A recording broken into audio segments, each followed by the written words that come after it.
Guys, hi, good afternoon, and welcome to another interesting live conversation with me. My name is Gloria Elijah, and this is Frankly Speaking with Glory Elijah, and I am the girl with the T. Thank you all so much for tuning in today. I'm super excited about today's conversation because there's a lot to talk about. Yes, I put out a video yesterday on YouTube. That video was quite lengthy. I think the lengthiest video ever that I have ever uploaded to YouTube, but I just wanted to talk. I just wanted to vent. But sadly, that video was not enough to contain everything. So today, we're going to be purgating our emotions. I know that emotions are high. Um, social media was on fire yesterday because of the Real Housewives of Lagos. And today, we're going to have this virtual conversation about it. So I look forward to hearing from all of you, your opinions, um, how you see things from your own perspective. I really look forward to hearing from all of you. So as we do it, I'm going to start with my outline, right? I already prepared an outline for today's conversation. So I'm going to start with that and just give my own brief analysis. And of course, I would love to hear from all of you. Okay.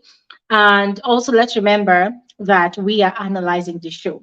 Okay, disclaimer out there, I do not know these women from Adam. I only see these people on the show and on social media. So whatever we discuss here today, the shoes fit, yes, all well and good. Anyways, guys, once again, special welcome to every single one of you. Those of you on YouTube, I see you amazing folks. I see a lot of you that literally came on here to wait for this live stream to start. You are richly appreciated. Thank you all so much. For those of you on Twitter, thank you so much. I see you, Esther. I see you. Verlac, I see you all shades. Wow, all shades already sent in a request. So all shades, you're going to be the first speaker for today when we start. All right. Thank you so much. Okay, we're gonna get into it right now, guys. We're gonna get into it. Um, the season's finale was uploaded yesterday, or should I say uploaded? Yes, the final episode for the season 2 of the Real Housewives of Lagos was aired yesterday.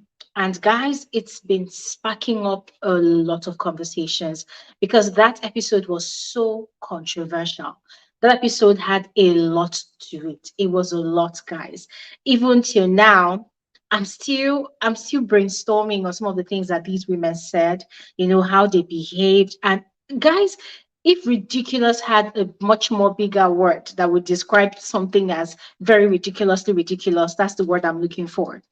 So many ridiculousness happened on that episode. And so what I did here, I just pinpointed certain areas that we're going to discuss. And yes, we're going to also discuss whatever you would love to discuss about the episode. Now, I would always start from the very beginning, just as I did on my YouTube video.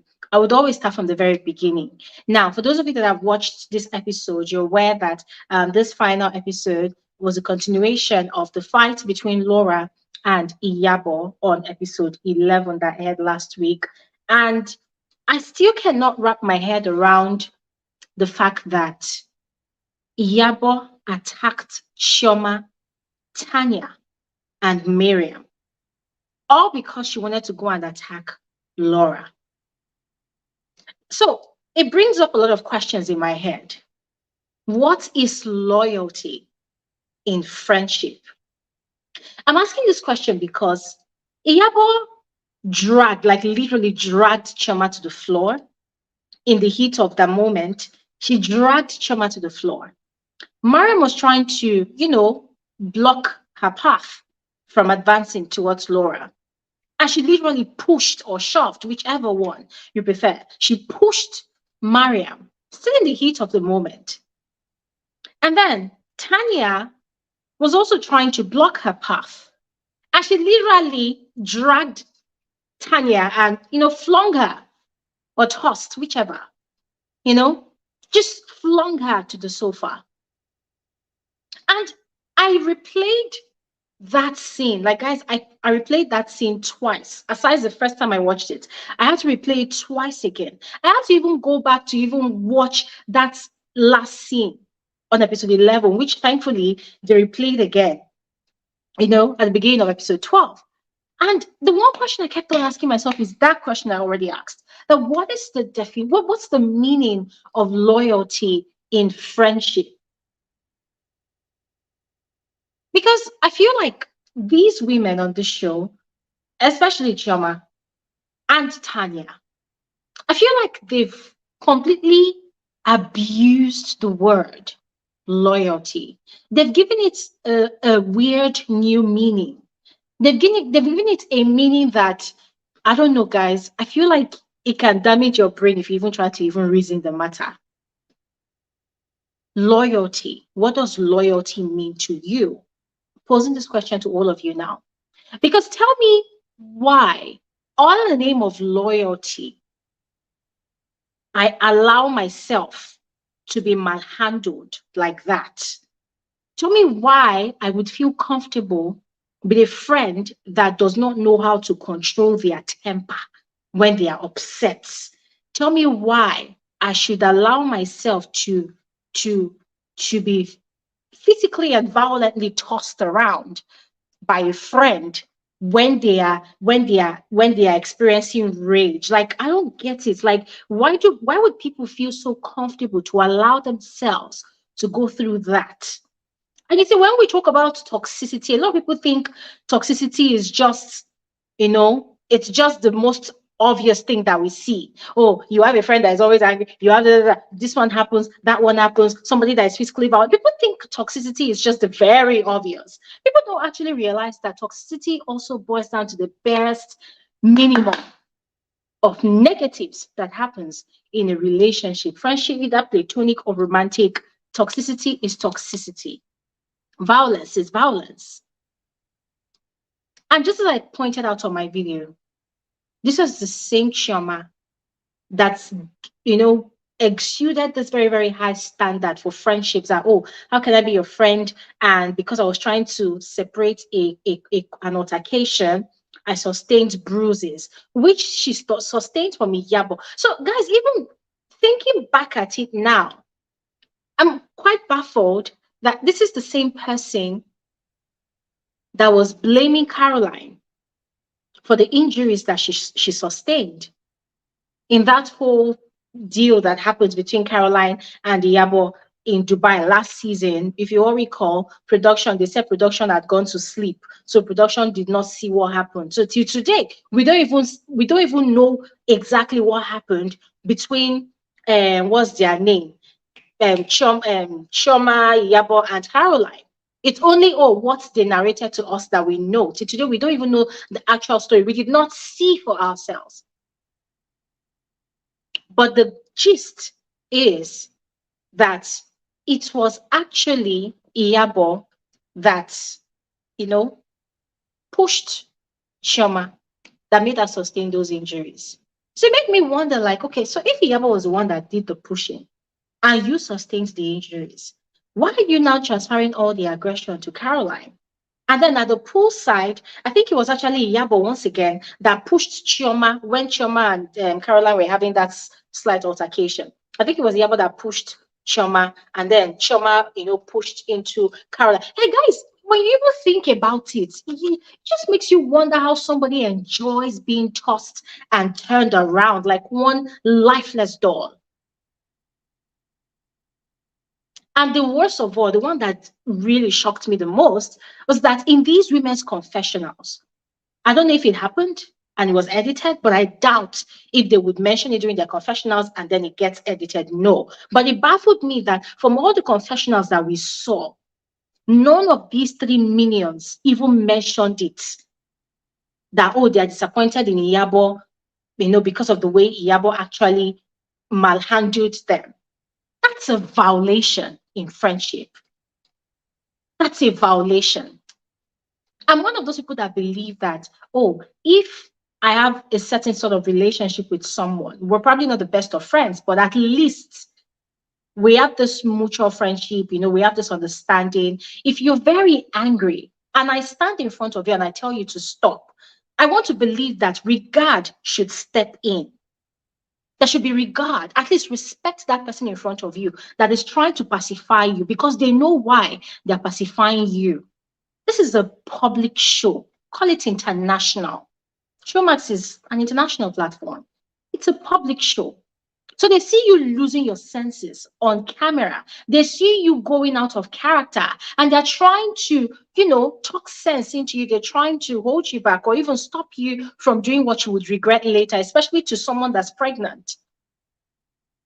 And you are here, you want to prove that, oh, when you are mad, you are mad. When you are angry, you are angry. Nobody can hold you. You are Voltron, defender of the universe or of yourself. And then you literally attacked your minions. And the said minions, they did not even react to it. The most disgusting one was Tanya laughing. I'm like, what's actually funny? No, tell me what is funny. If they ask you now, oh, are you okay with the way Iyabo actually tossed you like one useless rag on the sofa? You will say, no, she was just upset. She was very upset. And then you will now stupidly blame yourself and say, it's my fault. I should not have tried to stop her. But if such a treatment was coming from someone else, I'm sure those women will have a lot to say. I mean, look at Mariam. Till now, Mariam is still adamant. I mean, when I say till now, I'm referring to the events of the show. Till now, Mariam is still like, oh, Toyin has lost that right to talk to me. Even in recuperation, Toyin is recovering from her neck surgery and all the other surgeries that she's had to do. So Mariam is still holding on to the grievance that, oh, Toyin actually got physical with me. Yes, we saw what happened. And there's no excuse for that. We've talked about it before. So Mariam finds it unacceptable that a friend of over 17 years got really upset because of how spitefully she gossiped about that friend and tried to tarnish the image of that friend, something that she caused, and a friend reacted to it by getting physical to her. She has a problem with it till date. Oh, I mean, quite understandable. But then somebody that is not even her friend of even 3 years or even 5 years, I'm referring to Iyabo now, pushed her that way. Yes, the same situation, the same in the heat of the moment, the same, oh, people are fighting. And she did not see anything wrong with that. She did not even comment about it for once during her confessionals. When you talk about women that lose their self-respect, all for what? Just to belong to a certain carcass, just to be associated with a certain person because they feel like that person has something that they can benefit from. It's like being in a toxic relationship and you say, oh, because this partner of mine has money or affluence or has something that I am benefiting from, I'm going to stay there and maintain being a punching bag till further notice. So you see that at the beginning of episode 12, oh my God, it was very thought-provoking, as I said on my video, very thought-provoking. Because there are actually a lot of people that go through that bullshit. And do you know what they pridefully call themselves? They call themselves a loyal friend. They call themselves a ride or die. God punish ride or die nonsense. I hate, is it that, oh, ride or die? I hate, if I even hear that word, it sends me crazy. I hate it, ride or die. Because today, look around you, a lot of people that claim that status of, oh, ride or die, they are going through hell. They are chopping a lot of shit in that relationship, but all in the name of ride or die. I want to prove to the world that I am the world's best ride or die. They'll stay there and die. I want to kill themselves. And then that's why you hear situations where ride or die becomes an actual literal ride or die situation. For me, that's the stupidity of the highest order. Stupidity of the highest order. Ride or die. And then I watched some of Chioma's interviews. I mean, as we said, ever since the season started, Chioma has been on a PR spree. 1-2 episodes will drop back. Chioma will see how she misperformed. Immediately, she will run and go and beg people that she knows in the industry. Oh, PR interview. And then she will go and be doing in tune with my emotional part. Oh, all my past of being in an abusive relationship and all whatnot, blah, blah, blah. She'll come and be giving us capping and stories so that people will pity for her. And then you go and watch the show again. And you see another person that is acting all higher. And you're like, Sis, do you have an identity crisis that you're actually dealing with? Because we need to understand where your problem is coming from. And guys, you see, yeah, this episode was just so, I don't know if I should say it came out at the wrong time for someone like Chioma.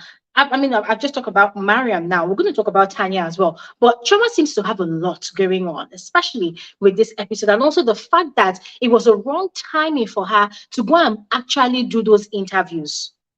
For me, in my personal opinion, it was a wrong timing.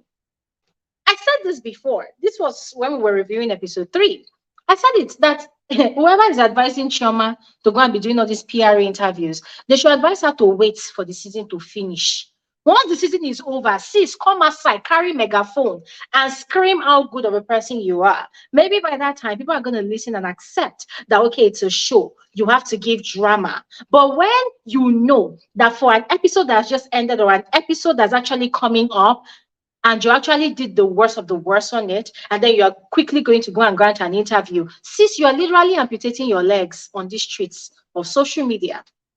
Because then people will know that it's actually guilty conscience that is chasing you around to go and be granting those interviews. Because I saw like 2 of the interviews, and one of them, she was talking about how what's her name now? Iyabo manipulated her into returning for a second season. Do you know how that sounded, ladies and gentlemen? I listened to how she described her relationship with Iyabo.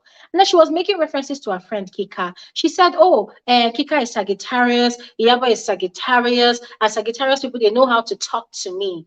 Ladies and gentlemen, when Chuma was giving all those explanations, the only thing that I was hearing was, oh my God, ladies and gentlemen, look at me, I'm a gullible person. Look at me, I'm a gullible person. Look at me, I'm a spineless person. Look at me, I do not have a mind of my own. Because that was what it sounded like. That was exactly what it sounded like. You don't want to come back for a second season and then somebody else has the power. It goes to show how much power you allow people to have over your life and over your decisions in life as an adult, a 30-something-year-old woman. Nobody is perfect in this life. You know that you're not perfect. You know you have your flaws. But then when you come out in public, you want to prove to the world that you are perfect. And it's fine because that is how the world is. People are imperfect, but then they come out onto social media and they want to sell an image. They want to sell a perception that, oh, I am perfect. It is fine. You are not the first person to do it. But then granting an interview and then you are trying to convince the whole world that, oh, I would not have been on the show again. No, it was Iyabo that, that was telling me and convincing me. Every time she calls me, I'm like, I don't understand. Chioma, if you can tell us, if you're telling the whole world that Iyabo convinced you to come back for a show that you say you did not want to come back for, just so that you can come and prove that you are a loyal friend, then it means that you can be tossed and turned around by every wind of doctrine. That's what it means. That's what you're telling people. You're telling people that all it takes for people to get you to do something they want to do is for them to be, number one, Sagittarius. Number two, it's for them to be like Iyabo. It's for them to be forceful. It's for them to be very, very persuasive. And the moment they're able to persuade you, boom, you will do it. And then, oh, she wanted you to come back to the show to come and prove that you're a loyal friend. And then you came onto the show and you gave us another definition of bullying. That's the one that is making me crazy right now. You gave us another definition of bullying, gave us another definition of social etiquette. In my life, never ever have I heard that social etiquette means your ability to travel around the world at any time you like, wearing designer brands patched with their logos all over your body, even on your neck, your eye, your nose. You have a designer brand logo. Even I'm talking about the accessible ones now, not about those secret, luxurious designer brands. I'm talking about those accessible ones. If you enter Balogo market now, you will see a fake one you can buy. You patch it all over your body, you walk around, and then you wear it, and then what else? You now have multiple accents all in one. I want to tell us that that is social etiquette. Chai! Woo! And let me just say this here. See, Z, how did you just say what's on my mind right now? Z just typed, you see those people that use zodiac signs to excuse their bad behavior is crazy. They're irredeemable. Z, God will bless you. I just need to say it right now. That all those people that will say, "Oh, I'm Pisces, that's why that's why I behave the way I behave." Oh my God, I'm Virgo, that's why I behave the way I behave. There's something wrong with those people. For real. Oh, I'm Cancer. That's how Cancer people behave. May God not help you to have cancer. Oh, I'm actually, that's how my star sign behaves. Oh my God. Oh, my horoscope says that. Oh, if I, which other, as an Aries, if I date an Aquarius person, oh my God, we're going to have a great relationship. If Delulu was a person, those people are delusional. Because bad behavior is bad behavior. Bad behavior is bad behavior. So, going back to the first scene of episode 12, the fact that Mariam, Tanya, and Chioma allowed themselves to be physically attacked, malhandled by Iyabo without saying anything about it. Just the mere fact that they allowed it, for them it was acceptable. They already made excuses in their heads for Iyabo. Oh, she was upset. It just goes to show how hypocritical they are. Because for Mariam, till date on the show, she does not want to forgive her friend of 17 years, Toyin, for physically attacking her. And it's not like she wrapped her hands on her head, or maybe she used her hands to hold those boobs that she will not allow breathe by God. She also fought back. So it wasn't a case of one person beat one person. It was actually a case of two fighting now. But yes, going through the first attack. So to today, you refuse to forgive or even have a conversation with your friend of over 17 years. You both come from way back. You gossiped and tried to tarnish the image of your friend and a brand. You refuse to have a conversation with her for reconciliation. But then you allow Iyabo to push you that way. And you don't see anything wrong in that. These people need a reorientation on definitions of toxicity in friendships and loyalty in friendships. And let's even call a spade now, as we've been doing. Mariam actually owes Iyabo no iota of loyalty. Because if you think about it, they're not even friends. Every time on the show, Mariam is like, Iyabo is my girl, Iyabo is my girl. I'm like, sis, she's not your girl. She's not even your boy. She's nothing to you. You are nothing to her. You are the one that is a wannabe girl. You are the one that is a wannabe. You desperately so badly want to be a part of that clique. And the only time they deem you relevant is when you are fighting battles on their behalf. The first time these people acknowledged Mariam this season was when she started that ridiculous fight with Faith, I think in episode 3 and 4. But when she wasn't having a fight with Faith, ladies and gentlemen, notice how they completely sidelined her. And then they went for this resort, this Chioma'S getaway that she hosted. And then once again, she's spoiling for a fight with Faith again. And then she's having issues with Toyin. Oh, and they're opening their door slightly for her to come in. Seriously.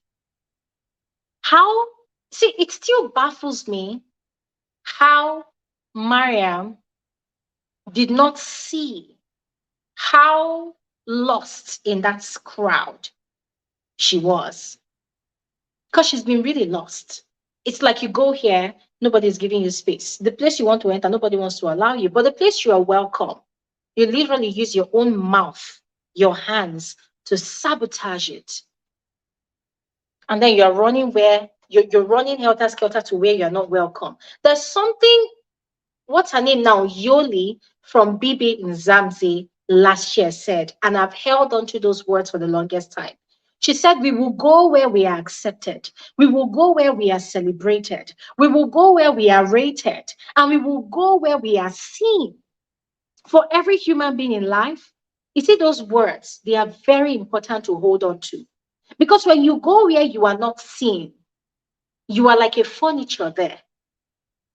People rarely, barely see furnitures. You walk into someone's apartment, except you are someone, except you're a lover of art, except you're a lover of lifestyle, except you're a lover of furnitures, except you're a lover of the beautiful things of life, beautifying an apartment, you will barely even notice the furniture. You might just see the furniture in passing and like, oh, okay, matches the apartment. But ask yourself, are you going to look at those furnitures in details? Are you going to appreciate the skill and the expertise that went into creating that furniture? You will barely not even do it because you're not even interested. It is only people that have such interest that will see it, those furnitures for what they are and appreciate it for what they are. So go where you're accepted, go where you are needed, go where you are valued. Except maybe there's something you need that is in that place. And you know that even though you fight tooth and nail, nobody's going to welcome you. But oh, by fire, by thunder, you want to put your head there. By all means, go there. Anything you see, take up. If you can stand the criticism, if you can stand the ridicule, if you can stand all of it, the toxicity and what, just go there if you can. On this show this season, Mariam continuously puts herself in situations where she's not welcome, puts herself in situations where she's not valued, where she's not seen. She was seen as nothing short of a nuisance. Every time these women want to talk about her, oh, she's looking for attention. Oh, she's looking for attention. We talked about, oh, her surrogacy journey. We talked about, oh, her hormones acting up, possibly because of the injections and probably medications that she's probably, taking because of this whole surrogacy journey and, trying to conceive for another child. But then it still boils down to the fact that she puts herself in these situations without considering her value, literally belittled herself. Look at a PR executive. That's a big title to hold. To be a PR executive, it's not easy. It means you have substance. It means you have something you are giving. It means you are a person of worth. But you find yourself in the midst of these women and they just, every time they see you, you're a nuisance. Quickly moving on to Chioma. As I said before, Chioma, with all of her glory, all of her intelligence, all of her trips to different parts of abroad, all of her many multiple accents from different parts of the world, the Brit American accent, sometimes even if the accent is Niger accent, you don't even know. It's just all accents of many nations, all wrapped into one in your mouth, pack all the accents, and just be who you are. But more importantly, your identity as someone who studied law. I don't want to call her a legal practitioner because I don't know if she ever practiced law, but as someone that studied law, it means you have knowledge of law, right? And then you came onto a show like this. You've been a witness to Iyabo's multiple bullying actions and activities to some of the women there. And you still went to your confessional, open your mouth and say, I don't think I was a bully. God gave everybody a mouth. Jesus. Please, I've said this before. Sometimes when these women give us certain definitions of certain concepts in life, sometimes I feel like I'm uninformed. I feel like I'm not enlightened. I just feel like, I don't know, ladies and gentlemen, I don't know. So I'm throwing this question to all of you right now. Please help me define bullying. Help me define a bully. Help me define the action of bullying, because I really need enlightenment. Because for Chioma to say that she doesn't think Iyabo is a bully, then what she's trying to say is that Iyabo stepping on Faith's train never happened. That's what she means. It means it never happened. What she's trying to also say is that in episode 3 or 4 at Ekpe, where Mariam was having that back and forth with Faith unnecessarily, and then she put her head into the whole situation and was also attacking Faith, it means that never happened. I mean, we could go on and on to pinpoint different areas, different confessionals where Iyabo said certain things and where she did certain things. It means she's actually insulting the intelligence of us, the viewers. It means she's actually saying that us, the viewers, were actually blind. It means we're hallucinating. Just like Dr. Romel, labeled Laura when he was telling Laura during breakfast that, oh, Laura is hallucinating. He doesn't know where Laura heard these things. He doesn't know where Laura saw these things. So Chioma is indirectly or probably directly telling us that we're actually hallucinating. We're blind. We did not see what we saw. We didn't see anything.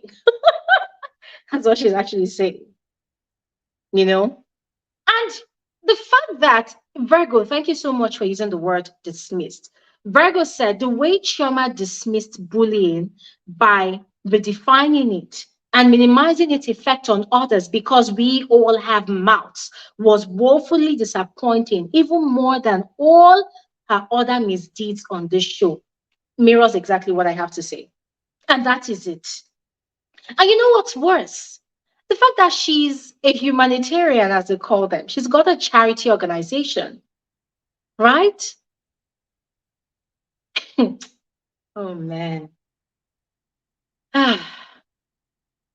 Yeah. It baffles me. You're a humanitarian. I mean, I've heard so much about Chioma's charity work this entire season of the show, more than ever. And this is not to say that Chioma is not doing that charity work. She's probably doing it in private, but it was in this season 2 of the show that I saw Chioma actively doing this charity work. Actively. So it means there's a purpose for her to have brought that part of her life onto the show. You want people to know that you are in for a just cause. You want people to know that you have a purpose with these people that you're helping. So are you indirectly telling us that you can provide water for them in their community, but when there's a case of bullying, they should use their mouth to fight back? Guys, I can't even reason this matter self because it's giving me a headache. It's not making sense. It's not making sense. And now let's go for the final one. Still about Chioma. You said everybody has a mouth, right? Everybody has a mouth. Oh, so what's the issue? If somebody comes for you, use your mouth to come for them back. What's the issue? What's the issue?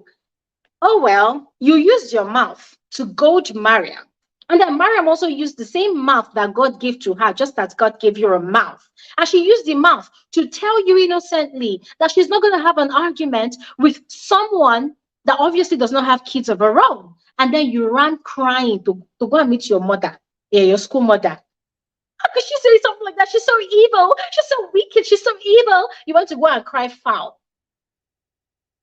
And then for multiple confessionals, we heard you say that you're not going to forgive Mariam for hurting you that way. Not be mouth, then they attack you so. Not be mouth. Is that not mouth? Should be it's mouth that God gave everybody. Why are you crying?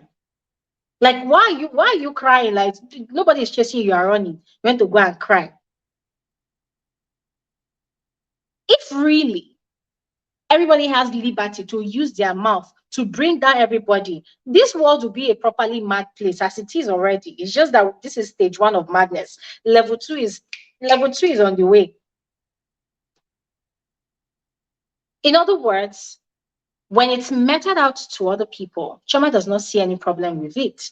But when it's meted out to her, there's a problem. Which brings me to that suggestion that she gave, still in the very first scene of episode 12, where she said, oh, she has a suggestion. She thinks there should be a new rule whereby, oh Lord have mercy. I think there should be a new rule whereby people who are physically violent or who physically attack other people should be sent out of the group so that people will be able to say what they want to say without the fear of being attacked.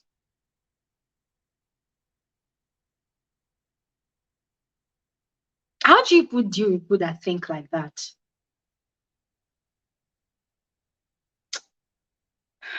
I'm not going to comment on that because if I say what's on my mind, to look as if I have now finally taken the show personal. But I'm breathing fresh air. I'm not gonna. There's no way. But can I remind you all that Choma has shown potential of being a physically violent person as well on the show on different occasions. Yup. Cast your mind back to season 1 and previous episodes of this season. Cast your mind back. That will give you direction to your thoughts. All right. Now, moving on. I asked questions, by the way. I asked you all, what is the definition of loyalty in friendship? Because I feel like the definition of loyalty for Chioma, Tanya, and the rest people is very, very flawed. Does loyalty mean defending your friend's bullying nature or bullish nature? I don't know if I'm getting the English right, but you guys understand what I mean. If your friend is a bully, is your proof of loyalty to that friend, your ability to defend that person's bullying nature? Is that proper proof of loyalty? And for those of you that call yourself ride or die, when your friend is a toxic and violent person, is that proof of loyalty? Because I haven't seen Chioma actually comment on the many things that Iyabo's been doing. She's been more like defending. So what is your own definition of loyalty? What is the proof of loyalty in a friendship? I don't have friends, to be honest, so I can't really say. But for me, my proof of loyalty, my proof of friendship is in my ability to speak the truth to my friend. Not in public, but at least in private, we should be able to have an honest conversation about what is wrong or what is bad. I've actually had a personal experience, about this whole proof of loyalty bullshit. And it's a story that is really sad. I don't want to talk about it because it's really deep. But if I talk about it, guys, then you will see the angle from which I am asking this question. Because there are a lot of people out there that are in such a situation, they want to prove so bad that they are loyal. And certain friendships are they're like, how do I put it? It's like people took blood oath to be in a friendship relationship or even a romantic relationship sometimes, because there are certain things that your friend is doing or your partner, and you can't really comment on it. You can't really speak on it because, oh my God, if I talk, they will say I'm not loyal. They will say I'm a snitch. So when is the best time to walk away and when is the best time to speak up? These are questions that we should ask. So I'm throwing these questions to all of you now. All right. And then we've talked about Chioma's statement, right? About kicking out violent people or people that have potential to be violent or whatever from the group. We've talked about that one. We've talked about Chioma's claim of Iyabo not being a bully. Let's talk about Chioma's brag about having social etiquette. Please, I've talked about that, but I'm just going to throw this question to all of you. What is your own definition of social etiquette? This is a very, very interesting conversation that came up in the comment section of the video I put out yesterday. Somebody actually said, I think it was on Twitter, and also I saw that thing on my YouTube video. Person was like, "Oh, I don't actually see anything wrong with people asking me my age when we go out." And I'm like, "We're talking about the first time here. We're talking about the first time." So look at it this way. Let me paint a scenario for you, right? It depends on the kind of crowd you hang out with. It depends on the kind of friendship you have, right? But I have been in certain situations where I go out, with and I meet people, maybe not go out to meet people, but go out and I meet people out there, maybe in a very, very nice lounge or maybe in a nice restaurant where people are just having cocktails and just chilling and just listening to good music.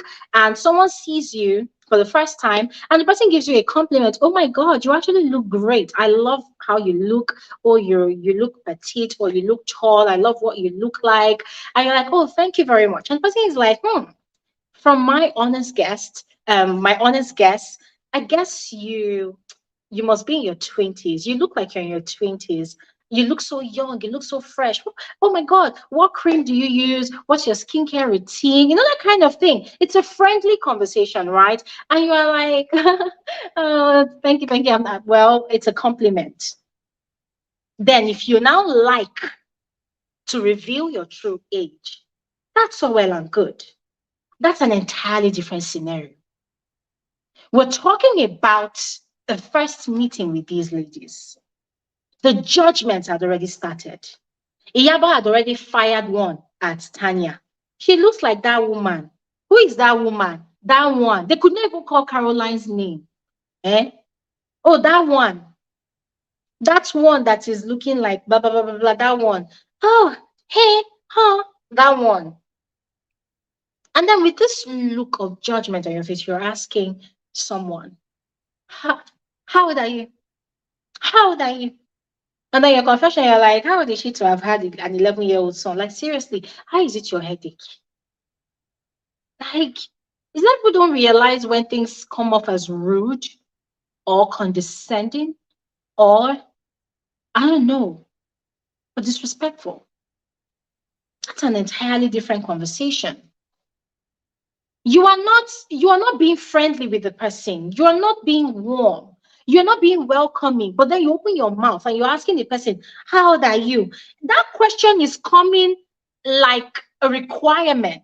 It's like an indirect way of saying that before I'm going to be welcoming to you, before I'm going to be accommodating towards you, before I'm going to be nice towards you, I would love to know your age. If you are up to the age of the kind of person that I would be able to dish out positive energy towards. For people that are defending Chioma, that is what that question came off like at that point in time. So it goes back to my question. Please, who can help me define or even educate me about social etiquette? Because at this point in time, I feel like I'm actually lost. Can someone please enlighten us about social etiquette? And mind you, there are different kinds of social etiquette too.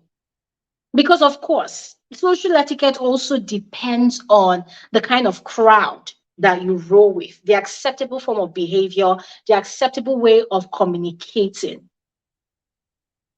So you can go to one local joint, where everybody is drinking Gouda or style, everybody is drinking beer, and they are bang, bang, bang. They are very rowdy and noisy and just very chaotic over there.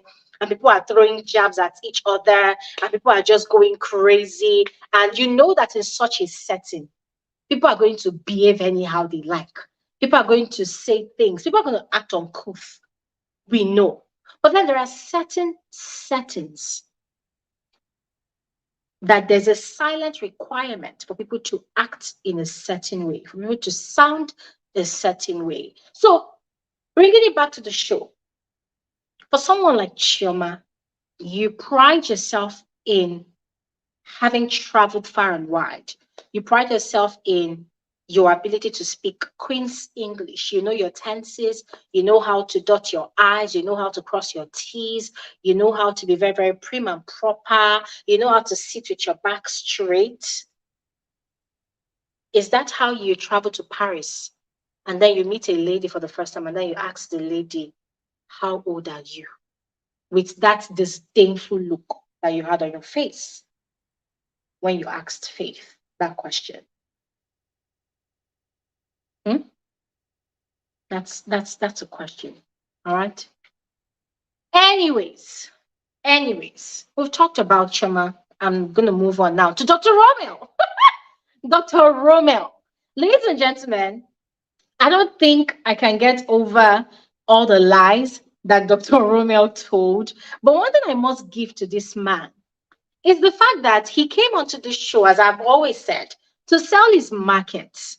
And I have a strong feeling because I follow this man on Instagram. Okay, do I follow him? I'm not really sure if I follow him on Instagram, but I see his posts sometimes, and sometimes go by myself to check out his post, right? So when I see his post and I see the captions that follows, and I see how they do his filming, I just have there's this little spidey in my head that's telling me that this man has a social media advisor. There's something in my brain that tells me that this man has one or two persons that are advising him that there are some group of Nigerians that actually enjoy chaos. There are some group of social media netizens, people that like drama from reality TV shows, i.e., Baby Niger. I mean, it will shock you that the one person that is the most chaotic and most toxic housemate, you will see that sometimes that person has the biggest fan base. So there's something in my brain that's telling me that there's somebody that must have advised this Dr. Romel that if you want to be popular in Nigeria, if you want to get a lot of clients for your clinic, if you want a lot of people to recognize you, if you want to receive a lot of red carpet invitations, we're going to talk about that one later. But if you want to receive a lot of red carpet invitations here and there, if you want to trend on Twitter a lot, you have to be a disgusting liar. You have to be extremely dramatic and toxic. Yes, I think so. Because I am on these streets and I know that it's wild. Because after this man must have created one disaster on one episode, you will see how you know how you are pushing one little puppy that does not want to go front or back. The puppy just wants to stand in the middle, and you are pushing the puppy like this. Oh yeah, go, go, go now, go and take picture now. And you see, we now go. All those is funny poses. You now go like this. You not like this. The hair will not dead here. You not like this. The bald hair, imaginary hair. The man is flipping the imaginary hair. You not go and do like this. Like when you see all those things happening, you can see his excitement. And of recent, Uncle has been receiving a lot of invitations for red carpet events. He's been receiving a lot of recognitions, right? In other words, he's gradually getting accepted into the celebrity caucus of Lagos. That's how we put it. Yes. He's gradually, I feel like he's sort of proven himself that, oh yes, I can be controversial, I can be dramatic, I can be XYZ. Yes. So it's like a requirement. So it's like he has passed the test. So he's now qualified to be amongst the who is who in the celebrity world. Congratulations to him. Because I watched this man on this final episode, and Lord have mercy. See, I'm like, oh my God, guys. I was almost fainting. I like, guys, see, the lies were shocking. The lies were shocking. Oh my goodness. The lies were shocking. And you see, his one of his posts, I think it was yesterday. I went through the comment section and people were telling him, "Oh yes, you delivered." Dr. Romel. They were giving him round of applause. They were putting clapping emojis. You delivered. You are the king of the season. You are the content of the season. They were giving like, oh well. There will always be those people. I mean, everybody cannot hate one person. Everybody cannot hate one person or like just one person. As much as people like Faith, Laura, and Chioma, that's how people are enjoying all the other shenanigans that every other person is giving. But here's the truth. You see those people that are applauding his lies, if such were to happen to them in real life, they'll do worse. They will do worse. I put it to you that they will do worse. Shebi Faith sat down there. She listened to all the lies and she was just taking it all in with such grace. She was quite comported. Hmm? But let me tell you, you see those people applauding these people for all this their nonsense. If such were to happen to them in their day-to-day life, you will hear that some of them have been locked up for murder. You hear that some of them they've been locked up for vandalizing people's property because some people are mad. You lie against them. Anywhere they see you, they'll rush you, they'll beat you up. So it's crazy the double standard. But we're going back to the show now. The lies Dr. Romel told. And you see, it was so obvious that he was cooking up a lot of the stories. Now, this is not me saying that everything he said was a lie, because at least 80% of the things he was saying we saw on the show. And God bless production for dishing out the receipt to prove that he was actually lying. But then the other part of what he was saying, the conversation, he said, oh, he and Faith, they sat down and they talked about how she was going to make Chioma and Iyabo a target. She was going to get close to Iyabo. She was going to compete with Chioma. I'm wondering, like, please, where did that conversation even come from? Where? Anyways, for me, I feel like Dr. Romel has achieved his aim of coming onto the show. I told you all right from the get-go that man that's a wannabe housewife, because that man so desperately wants to be a woman, but he will remain man. He will remain a man. So yeah, that man wannabe housewife, I told you all that he came onto the show to sell his business. He came to sell. And he would rather lose Faith as a potential friend than lose Iyabo, Chioma, Tanya, and Mariam. That's like 4 people against 1 person. So he would rather have 4 women who obviously enjoy cosmetic procedures, right? I think that's what they call it. All this lip enhancements, lip fillers, eye filler, nose filler, tongue filler, feel your brain even join self. He would rather have people that enjoy the kind of services that he offers than someone that has said several times that she's not in for cosmetic surgery. Faith has told him several times that you will never touch my face. He's always, from what we saw on the show, when he and Faith were still on talking terms, he was always telling Faith, I want to touch your face. I want to touch your face. I want to touch your face. And Faith is always telling him, you will never touch my face. I don't want to do cosmetic, whatever, whatever, whatever, But now for him, he would rather scotch it points with these other women that are obviously interested in the procedures that he offers. And if you think about it too, Laura is also someone that sort of likes those sort of procedures. She said it when they were having that Botox party. So if you notice, he's trying not to completely burn the bridge with Laura. Imagine calling Laura my sister. My sister, how did she become your friend, my sister?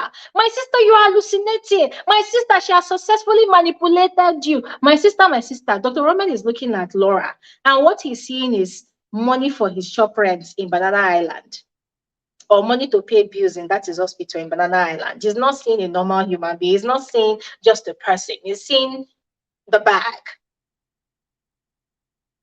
But anyways, we're waiting for reunion to happen, right? Because we want to see whether all these things that these women have been saying during confessionals and on the show, whether they'll be able to say it to the faces of their fellow housewives and man.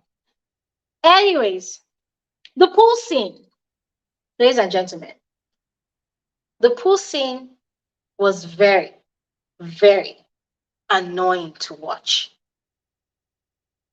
And as I said on my video, I would have been very pleased. I would have been very pleased if Iyabo and her minions actually caught cold like Mariam the next morning because they really needed to have caught cold. How can you lie that that big pool is warmer than jacuzzi? I thought normally for people that live a life of luxury, because as I am like this, I don't know anything about luxury. So I'm asking people that live a life of luxury, please. I thought normally jacuzzi is supposed to be warmer than the pool. I mean, look at the length and breadth of that pool. That pool was quite big. So how come the pool itself was Jesus Christ? And then Dr. Romel now came, and then he was swimming in the pool. And I was like, oh my God, it's so cold. Oh, my Lord. Anyways, guys, I leave that to all of you, but it was really sad. You know, looking at the way Iyabo came out of the jacuzzi and she walked straight to the pool, and then Mariam was the first. She just can't, when she was holding her breast, she was like, is it wrong? And then she followed. And then before we knew it, Tanya, like a penguin, followed. And before we knew it, Chioma too, followed. And then they were now singing that song, that primary school song. I'm like, wow. Entertainment, oh boy, these women are giving us content. They are giving us something to talk about. But I watched that scene and I don't know, I was just shaking my head. Guys, frankly speaking, yeah, it was annoying to watch, but at the same time, I just did not know how to feel. Because I'm like, why would I want to punish myself in the cold just to make a point, to prove a point, to prove and assert myself, to assert my dominance? Is that not me? Like, you've read animal cruelty. That's human cruelty. You're being cruel to yourself just because you want to prove a point to people. Eh? And then Maria woke up the next morning with a blocked nose. I said, no, your throat should have been blocked as well because you were the first person that followed the Iyabo into that pool. Even when they came out of the pool and they wanted to go out, she was shivering. I said, say you don't even have plenty flesh to cover yourself. You not carry yourself inside that pool. Anyways, we move. Let's talk about Tanya. I'm sure that by now, for those of you that have been watching my videos, you've been on my live conversations, you know by now that I am not a fan of Tanya's brain. I'm not a fan of Tanya's mouth. I'm not a fan of Tanya's spine. We need to look for Tanya's spine. I feel like it's missing somewhere. We need to go on a search, on a hunt. We need to help Tanya look for her spine. Because what was all that?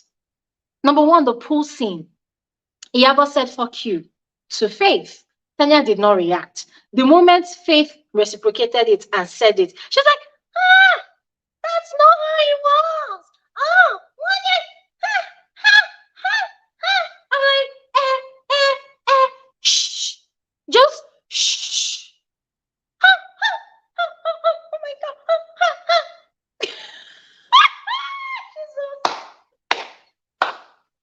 It was insane.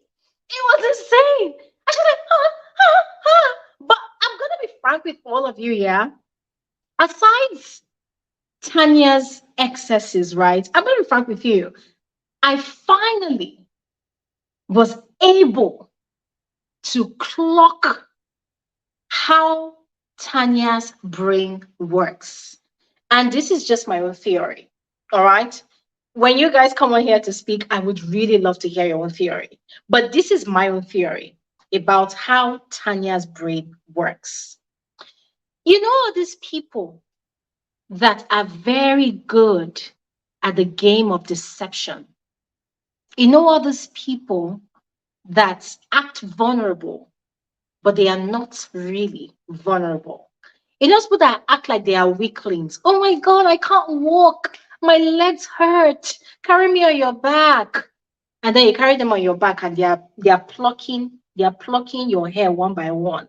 By the time people reach your destination, your hair don't turn to Gurimakpa, desert land. There's no single hair on your head. Guys, I looked at Tanya yesterday on episode 12.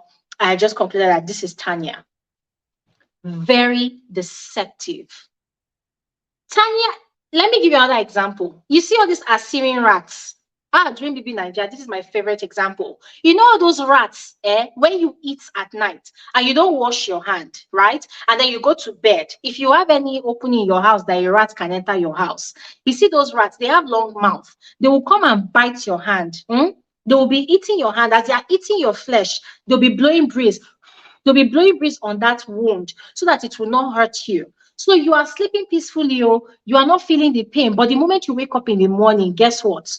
Your hand will be so sore from all the bites. That's when you will now realize that, oh my God, a rat actually just ate my hand all through the night. That is Tanya for you. Assyrian rats. Now then go, they bite you. They'll be biting you. It will be paining you. In fact, they'll even be setting the trap for you. Guys, and I must give it to her. She really played that game properly. Look at how she wanted to provoke Faith. She knew that she was going to provoke Faith. And she did it and she was laughing. And that was when she was calling Faith. That's during breakfast, when she was calling Faith. Faith, say what you want to say. She's not deaf. She can hear you. She's listening. But guess what? Tanya was like, see, I know she's not going to answer me. That was very provoking, very triggering. But she said it anyways. And Faith got triggered. And guess what she did? She turned to Chioma and Iyabo and she's like, you see, I can't do this. I can't do this. Like she's acting like the weakling right there, but that bitch is not a weakling.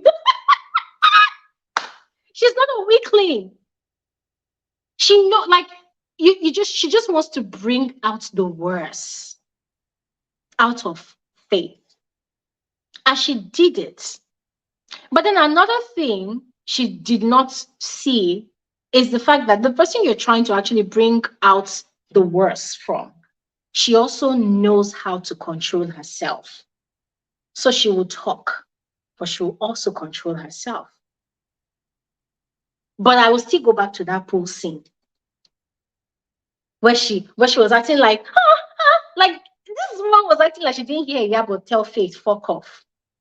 But then Faith said it, and then she started overreacting. It wasn't like that. It wasn't like that.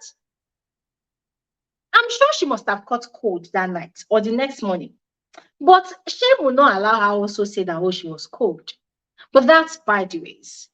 My point here is Tanya has always been very deceptive. She's always giving off the energy of, oh my God, I don't even know what I'm doing. Oh my God, I don't even know what's happening. Selective amnesia on point. Premium actress. Oh my God, I don't even know what I'm doing. Oh my God, oh my God. Oh my God. Acting like she's scared sometimes. But the truth is, she actually knows what's going on. And I give it to her. I give it to her. I give it to her. But it still doesn't take away the fact that she acts like she's spineless. It doesn't take away the fact that she acts like she does not have a mind of her own. Because once again, she acted like she did not know or she did not remember. Selective amnesia. Oh, and Faith said she introduced Dr. Romel to the women. Chioma was not there, of course. And then she was like, okay, to be very honest. And by the way, why does she call because? What the fuck is because? Please, what is because? Anyways, I was like, to be very honest with you, I didn't even know what was happening. I just saw this strange man and I just wanted him out of our circle. But then production showed us a clip. And from the clip, we saw clearly that Tanya saw that Faith was holding Dr. Romel on the side and was doing the introductions. In other words, Tanya lied again. But anyways, as I said, I give her kudos for, being a fantastic actress, carrying on the disguise of the brainless one, the one that does not know what's happening, the one that does not know how to handle herself, the one that does not know how to control herself. But at the end of the day, that this woman is a proper Assyrian rat. Mariam forgot to add Assyrian when she said, oh, that's Chioma's rat. That's proper Assyrian rat behavior. Somebody put a comment in my comment section. The person said that, that the way she would describe Tanya, that Tanya is the sort of person that knows that a friend has been kidnapped. She knows the people that even kidnapped the friend, but she's the same person that will run to that friend's house and go and tell the family that, oh my God, they've kidnapped this person. And then she will sit down together with the family and they'll be crying and they'll be looking for her to contact the police. I said, perfect description. Because you see this final episode, she properly revealed her true self via that pool scene. And I'm going to leave it there. I'm going to quickly round off my talk now with my expectations for the reunion. I do not want to see Uti Nwachukwu. That's my number one expectation. I know that production will definitely want to do what they want to do. It's fine, all well and good, no hard feelings. And me saying I do not want to see Uti Nwachukwu, it's not because of any personal beef. It's not because of I do not like him. Uti Nwachukwu probably does not know me, whatever. But I saw the way he handled season 1's reunion, and it was a mess. I was unimpressed. And it's not like Uti is doing his job to impress Gloria Elijah. No. But there are things that we want to see during the reunion. And I do not think Uti delivered last season. This season, I'm not confident in his ability to deliver again. Yes, so I don't want to see Uti Nwachukwu. Preferably, Ebuka. Ebuka is the king of questions during the reunions. I would really beg for Ebuka to come. But if production decides to give us anybody that they like, it's fine, no. But when the drags begin, I'm sure production will definitely have the balls to take all the drags. Yes. Another expectation I have for reunion. Please, can we see unseen clips? Because it's obvious that there's a lot of conversation that's happened this season, and we do not have that on the show. So it would be nice if, for a change, they will show us certain clips that we did not see. That would be nice. All right. But I'm going to stop talking here right now because those two things are very, very important. And I'm just hoping that production gets the message.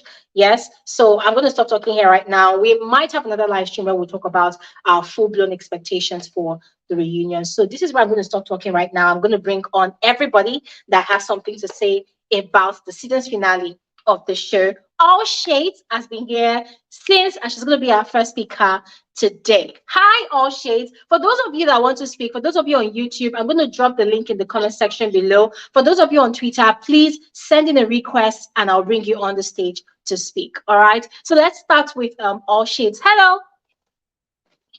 Hello. Hi. How are you? I'm good. I'm good. You're welcome. You can't hear me. I can hear you, All Shades. Yeah. Okay. Sorry. Yesterday, I didn't have to get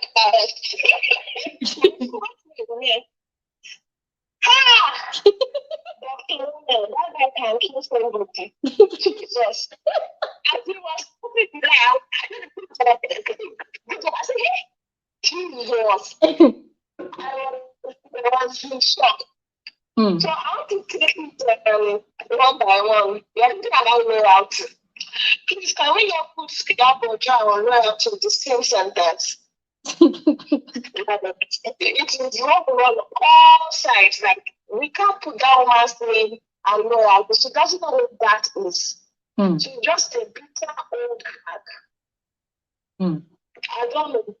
My name and loyalty. She's not doing this. She's not like the same sentence. She's a loser. So all of them, I'm getting to a little thing that she doesn't really like all of them. She just using all of them to achieve her aim. Tanya or Chioma, I don't even want to talk about Mariam because it's very obvious that she doesn't like Mariam. Mariam should know what the episode she had a problem with Tiana. That episode, she could see, she would be able to see properly that those girls don't like her.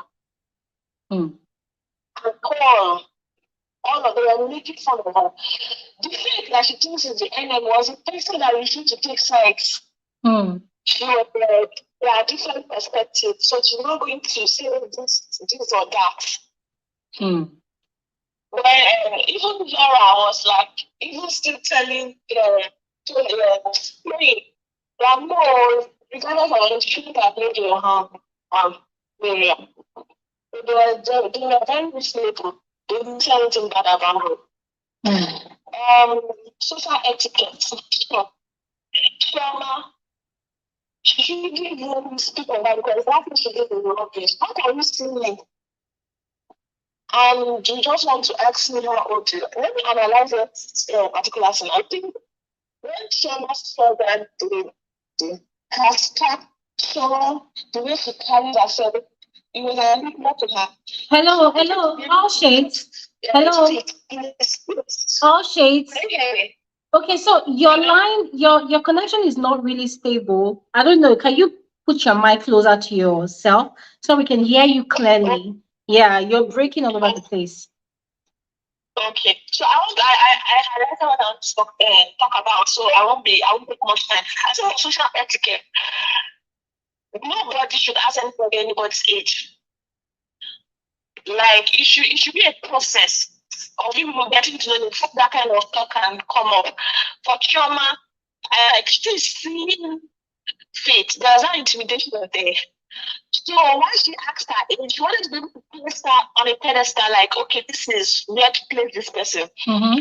For what she has said, all the things that Chioma has achieved, okay, how old is this person? Is she younger than me? Is she older than me? You know, that kind of thing. Yes. So that I was not giving the age gave an advantage over me. You know, that kind of, there was that thing there. So asking Faith her age was not from, it was out of jealousy, out of something very negative. Not because she cares. Then I saw Laura's post. I saw Laura Ikeji-Kanu's post too. He says it all. So I really get to believe that these women don't know what to expect. So as we are watching them, they are watching. So as we are seeing those things, them today, so many times we refuse to them. There's no clarity to what they know. Yes. So that's why most of the time after each episode, we see reactions. Yes. We see reaction to the episode. Everyone to tell us things. I don't know. When did I become this guy? I'm a boss. I just want to go and stop people that saying there. Like, okay. Then Dr. Romel said, I don't know what to say. I don't want to talk about him. But for faith, what kind of faith? She asked me for that part. When she was telling Chioma that as they are talking, I can see you in your neck. Because it's really true. So I don't know who's doing our Botox. My face is too stiff. It's like a painting, a sculpture. Like it's too stiff. Like it's unreal. Oh so my she's God. looking for the place for the face touch or anything. She's not looking very. I might be older. I don't know. You show my face. Wow, she likes it like that. When I was with Faith, she needs to be a master class for us. We are buying what she said. Because her calmness out of this world. I don't know. How would you sit and somebody saying that rubbish? You need to stop my water. As you did not.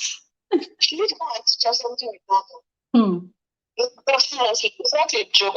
What is selling or buying? All right. Because whether you like it, I think that's one positive I'm actually taking out from these Real Housewives. Not reacting to something is a better reaction. Because nobody can, like, you don't even know you're thinking. Yeah. I'm thinking that's one blessing I'm feeling with this and trying to fit.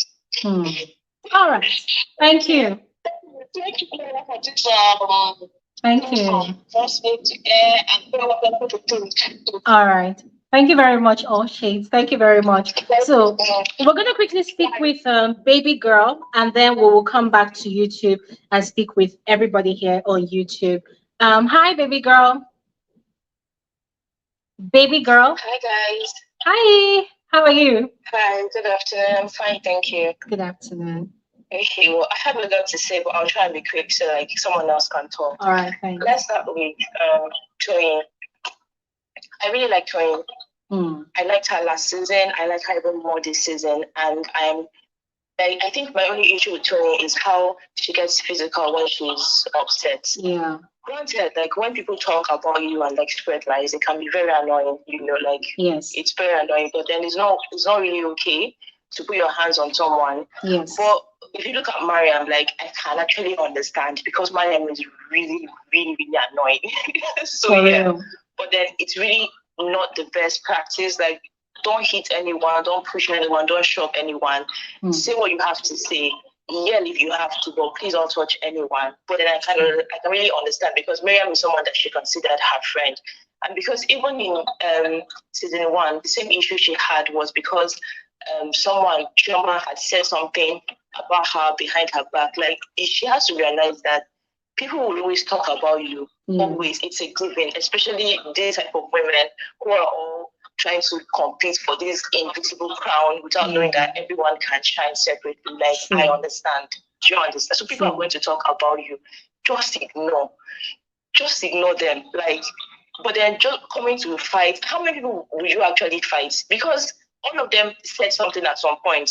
Fine, so let's just leave that one aside. I wish her a speedy recovery with her surgery and everything. I like who she is as a person. She's down to earth. She's funny. I really, really like her. Let's go to Laura. I really love Laura this season because I didn't like her last season at all. Like I was not a fan. But then I like how she has rebranded herself. I like how she acts. I like that even though she's jovial and everything, she will still dish it out to you if you like cross her. And then what Mariam and those other ladies are saying about being fake is just bullshit. The fact that you don't like someone, you can still be cordial with them. That's just having manners, good manners. Exactly. Do you understand? Yeah. The fact that you hate someone or you have issues with them doesn't mean when you see them, they say hi, you start boning like your face or something. That was just like. And then Mariam is always complaining about people being fake. Oh, it's a fakery for me. It's a fakery for me. It's a fakery for me. No, it's a fakery for me. It's a fakery for me. She's not being fake. She's just being a pleasant person. That's what you do. Exactly. When you fall out with someone else, but if it's like only you and that person in the same space, then you can decide not to talk to that person. But when you're with other people and the person is like in that same space, good manners is that they should not be able to tell that you are falling out with this person. You get if this person comes in and says hi to everyone, you say hi back. Not that you'll be squeezing face. So that's not being fake. That's just having good manners.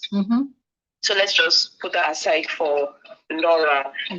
Then Tanya, see, I feel like everything that I want to say, you have already said it, and all shades have said it as well. You guys hit the nail on the head. Tanya is a snake. Do you understand? She's a snake. And it's actually very scary to watch because when you see her first, she has this innocent look like, oh, I'm such a good girl. I'm such an innocent girl. Yeah, I really don't like fight. Easy lie. Easy lie. She's an instigator, which is even the worst type of person you can be. Because at the end of the day, when you get upset, you can't really trace it back to her. You can't say, oh, it's her that actually caused the fight. Do you get? True. Because how will something happen and someone is asking you that, oh, did this thing really happen? You are saying, I cannot remember. It's very bad. Babe, the memory is bad. But when it is time to like start fight, you like remember things clearly. That babe is a snake. And I said so since episode 1. I was like, nah, this girl, there's something behind. Like there's something wrong somewhere. That girl is a snake. And then she doesn't want to start the fight, so she doesn't want people to like single her out and say, oh, she's like the one that starts the fight. So she'll go behind someone else and be whispering nothings into their ear so that they can be upset. Look at this season 12, I said season 12, episode 12, when Laura came out, she was like, wearing a high heel shoe. What's your business? My God. Why are you so pressed about what someone else is wearing? This whole season, it's just so shocking to see. Faith is wearing a train. Faith is wearing. What is your business? If it's not that you have low self-esteem, nothing has. In fact, some other woman's dressing has never ever been an issue for me. Do you understand? I've never seen a woman dress someone. I'm like, see what she's wearing. Go for people. What's your business, please? Did she borrow the dress from you? I mean, did she pick it somewhere that she didn't pay? Why are you so pressed? See, Iyabo, Chioma, Tanya, it is low self-esteem. They are threatened. That's just what it is. Because if they were not threatened, they'll be able to coexist with faith being faith. She likes to dress. Please, if you have an issue with it, you must say go and dress. Nobody's saying that you should not dress. But then you wear what you want to wear, then you start questioning somebody, start stepping on her train because she wore it. Have you never seen a train before in your life? What is it, please? Crazy. And then another thing is the fact that Chioma does not know what etiquette means, because she feels like if you are well traveled or you spend some time abroad, it doesn't mean shit. It doesn't mean jack shit. I'm sorry. It doesn't mean jack shit. And it just goes to show that Faith is the only one of all these women who has had good PR training. Have you noticed? Because it's only PR training that will make somebody be spewing lies. Are you there? Sorry, I keep going off. It's only PR training that will make someone say such lies about you, and then you sit down and take it, and you won't even interrupt. Do you know how my body was scratching me, and it's not even me?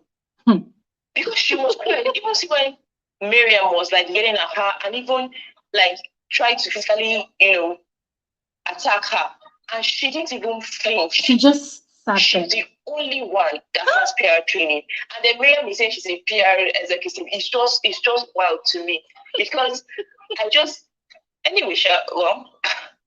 is Nigeria, because in a perfect world, if you are trying to patronize Mariam with your whole image or your brand, and you see her acting a fool on TV, it will kill her business, because God forbid I will pay Mariam a penny of my money to defend me or to tell me how to act when she's acting like that on national TV. It's just surprising. How are you a PR executive and you're making a fool of yourself? Because that's your brand. That's your brand. You are your own brand. People is how people see you. That's how how people now patronize her after she has acted this way. And then we are saying is the hormones of.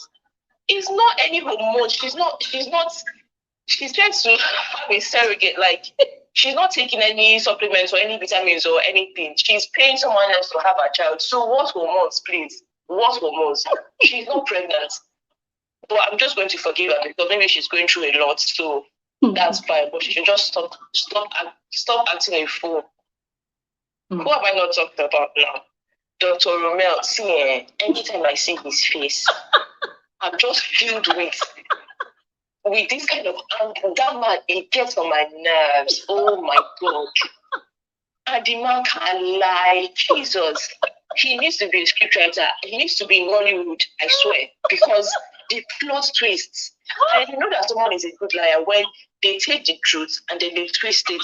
Because it's not like he's manufacturing new things from the air. Like he's taking what happened and then he's twisting it in a way that people will be doubting. Exactly. You understand? So it wasn't faith that actually brought me. And I'm just glad that they were giving us receipts. Like as he was speaking, they were showing. I'm so glad. And Chioma that thinks she's intelligent, she's not, because if you're a lawyer, you should be able to know when someone is lying. Especially if you're a lawyer. How can you not know that he's not telling the truth? Look at him. He's not even believable. Just look at him. Look at his eyebrows. Does that look like someone that is being honest? And then saying it wasn't Faith that actually brought him. It was someone else that actually and Faith introduced him to these women, each and every one of them. And then Tanya is saying she cannot remember. How bad? How bad? Oh God. The whole thing is just like my mouth was just open throughout because I was like, what's happening? What's happening? And then Iyabo is the biggest bully of all. And people saying that we should look at the work that she has done with this case and that case. And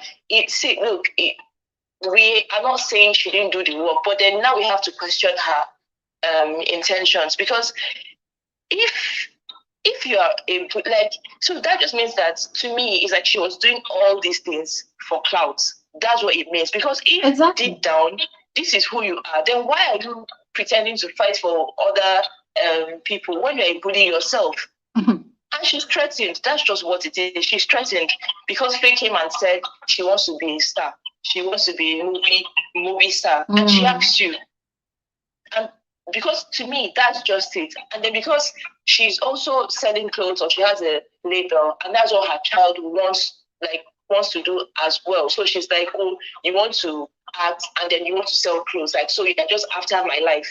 And that's just because Faith has not done anything to Iyabo. If we look at it, she was always, in fact, till today, she still calls her Miss. I'm just like, why are you calling her Miss Iyabo? Call her by her name. She does not deserve any respect. None whatsoever. She has done good work, like, in the past, yes, but this is just bad for her image. It's terrible, actually. Why are you just being a bully? Why? What has the girl done to you?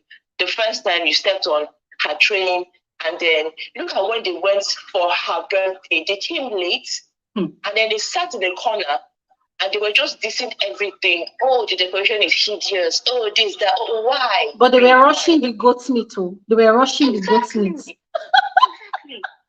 In fact, they shouldn't have, like, even come. If that's what they were, like, planning to do, they should have stayed home.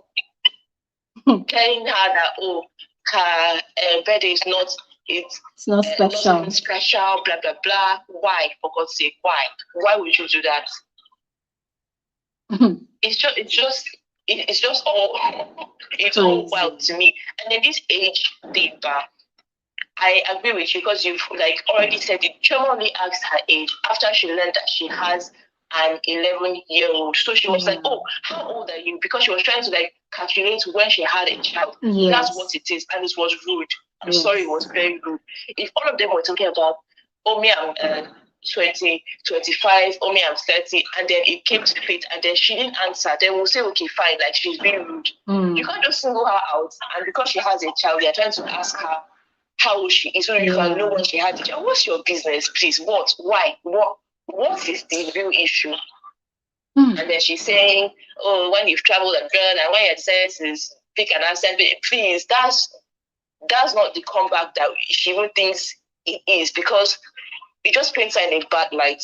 I swear, it just paints her in a bad light. She's not as sophisticated as she thinks she is. That's how she thinks. And it's just so terrible. And then the pool scene was the funniest thing ever. Because that's just, to me, that's like how maybe you go somewhere, people are sitting down at a particular table, and you take a seat, and then everyone else stands up. That's how it looked. Because they were all in the pool, then Faye came and she sat in, and then Iyabo stood up and went somewhere else, and then everyone followed like chickens to their mother hen, and they went to sit there with her, and then Tanya is trying to be like, oh no, actually, it's God. And then, the funny thing, the Dr. Romel came and he complained that it was very cool. So what are they saying? And then he went to do yoga in the morning. We now had a blood snooze after swimming in the warm pool. Really? Please. They should just carry their rubbish and go elsewhere. I beg. I'm just trying to see that reunion. Like, I'm trying to see how they react when, like, they are presented with evidence. When Dr. Romel, when they call him out, because, and the fact that they would even believe the rubbish he's saying, it's not surprising. Can't you tell when somebody is lying? Can't you? Because she wants to snatch her husband. Who is Iyabo's husband? Please. Who? Anyway, let me not talk too much, because I will be here for hours. I can be listening for hours. So let me just give the mic to someone else. Thank you so much. Thank you so much. Thank you. All right, guys, we're gonna speak with Parable Palesa on YouTube. Hi. Hello, Glory. Hey, how are Hi, you? how are you? I'm fine, thank you. How are you? I am good. I am good. So, because baby girl just spoke about a lot of the scenes, I'm going to ask you the question about loyalty in friendship. So, what's your idea of loyalty in friendship? Ah, Chloe, you're asking the wrong person. Okay, wait, before I answer the question, before I answer, let me just apologize to your listeners because today I'm gonna talk. You see, I normally take 20, 10, 5, 2 minutes. Today I'm gonna talk, so I apologize in advance. Whoever doesn't take my apology, I take it back, like Laura said. Anyways, after New Okay, Year, I'm you sorry. video to us and shout out to us and say Happy New Year. Please, don't forget. Thank You must you. yes, you must also make a live stream there. I think on the 6th. 6th is a Saturday. 6th of Jan. You must make a live stream so we can all wish each other well for the new year. Please, Chloe, please. Don't be busy. Tell your man I have a date with my listeners, with my viewers. Probably you're Please. cracking me up here. Oh, I'm sorry I even asked you that question. Don't ask me that question, sorry. People cut me off. Even now, I'm expecting gold scissors. They're gonna cut me off this December, January. I won't be friends because people say I'm not loyal. Wait. People say you're not loyal. Sorry, people say I'm not loyal because me, if you do something, I tell you like, you fucked up. This is so people don't appreciate that. I've been cut. Sorry, I literally have 3 friends now. Three. Wow. That's how Ah, bad it is. you are more And sought after now. You have some friends. Me, I have only one. I'll be like you, Gloria, soon, soon, soon. Because they are cutting me off. I don't know why. They keep cutting me off. Even now, my mom is becoming my friend. So at least I have her. And my man is my friend. Just two people, Gloria. Imagine. Even the Wow. ones that I'm dating, I'm not sure. Maybe next year, scissors would have cut me. I'm not sure, guys. See, I'm the wrong person to ask about loyalty because loyalty for me means telling your friend when she's wrong. You're Mm-hmm. not supposed to be scared of your friend. You can't be scared to tell your friend, oh, you fucked up, you did this, you did this. So that thing, it gets us cut off, Glory. We don't have friends now, you see now. Anyways, let me talk about Tanya. Because I always Mm-hmm. defend that girl. I always defend her. This time, I don't know what to say. I am speechless. Even speechless is not the word. Yo, I don't know what to say, guys. And I know for a fact she won't come to the reunion because you see how she's deleting posts and comments and all these things that she's doing on the social media. It already shows that she's not gonna come Our to the comment reunion. section is empty. You will see like Yes, 20 comments, 30 comments. Wow. that already shows you that she lacks accountability. She's not coming to the reunion. She's gonna post us. You see, this is ish. Yeah, no, Caroline, you do this one. You see, if Caroline was I blame Caroline. They tried to give us Caroline. She's not even up to par. Like I don't understand what's happening. I was so shocked. This episode it was worse. It was even better when she was keeping quiet and just forming amnesia. What was that pool scene? Huh? Faith, why are you shut? I was like, Tanya, shut up, shut up. Don't say anything. Keep quiet. It's better to defend a quiet person than to defend someone acting stupid. Like it's better to defend someone who's quiet. When she opened her mouth in that pool scene, I was just like, Tanya, you are irredeemable. Yeah, it's better. It's better when people say, "Oh, you're a puppet," but you've never actually done or said anything. She opened her mouth to lie and say the water is warm. That's a lie. The first lie she told. Yeah. Then she opened her mouth and said, Faith, why are you attacking us? Faith was not attacking you guys. She just told you guys the truth. Why would you move Yeah. when someone comes and then lie? How can a bigger pool, like even logic? Big pool versus small pool. Which one is warm? Hmm. And Dr. Romel shamed them. I think that's what even pissed Iyabo off because he came in there, he didn't get the idea. He was like, "Oh, it's so cold." I was like, "Yes." And Say it with if Dr. Romel had been there earlier, I'm sure he would have said the same thing they said, that the pool was warm, just to save Iyabo's face. God. And I saw, I actually understood when Dr. Romel said the water is cold, that Laura was actually being sarcastic. Because I was like, Mm. Laura, this one, she's dense. How can she say a big pool is cold, is warm? And then when she laughed, I was like, could it mean? But I wasn't sure. Then Dr. Romel came with that swimsuit. What do we even call that thing? Oh my God. You see why men should not be. It's a beach wear. What was that swimming costume? I was like, Dr. Romel. Yeah, no. Maybe we shouldn't even call him Dr. Romel. He's a script writer. Faith already gave us a name. You see that script writer? I don't know what he was doing there by that pool with that shorts and the fact that he was even wearing a vest. You see the swimming costume, it stresses me out because men don't wear swimming costume. He was just supposed to come there with his That's why the swimming costume stresses her out. swimming costume, a full grown as man with a what do you call this, a medical degree, came with a swimming costume to a pool full of women. And you can see that they planned because he obviously already told them he was there. So they were even pissed that you came late. Because in that pool thing, he was supposed to come and pepper, who's this girl? Faith, but he came late. So they were Yeah. already annoyed at him that first of all, you came late, you are coming here with a swimming costume, you are even telling the world that the water is cold. They were just annoyed at that point, like, let's just leave this silly ass man here and leave. And my Miriam with her skinny bones. You see now we are going to body shame her because she puts herself in these situations. She was shivering. I even felt bad for her. I was like, can't You saw someone when she was hug shivering, her? right? I was feeling so bad for her. I was like, can't they cover her at least? Bamu hug her, like just keep her warm because she's gonna die in there. They will just find skeletons in the pool.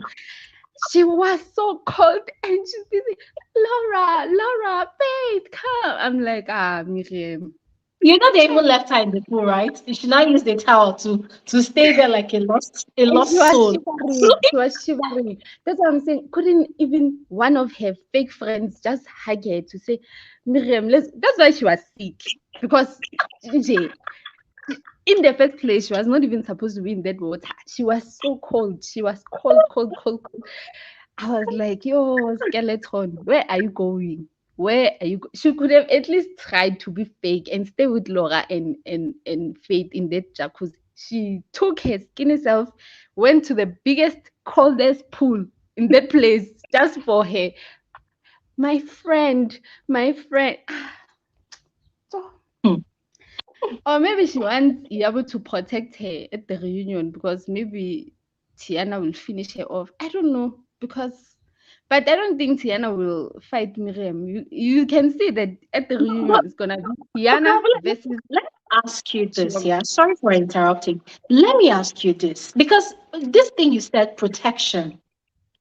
For me, I keep wondering, like, why do these women feel? Some of them now. Why do they feel that they need Iyabo's protection during the reunion?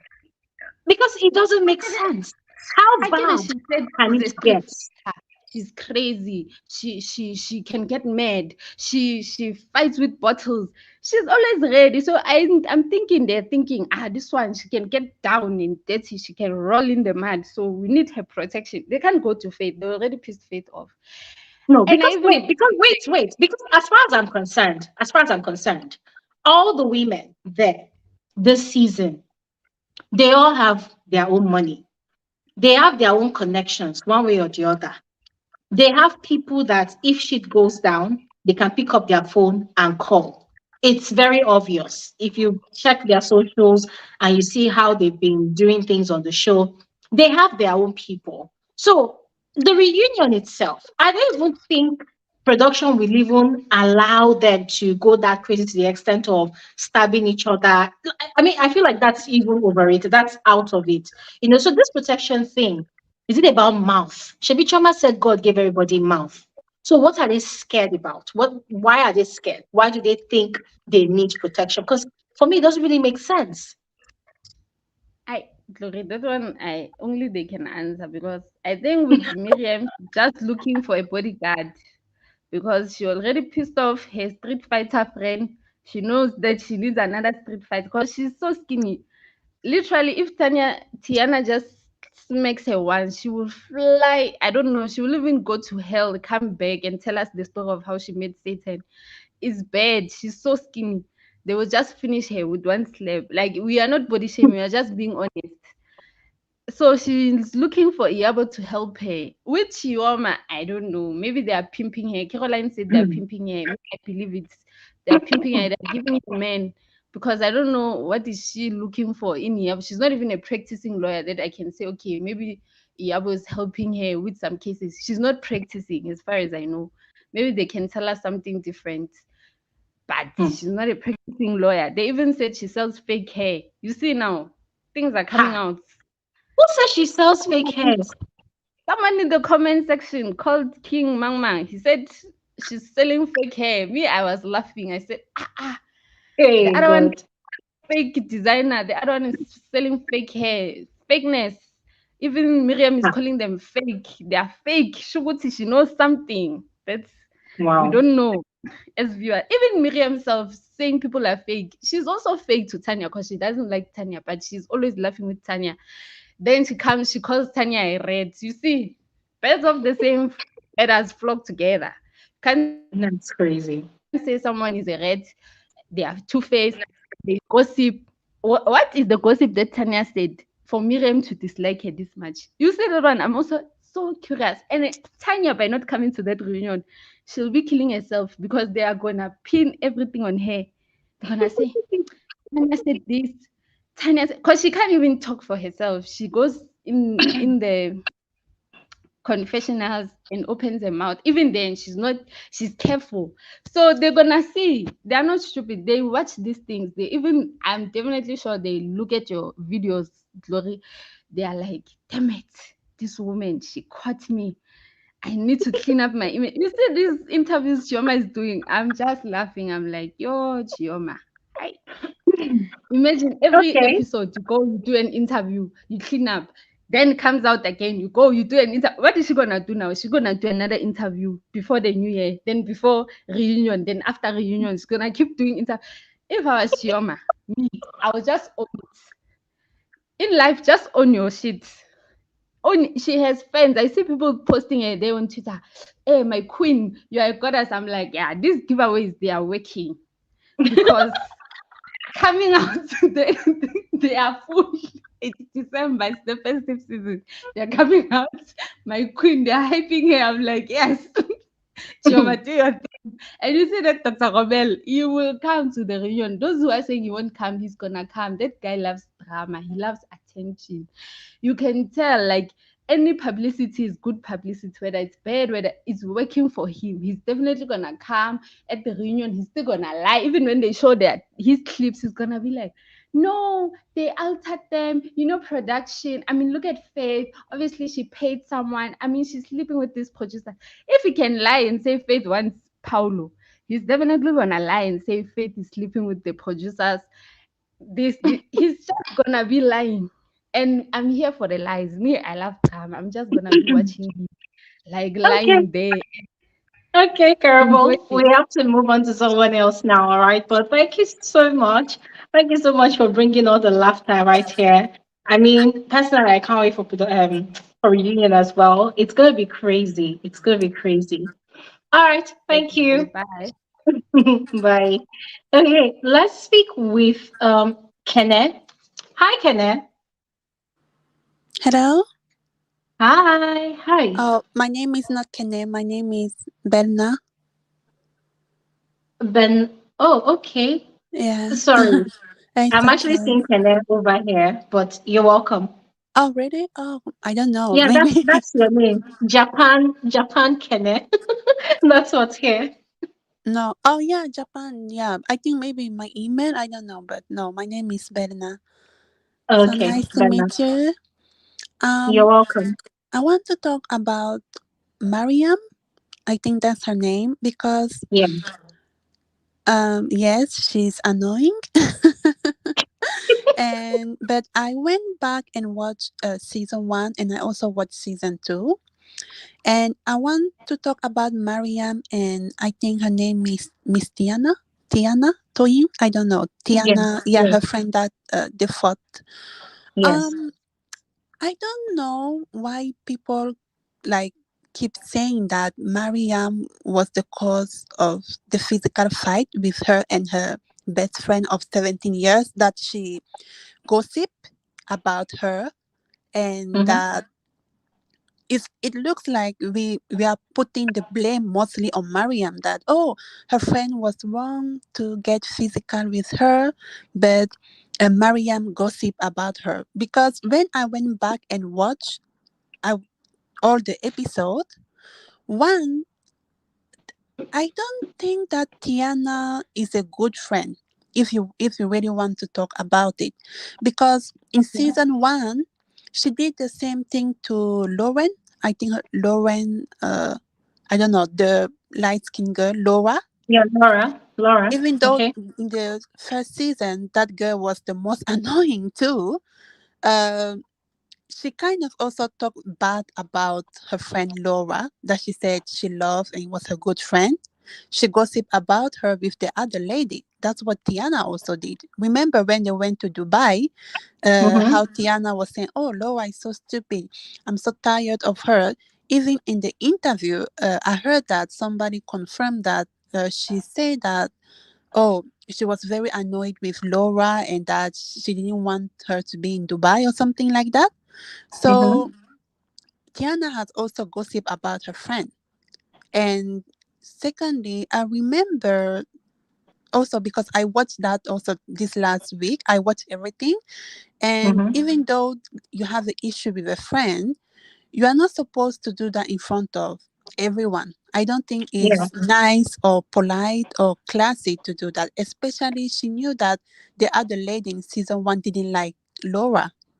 So you are not Mm-hmm. supposed to say that to the other lady knowing that they don't like your friend, whether you are going through with her at the moment, right? Mm-hmm. Mm-hmm. And even though in season two, when she sit with Miss Laura, she said that, oh, her and Laura agree that they will stop listening to the ladies in the group. So that means that, of course, she's also gossip about her friend in season one, but she also admitted herself that she was also listening to what other people were saying.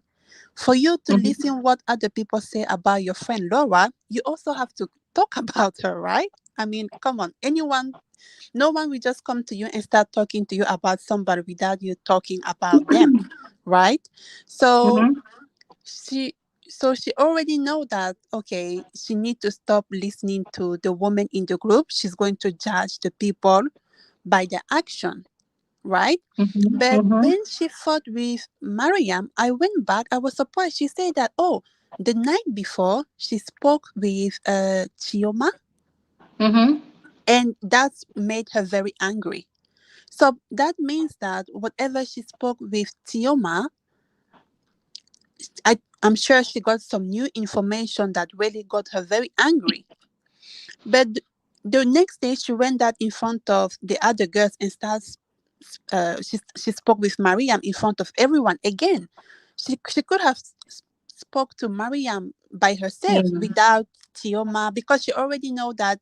I think she already knew that Mariam have issue with the other ladies because she spoke about the fact that you don't have a child, or maybe she already knew that the other lady was not feeling her, right?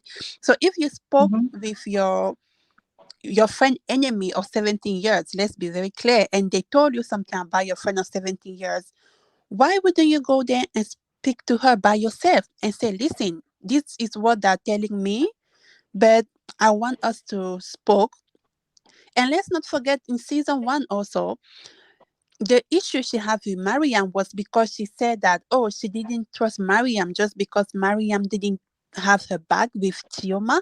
I think she said, so it's like she want her friend to always also have her back. That's how Yeah. Can I quickly chip in something? Can I chip Yes, in something? Sorry, not to yes, interrupt you too much.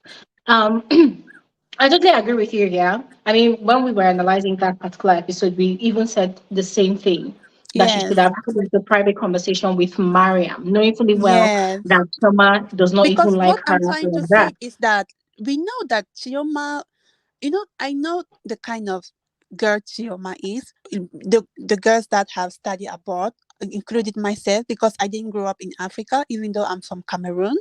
So Yeah. I know like the people I grew up that maybe are Nigerian, Ghanaian, or from a very well-known family who grew up in Japan or later went to England or United States to finish their Yeah. education.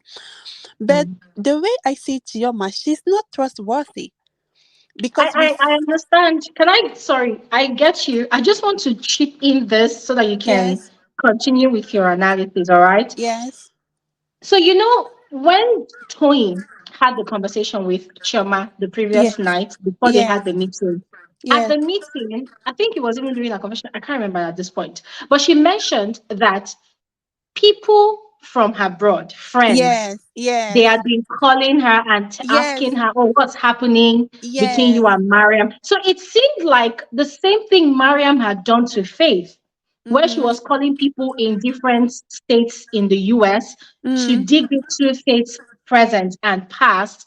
It seemed Mm-hmm. like Mariam was doing the same thing and was spreading some vile gossips about Toyin. Yes. Yes, that So I agree, just to, Mm-hmm. yeah. I So remember just that. to give, okay, continue. Yes, but I was trying to also speak about that because I want us also to see. I'm not defending Maria because I think they're both wrong. A Mm-hmm. friendship for 17 years, they both play a part in it. It's very hard to have people you can trust in this world. We know how people can be very nasty, gossip, and backstabbing Mm-hmm. and jealous.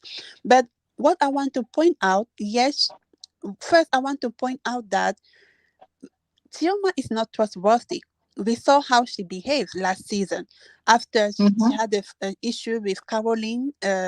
After she went back and said, "Oh, Caroline said this about you. She said that about you." So we know she's not trustworthy, right?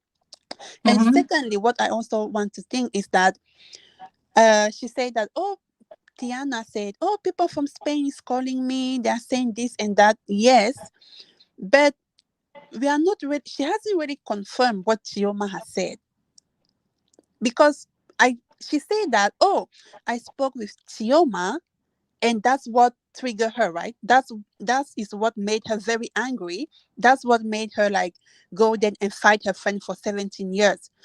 Because the Mm-hmm. way she said that, oh, people from Spain are calling me, you are talking about me, it looks like she already knew that before. It's not like she knew that the same night that Chioma talked to her. It's like, oh, I know this. They already told me you gossip about me. That was okay. But whatever Chioma told her that night, that is what really made her so angry, right? So And that's don't you think it was the like the last straw that broke the camel's back? Because yes, I do. I let's believe go that. by what, No, hold I on. believe that. I believe that. I Yeah, believe that it was the hold last on, straw. But I don't. hold on, hold on a second, hold on a second. All right. So let's go by your analysis now, yeah? Mm, um Tony has heard these things from these people. They've said a lot. Remember, before that fight scene, mm-hmm, Tony and Mariam, they had gone to a gaming center, they had had conversations, they had fun. Now, mm-hmm, we don't know the complete detail of what mm-hmm, they talked about, but we mm-hmm, know that Toyin asked Mariam about the mm-hmm. statement she had made to Choma about not having kids of her own, and Yes, Mariam cleared the air, right? So what we're yes. not really sure of if they cleared everything that they both have, like all the issues that they both had, right? Mm-hmm. Now, we don't know what Chioma told to Toyin, if it aligns with the things that these her friends from abroad have been telling her that Mariam has been spreading about her. Yes. So now that Yes. probably contributed to the final provocation. Yes, Now, I I'm agree. not saying that she was right, to Mm-hmm. attack Mariam, but I'm just saying that Mariam was not no, was not a saint. I mean, your No, friend of I 17 agree. years. I agree. I'm just trying to make sure that everyone understand that they are both wrong, because for me, I don't see like, oh, Mariam is the reason of the fight, or is the reason of the demise of the relationship. I'm when I look at them, they're both wrong equally to me, because one, Mm, Mariam, I don't know about the gossip. Gossip, people with gossip. So I cannot say if it's true or not. But mhm, I can say that Mariam, she seemed like she doesn't forgive people easily. Maybe she forgave her friend, but I think she was still angry with her, and she was not uh, honest with her friend, with Tiana. And so that's why I said that they're both wrong. But for me, to be very honest, I also don't trust Tiana, because last when I watched back season one, I remember episode one, Laura, her friend, said, "Oh, I don't like Caroline because Tiana told me so much thing about her." And she said that, mhm. oh, she told me so much thing about her, and they used to be friends. Now they're not friends. And I don't like her. That's what Laura said in season one, episode one. But in the season one reunion, Tiana was angry with Laura because she said, oh, how come you say that I told you stuff about Caroline? You make everyone believe that I was the reason that you and Caroline have issue, because you say that I told you stuff as my friend. How come you say that? And she kind of said that I never say anything about that, but clearly it was a lie, because Laura said that, oh, Tiana told me stuff about Caroline. So what I'm trying to say is that for me, they're both annoying. Uh, Yeah. I cannot trust it. I think they're both wrong, Mhm. and because So it's a sorry, gossip. sorry. Hold on, Kene. Hold on, Yes. Kene. And I'm going to apologize to you again for, interrupting you like this. I'm doing it because, you are raising very valid and interesting points. And I Yes. think it will help if you talk about it and I also talk about it so that we Yes. don't Of have a course. comparison. All right. So Yes. I want to say something here now to the Yes. points you raised about how Toyin caused some sort of, the rift between Laura and Caroline in season one. Now, if you Yes. look at the way season two started, I Mhm. totally love the way production started this season. They Mhm. showed us the different struggles that Mhm. all the women have in their lives and the different projects that they have embarked on, right? Now, for Yes. Mariam, it's the surrogacy. For Yes. Toyin, it's her health challenges. She's got a Yes. neck fracture, spinal fracture, knee Yes. fracture, and she needs to go for surgery. Now, this season, I believe, has successfully showed us that, okay, Toyin was not the best human last season. But this Yes. season, she's got all these physical and different challenges now, and she's Mhm. got her own moment to introspect on her Yes. life and her actions. She knows she's coming back to the show for another season, and she knows that she wasn't the best of human to Caroline or maybe Chioma or even Laura. And now she came back with new resolutions. What were her resolutions? Those were the things she actually said to Mariam and Laura, that she would now start taking people for their own actions. She would not listen to what people said, and she would not be Yes. the one to instigate things against people or between people. Do you understand? Now, if you look at the different scenarios that played out, Dr. Romel went first to Toyin to spread all those negative and all those lies about faith. What did Toyin do? Toyin said, have you spoken to her about it? Because Yes. Toyin did not want to put herself in that position again where she will be in the mix of different rivalries in the group. Do you understand? Yes. Now, Yes. when Yes. Laura and Toyin had their meeting and they had conversations, what did Toyin say? Toyin said, oh, instead, okay, I can't really quote her verbatim now, but a line of thinking was, do not put all your emotions on the table for these women. Instead, get to know somebody for yourself before Yes. Do you understand? In other Yes. words, she decided not to encourage Laura, to make the same mistake that Laura made last season. The mistake Mm-hmm. Laura made last season was you don't really know Caroline, but you heard XYZ from Toyin and you Yes. believed Toyin's words before even meeting this person to create your own perception about this person. So Toyin Yes. now, I feel, has come to that moment where she has done her own introspection and she's turning a new leaf. Mm-hmm. But that physical part, where she gets angry and then she gets physical with someone, I believe that even though she has worked on herself, she still needs to work on that part. So Yes. even if I. we're going back to what happened in season one, I think we need to also look at where we are now. How Mm-hmm. far have these women come in their journey? Have they Yes. changed? For someone like Chioma came in like a fragile flower, as she called herself. But now she's the bomb. Everybody is talking about how she's been doing things, how she's been hating on faith and doing XYZ. Do you understand? So Mm-hmm. this season, if you've been watching everything, as this said you've done, these women came changed. Some people changed for the better, and some people really retrogressed in their Yes. program. Do you Yes. understand? Yeah, Yes. I just thought I should put that out there. No, I understand and I agree. But for me, I think because of the 17 years friendship, I'm a little bit sad for both of them, and I'm disappointed because if you really look, the issue is the gossip that people talk, right? It's about the gossip. The Yeah, gossip that is the main reason of their friendship, of the demise of their friendship, and why it yes. got physical. So for me, it's like I'm still in my 20. When someone will come and tell me, "Oh, somebody say this about you," or your friend of even 5 years, 10 years say this about you, I will try to really to speak with my friend. So as much as I understand that Tiana has changed, to me, I don't really think that she's really that much of a good friend, because I Okay. really I it's just my opinion. I just feel like, as someone at her age, who's I think more 20 years older than me, a friend of 17 years, she should not, you know did that in front of everyone. Mm-hmm.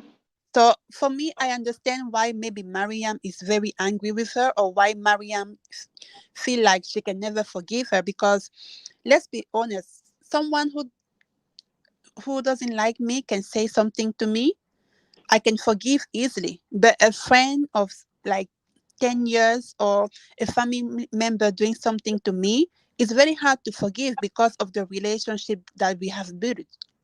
And if Mm-hmm. this is the first time that they got physical, I think I understand why Mariam is angry, because it's like, oh, so you are getting angry and getting physical with me because of a gossip, because you say somebody told you something. So that is the reason you are getting physical with me. But a friendship of 17 years, you couldn't ask me anything. So I'm just trying to say that for me, they're both wrong. I just think that they're both shady and they're both wrong.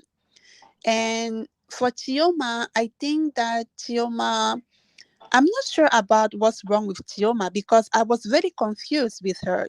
She keeps saying that she's very highly educated, she's an elegant, classy girl, and that she keeps talking about her background. Like when she get angry, she say, how dare you, and come, you don't know my background, my family, my education."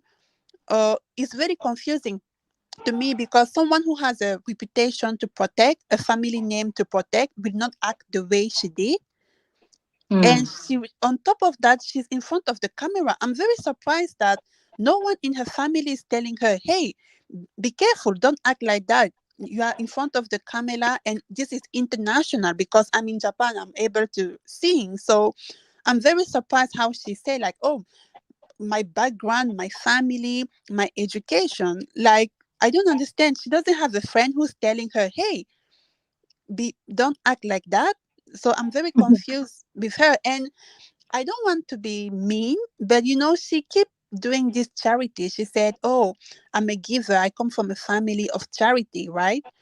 But Mm-hmm. in the same time, every time she have an issue with anyone, she's she speak as if she's better than all of them. She's like, I'm better than you. I have this. I have my education, my background, my family. So for me, it's like that charity that she's doing. If she's doing because she's really want to help them, or if she's doing with feeling like, oh, I'm better than them. Let me help them and make myself feel good. Because when you're Mm. really doing charity, charity is not for you to go. When you do charity, you really want to help, and you also do charity for tax because the tax here is very high. So you do charity so that you don't pay so many tax. But the way Chioma is speaking is like, oh, every time she has an issue, she's like, I'm better than these people, my background, my education. So for me, it's like the charity that she's not really doing that because she's really want to do. I think she looked down of the people that she's helping. That's how I feel. I'm sorry. Maybe it's Mm. rude to feel like that because if you're already helping people, you want people to do better. Anytime you have an issue with someone, you will not go like, "Oh, how dare you say this to me? How dare I'm internationally educated, my family, my background, I travel the world." Like, I don't think you will say those things. I So see what you mean. I also like frown on people who would always run to speak about their status whenever yes, they have issues yes, with people. You know this, how dare you? Do you know who I am? I don't yes, like I avoid people yeah, that always go through yes. that And route as well. I the get what most you mean. yes, the people who have a family name to protect will not. They don't even want you to know that family name. They don't want you to know that background. They want to make sure that you are that you also have the same background with them for them to get close to you. It's not Mm. something that they want to always say my family, my background, because they don't want to get attacked. They don't want to be a threat. They have. So I'm confused, but I think for Chioma, I'm a little bit also disappointed because she's very beautiful. Clearly, she's smart, but it looks like she doesn't have any common sense. She's book smart, but she's not. I don't know how to say. She's not smart. Like, I'm not sure. I don't know how to say, but she's book smart, but she's not smart. Like, I don't know, not street smart, but she's only book smart. And I think with Iyabo, I don't know. I'm very shocked that they're friends because the way Chioma is like she think of herself, of her education, of her background. I don't see them be friends. I feel like she doesn't really like her that much, but maybe she's getting something out of that relationship with Miss Iyabo. Maybe she's getting some connection in her country, in Nigeria. Maybe Miss Iyabo knows some very powerful people that can help her business. So Mhm. maybe that's why they're very friendly because I don't understand that friendship. And also, because I don't know, Chioma is just I really don't understand her. She's very Okay. confusing to me, and I don't know. And I also saw the interview she did, so I know she's smart because she come on, she knew that this was coming. She knew that Mm. people will look at her funny, and I think her business will be affected. To be very honest, because that's why she's also doing this interview. But I'm not sure about the tax in Nigeria. But I really do feel like maybe she's very worried about her business. That's why she's doing the damage control.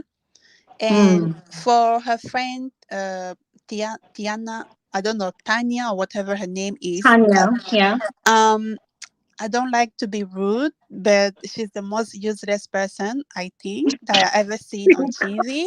I'm sorry, I'm very sorry. I hate being You're rude, like, but Tanya, I will say that Tanya is the most dangerous human being. Tanya is a snake, and Tanya is the kind of person that will even get somebody killed because she will go behind your back, talk to your enemy, come, then later she will come in front of you and smile with you. But she's very dangerous, that girl, because I don't understand what's wrong with her.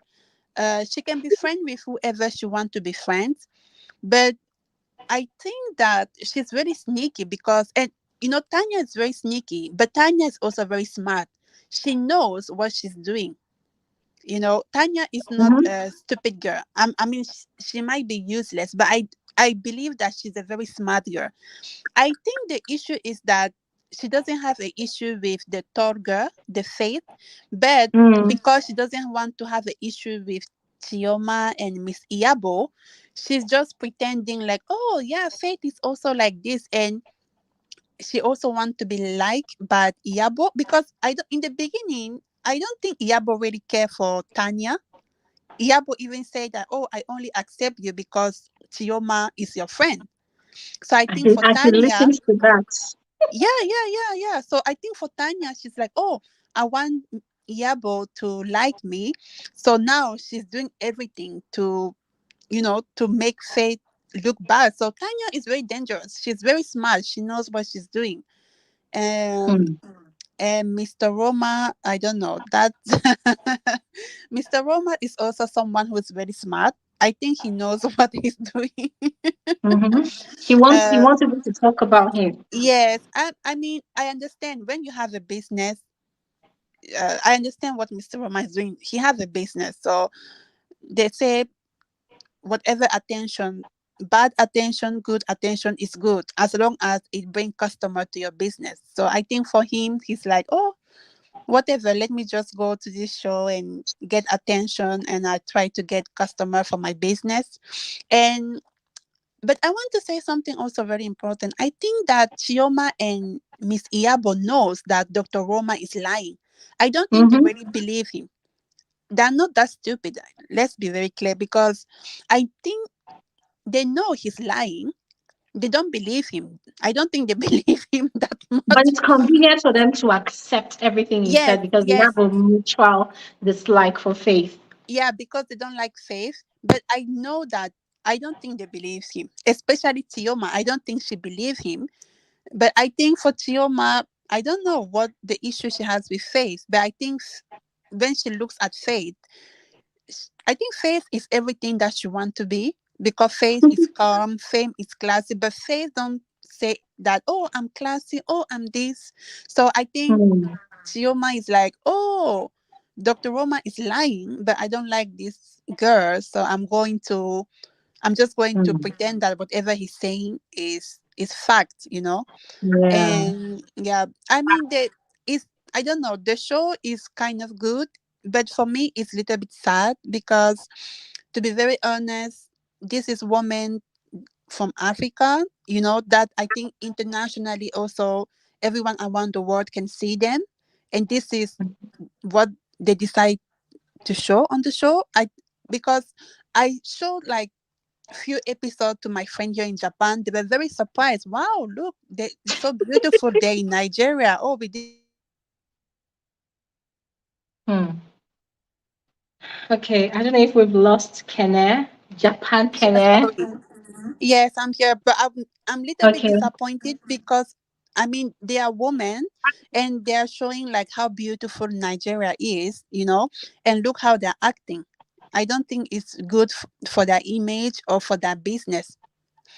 Well, Maybe I have a different understanding of the show, because for me it's like you want to show your business, you want to show the continent, you want to show, because I was also very surprised to see so many beautiful places in Nigeria, and it's like, oh my god, this woman, what are they doing? I want to see more about their business, I want to see the fun part. And season 2 was just like disappointment, disappointment, disappointment.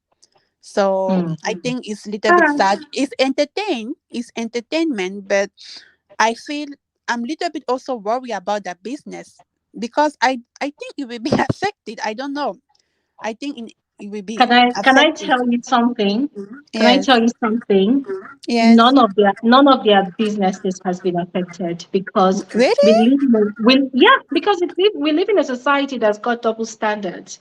Have you Really? seen how people? Yeah, I mean the ones that play the villain. You need to see Mm-hmm. how people celebrate them and they hype them, and it's crazy. So for me, I just take the show at face value.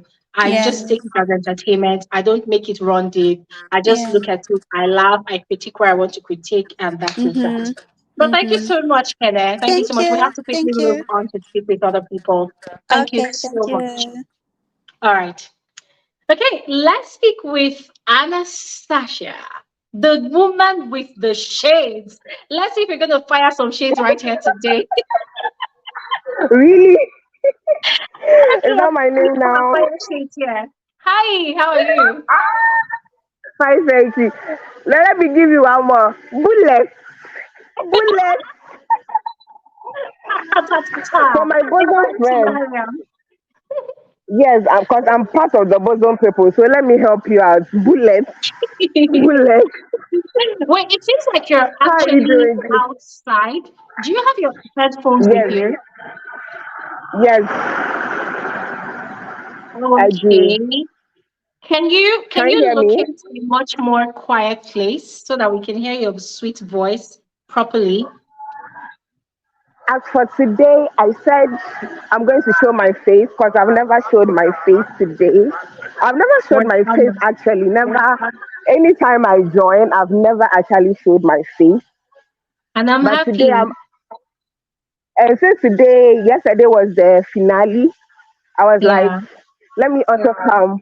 And today I'm going to show my face. But I'm outside at a friend's wedding and I didn't want to miss it out.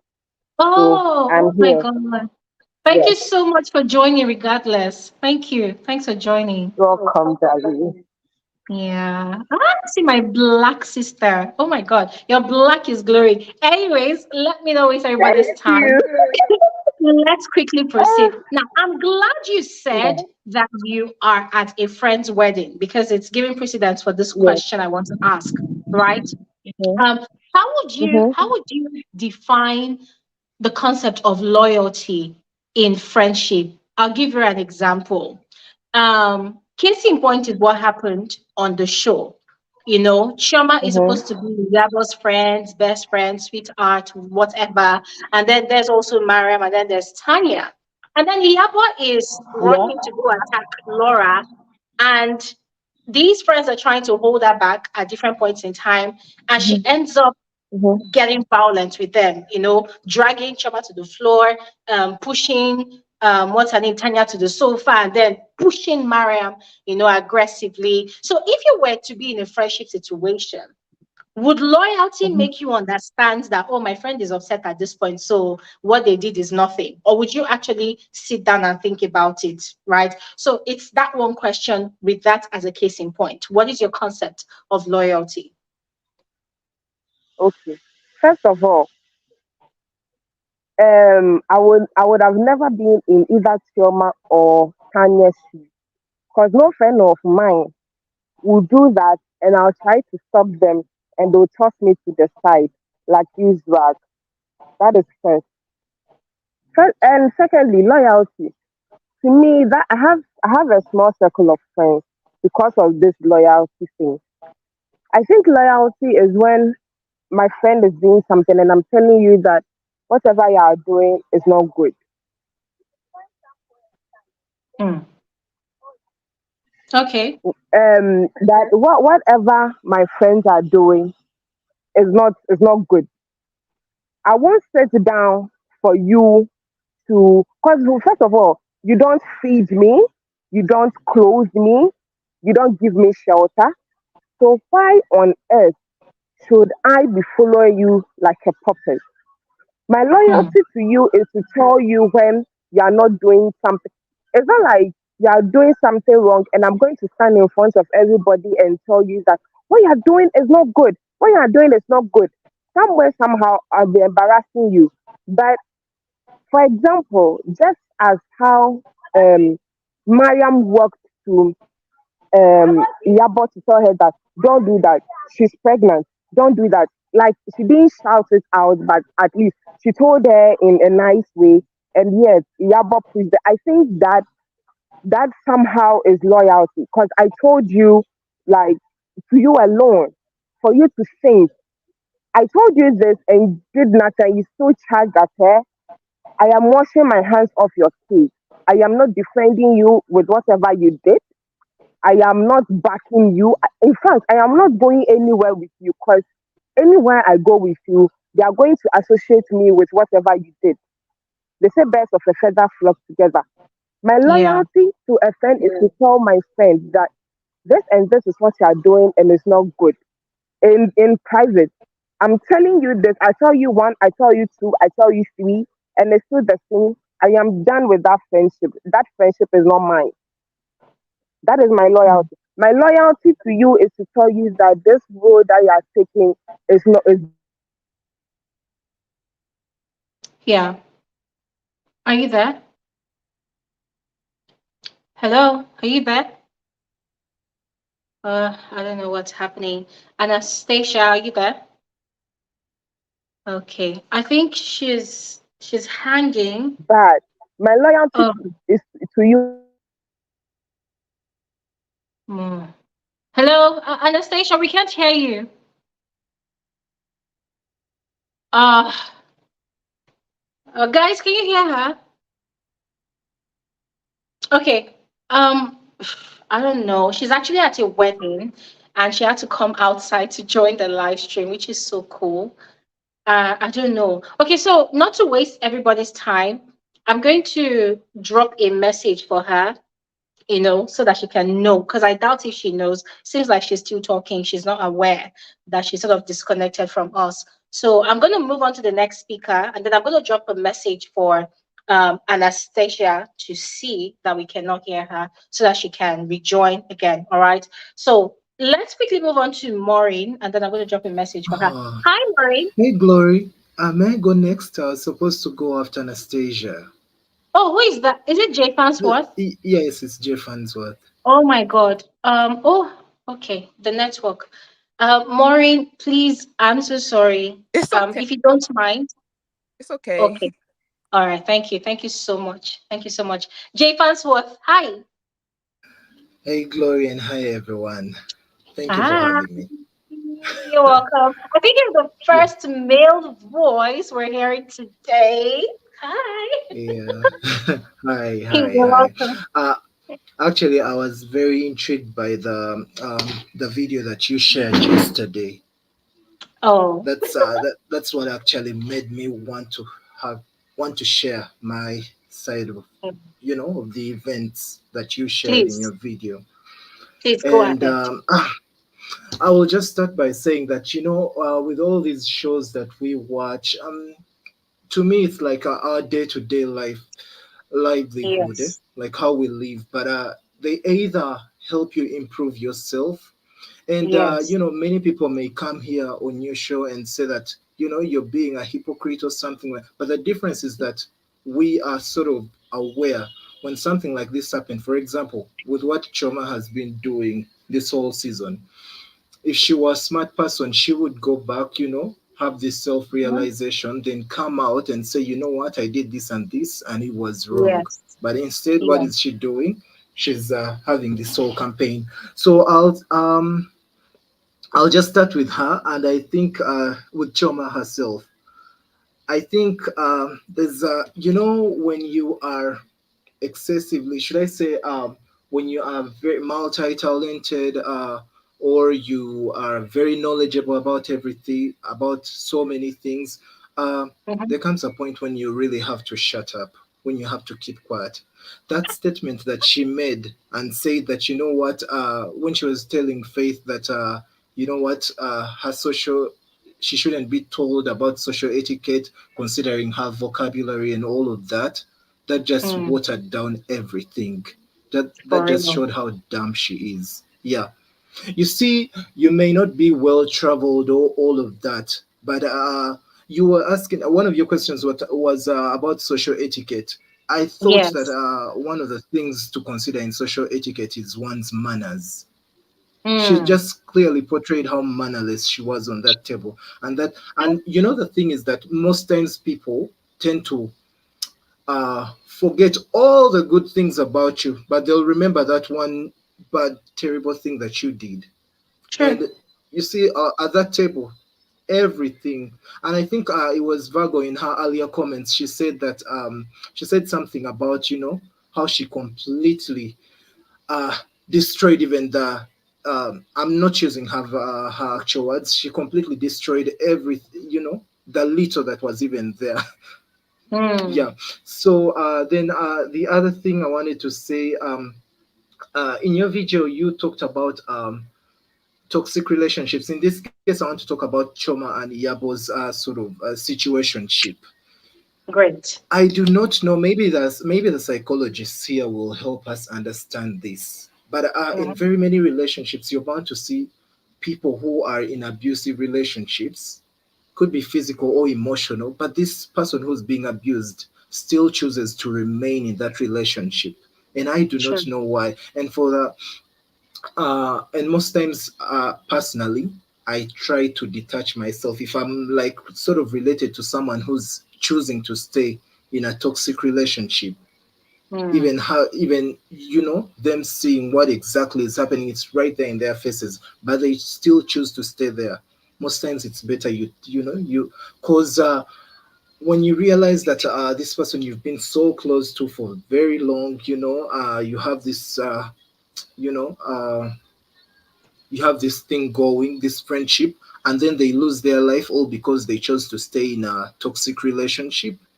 You Mm-hmm. really get so hurt.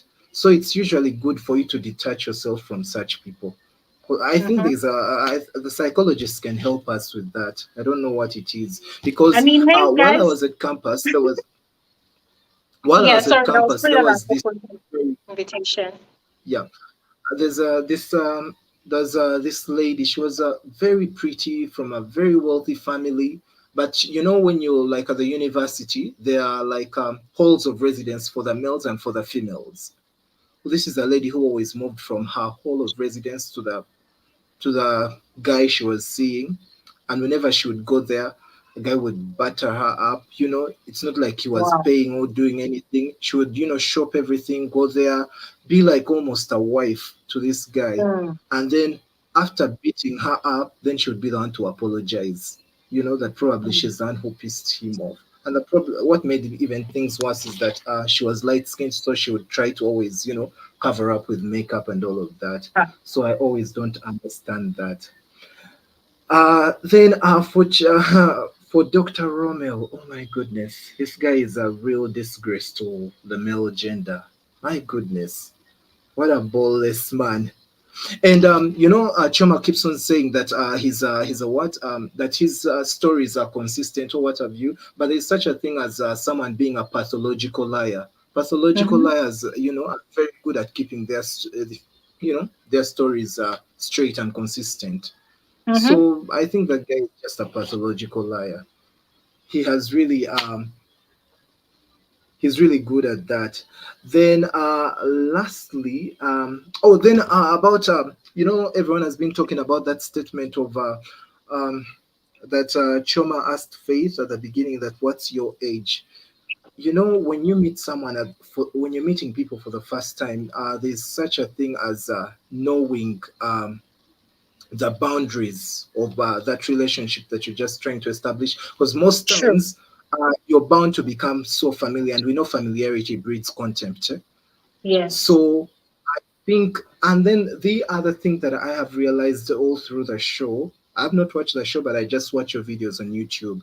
I've realized that all these ladies are actually, should I say, not all of them, but especially Iyabo and the minions, they are should I say, they envy Faith, they admire her. But for someone like Choma, she sees it at a distance, but she doesn't want to accept that, you know what? She wants to think that, I am the it girl. So no one comes into this group and thinks that they'll be like me.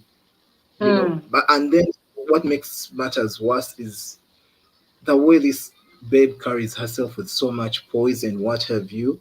And then as for Iyabo, I think it's there's such a thing as sensible pride and stupid pride. I think for her case it's stupid pride.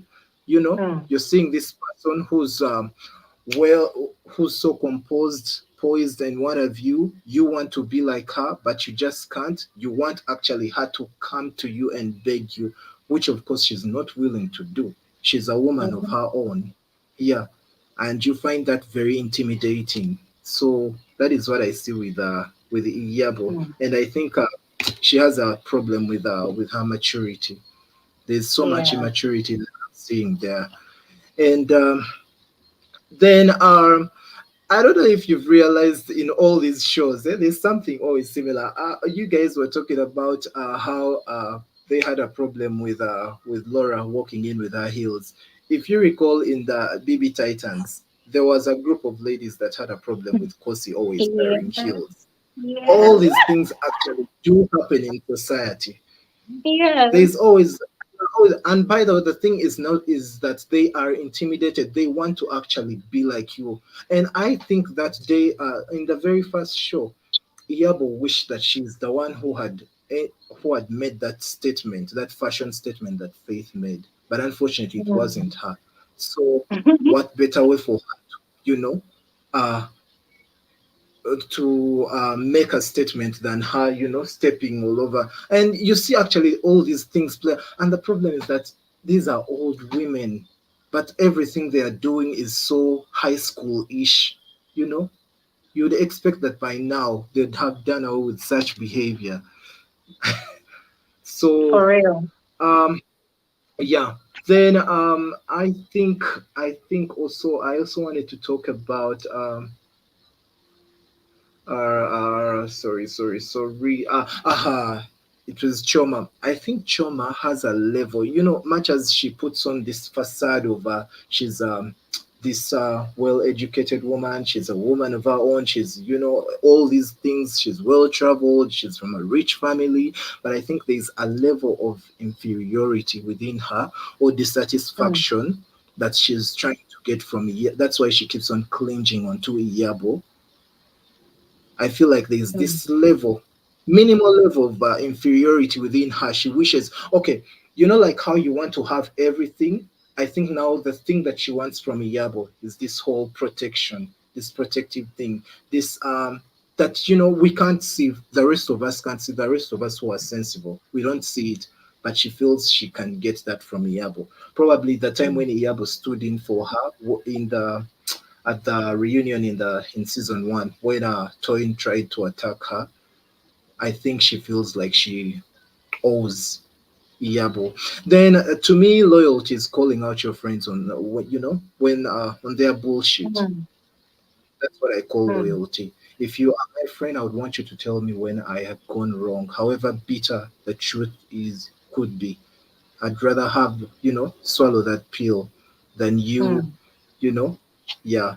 So Mm. that is it for me. And yeah, basically that's what I had to share, so thank you. Thank you. Thank you Yeah. so much. Thank you so much. So I just want to ask you one question. Being the male, yeah, like the first male voice that we've heard today, um, one of Chama's interview, she had mentioned that the reason she returned for another season was because Iyabo persuaded her, really persuaded her, sort of manipulated her into coming back because of how convincing she sounded, with reason that, oh, last season people felt you were not a loyal friend. This time around, come back and prove that you are a loyal friend or you can be a loyal friend. So, from all you've seen so far, do you think Shoma achieved Iyabo's goal? Because that was actually Iyabo's goal, not her own goal. Do you think she actually achieved that? The goal of being what? Of being loyal. Mm-hmm. They like very many people have said, there's nothing loyal about that. When you are, you never get to speak your mind. You are all about pleasing this person. So Yeah. basically all she has been is what Faith called Tanya, a puppet. Mm. And what you have calling all these ladies their minions. And then one thing I didn't really I think last weekend, that's when she had, all of a sudden on YouTube I saw two interviews she had on YouTube with Yeah, I Tokyo. saw that. Yeah. So I just watched yesterday when I was watching your video. I saw a snippet of it, you know. And Mm. one of the things she mentioned that was actually intriguing, it's sort of comparable to the question you just asked. She said how she was in an abusive relationship, and one thing she has realized about such people is that they're usually serial beggars. That's the word she used. Yeah, that this guy actually slept at her Mm. door step for over 3 days and what have you. But if you knew that, let me just say, if you know such people, Don't you feel like you're contradicting yourself when you get into now an abusive friendship, if I should call it, the Mm-hmm. friendship that she's, I mean, she knows all these things, but she's choosing to Exactly. Oh she's my God. to be blind. You know what, Yeah. Jay Farnsworth, thank you so much for raising that up because I think I mentioned that on my video yesterday. Because here we are, you've shared your story on your interviews, which means that these experiences for you on the show are real, right? They are real. For you to have shared your abusive past with whoever you were with, it means you want to buy into the sympathy, you want to, evoke the pity of the viewers of the show. But then on the show, you're with someone that has probably unintentionally on different occasions been physically violent with you, malhandled you, in the heat of a quarrel or an altercation, and you are still choosing to not, like, you choose not want to see this person for what they are. And I'm referring to Yabo now, i.e., the Dubai situation, and then the poolside situation, and then this one again that happened with Laura. How many times does this person have to beat you down for you to actually see that your relationship does not include regard? Because if it does, this person will be very careful to handle you like a fragile flower, as you call yourself. Do you get? Exactly. And it's not until the worst has come to the worst that actually people do realize these things. You know, like like I told you from the beginning, maybe the psychologists will again help us define what this is. How can someone continuously, persistently stay in a toxic Exactly. relationship, knowing everything? I mean, all the signs are there. You're seeing them, but you choose to always defend them, and all Mm-hmm. their bad character, their toxicity, you know. Exactly. Yeah, even when you see, and I think people have always said that, but I like what someone again said. Someone said that whenever Choma sees people trying to get physical, she gets in the way. But then, good enough, someone said last time that it's not until the camera she realized that the cameras were on them that she decided to, you know, throw Mm-hmm. herself in so that Yeah. people could, yes, so that she Yeah. could actually save face or something like that. Mm-hmm. So yeah, personally, I have a big problem with bullies. I have been fighting like bullies, I think, from way back in my primary school. I'm actually the person, and one thing I realize with bullies is that they are actually very weak people. You just Mm-hmm. need to stand up for yourself and speak for yourself. Actually, they Mm-hmm. usually have so very many insecurities, and I think that's the thing with Iyabo. If those ladies had chosen not to, her shoving, them and throwing them when in the heat of the moment, well, that's from the 11th episode. If they had chosen not to go and meet her outside, she would have really mellowed down. Trust me. Mm-hmm. But now them go there and trying to massage her ego and everything, now Mm-hmm. she feels she has the upper hand. So Mm-hmm. I do not actually even blame Iyabo. I blame them. They chose that path. I mean, she does not Yeah. give them any. She does not, yeah. So Mhm. that's the thing with me. All right. Thank you. Thank you. Thank you so much, Jay Fansworth. Thank you so much. All right, we're going to move on to Maureen. But before we go on to Maureen, I want to read out Anu Oluwa's comment, which is very, very interesting. Says, if you are coming from an abusive relationship, with the way Iyabo keeps pushing and making you kiss the ground, that's Choma, you would definitely be triggered to distance yourself instead of making excuses. And that is so true.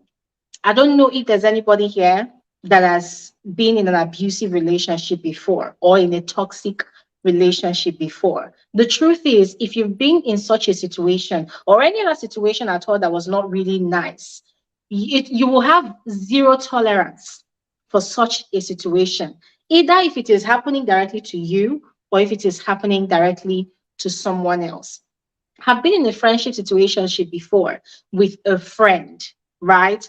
And this person was such a narcissist. Like, when somebody can be so manipulative. And I didn't realize it until I thought I was actually losing my sanity. So now being my age and having my experiences in life now, when I meet people that have the potential to be that way, I'm not rude to them, but I always fashion out a way to avoid any form of, you know, closeness with those people. I just so now I have like zero tolerance for people that are like that. I don't tell them like I'll try this to their face. You know, we can have a conversation, but that is where it ends. There's a boundary. And that is nothing but the truth that Lua just pointed out. If you've been in a toxic or abusive relationship before, whether platonic or maybe romantic relationship, maybe the person has gone physically violent on you before. The moment you find yourself in a situation that seems that way, you'll be triggered. You'll be triggered, you'll have zero acceptance for it, you know. And this is now making me question this Chioma narrative of, oh my god, I was in a toxic relationship, toxic people are being abusive, people are very are beggars, blah blah blah. It's making me wonder like, but the way you've portrayed yourself on this show, you know, you've been pushed, shoved and dragged by your new friend Iyabo. You make it look like you actually enjoy it, because after that happens, she will be cooking you amala. Shebi, you said, oh, she knows the way to your heart, and it's by her preparing you amala. Amala is the answer. So it's like they finish dragging your ass on the floor like a raggedy doll, and then they cook you amala, and you eat amala and lick the plate, and it's like all is well and good. So where do you draw the line? Where do you draw your boundaries? What exactly do you even like? Do you like toxic people or not? Do you like abusive people or not? Or you think, oh, abuse is only when the person is angrily shouting at you directly. You do not think that abuse also could be when you're trying to hold your friend back from a situation and they actually channel that aggression on you. How do you understand these things, Choma? So that's another question out there. Hi, Maureen. How are Glory, you? glory, glory, glory, and the next speaker. If you'll just please allow me give this one example. I wanted to give you an LB out, please. Please, I'm Okay. very sorry. Maureen, I'm please, very I hope you sorry. don't mind. I'm very No, sorry. also Please allow me. So you Okay. see how Laura said that she would rather be with Iyabo than be with someone like Tanya. I Mm-hmm. need to give you an example. If you remember in the last concluded BBN, remember when Ilebae and White Money, that White Money issue, you know, Mm-hmm. how when White Money, clicked what she was doing and then she decided to step aside and cry, and everyone now, you know, thought that she Mm-hmm. was the victim. I don't know if you see why now Laura says she would rather be with Yabo than Tanya. Because Tanya, the way she looks, she will always throw these jabs and then Oh yes. have this Yes. yeah. So Yeah. most times you should fear such people. Thank you, Yeah. thank you, I thank you, see and have what a you good mean, my evening. dear. Thank Yeah, you very much. yeah. Thank you very much for your time. All right. Now officially, hi Maureen. Hi, thank you for having me. Good afternoon or good morning. It's morning here, but You are welcome. You're welcome. And thank you so much for your patience and consideration. Thank you. it's no problem. It's my first time on any platform like this, so I didn't mind. Hi. Hi. You're welcome. You're welcome. You're Thank you. welcome. All right, all right. I would want to ask you a question, but let me start by listening to you first because you've been waiting. All right, let's hear your analysis of the show. This show I've been watching since the first season, and I enjoyed the first season. I was a bit confused, but I watched Real Housewives of all locations. So I was like, Lagos, okay. So let me see what it's about. Cool. Mhm. The first season, I did not mind all the ladies. I was just indifferent because it was a new season. Everyone is still filling themselves out how to act in front of the camera. So I was like, okay, that's fine. Coming into the second season, I Mm. gave everyone a fresh start because I didn't dislike anyone the first season, honestly. So I gave everyone a fresh start and I was like, okay, let's see how everything turns out. By the end of Mm. the season, I swear, Iyabo just, I don't know. She, something about her just, I don't know, it makes me itch. It's like, it's annoying because I really just look at these grown women and I say, you guys are scared of a woman that goes on her social media, just as a man, jumps on cars, just does the craziest thing for views. And you guys are scared of her. I was like, She's not that big of a personality for you to be saying, I need to have her in my corner. I need to have her by my side. I just could not understand that. For Faith, I feel like Faith really came in, really the way that Chioma came in the first season. She felt very fully of herself. She knows the type of woman that she is. And I still don't understand what the actual problem between Faith and Chioma is, because Faith really did nothing to Chioma, like at all. I can't even think of one thing that Faith did to Chioma. Same thing for Mariam. I think Mariam just created a situation in her head that caused her to not like Faith. Because I'm even still trying to understand her explanation. I still can't understand what she's talking about. Because Faith did absolutely nothing wrong to you. For Laura, she was playing devil's advocate for all of these ladies, honestly. And then when Iyabo called out fake, I was just like, Iyabo doesn't know what fake is. She doesn't know what real is. Iyabo doesn't know what anything is. It's just because she doesn't like Laura. She doesn't like Laura's sister, so she will just peek on Laura until she gets her satisfaction. Tiana, even I really thought I was gonna like her. I wanted to like her so bad, but she just keeps showing her ass, and it's just like so sad to see, because I'm like, you're truly lost. Like, and then she makes these facial expressions as if she's done something. I just like, I don't understand. I don't understand at all. But this last episode, I was just watching, and I was just like, my mouth just dropped when Dr. Romel said that one thing, that Faith said this and that she wanted Iyabo's man. I swear my face dropped, because I was like, wow. Like, where did he pull this life from? Like, and then the way that he spoke with such conviction, I was like, he's a dangerous man. Like, extremely dangerous. And to start our whole conversation saying that Faith, I'm sorry, 1 second. I'm sorry. But for him to just start out his conversation and say that Faith is a pathological lie, I was just, and then for him to, it scared me. Like, I was actually scared, because like, I've never seen someone lie with a straight face like that, with such passion and such, as if everything is real that he's saying. That was entirely crazy to see. But to just off that last episode, when Iyabo was saying that Laura wanted her own clique, I feel like she should have been directing that towards Mariam. Because for Mariam to call everybody else fake, but then enter into that big pool with one, Chioma, that she doesn't even really like. Two, with what's that girl? With Tanya, who she calls a snake in her confessional. She does not like what's her name? Tiana? Tanya. I'm sorry, Tanya. She doesn't like Tanya. She doesn't like Chioma. The only person that she really tolerates and likes is Iyabo. I honestly would have felt if she stayed in that jacuzzi with Laura and Faith, that would have probably been better, because she truly does not like Tiana or Chioma, and I don't understand why she got up to go there. Second, when went to go tell Laura that the pool is warm, that she should come, and then as she's walking away, she's saying to tell Faith to fuck off. I was like, like, it just shows how much dislike and hate out of nowhere that she has for Faith, because what even prompted you to say that? Nothing.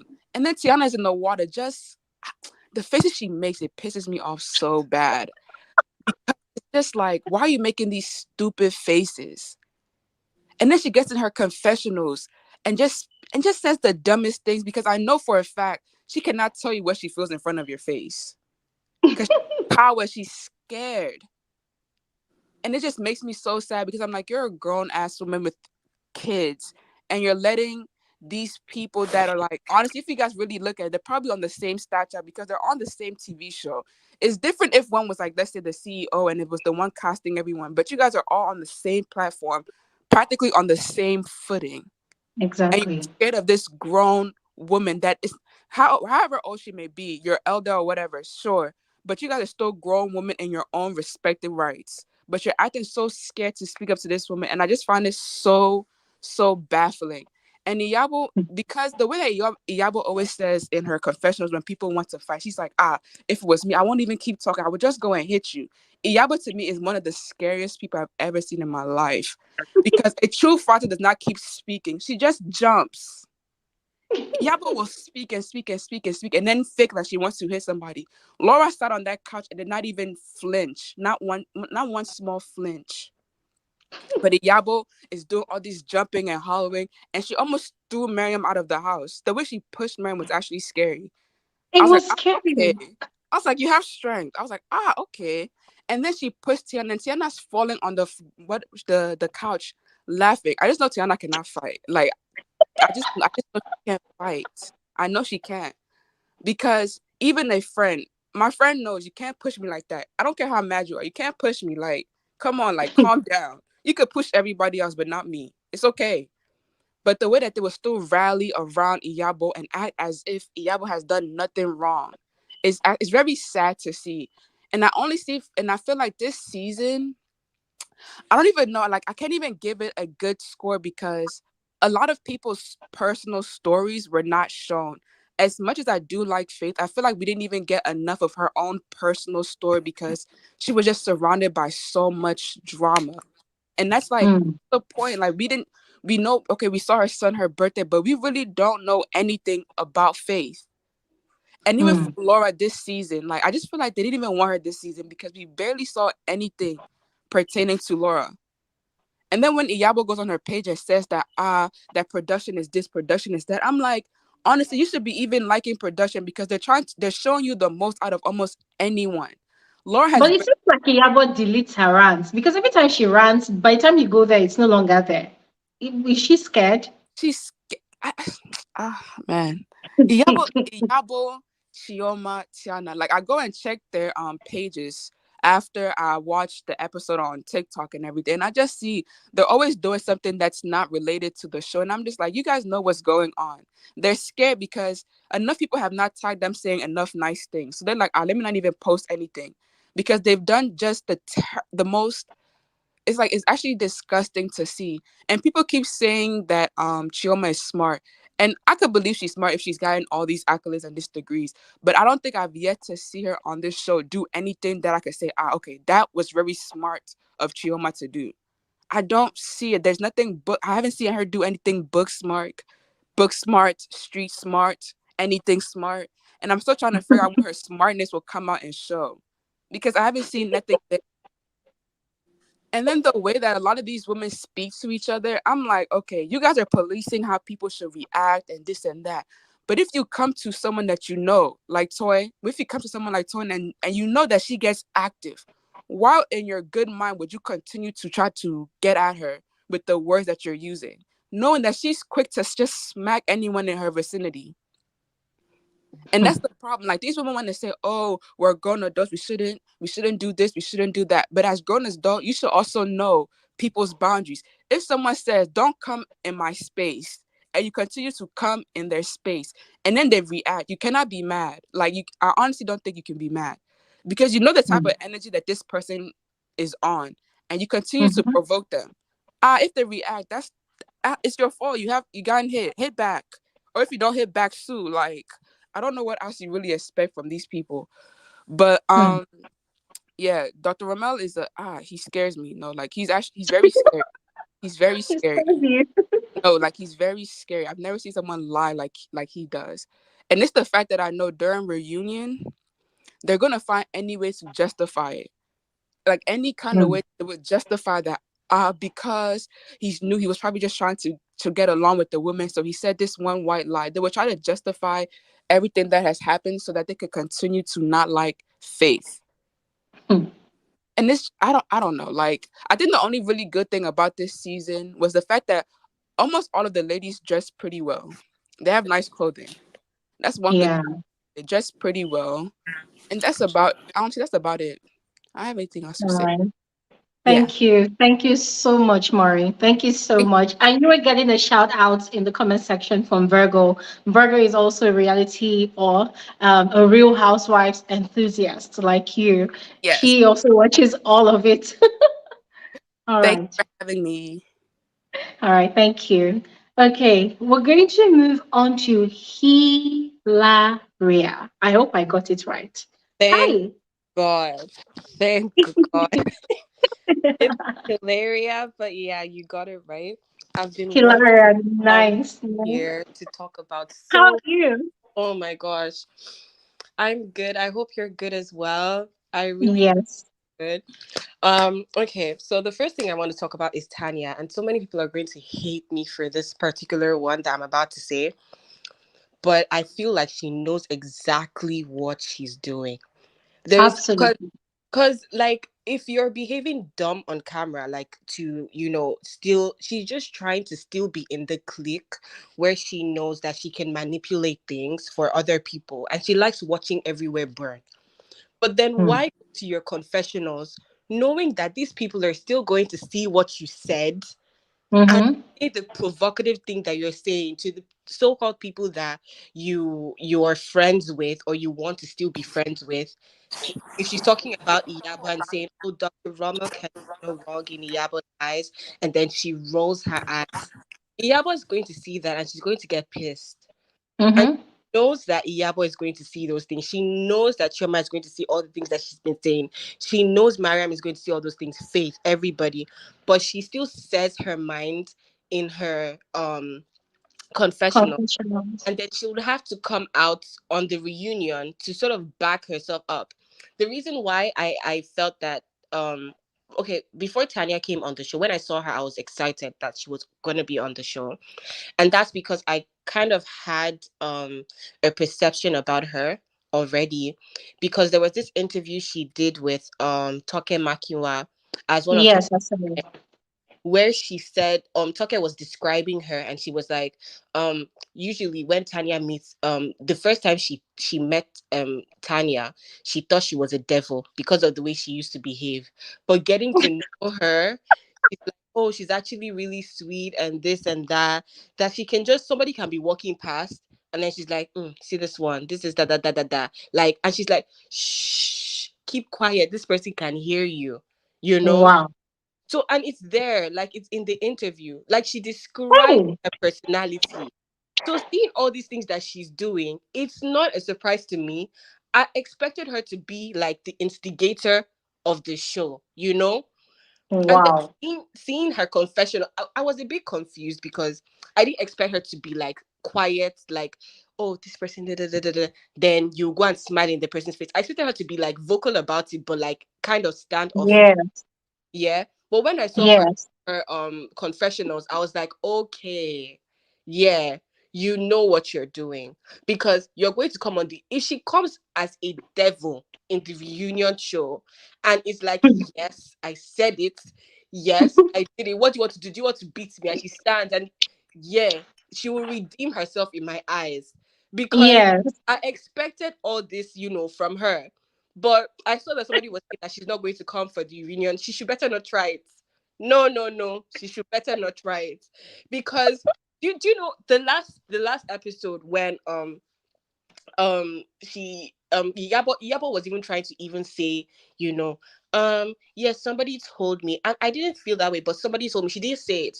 But she went out and said, oh, yeah, I'm the one that said it. I'm the one that said this, that, Mm. trying to kind of stand and be like, oh, what do you want to do? Yeah, I'm the one that said Yeah. I have my own. She did not expect that Iyabo would say, because obviously the person will start thinking, who said this?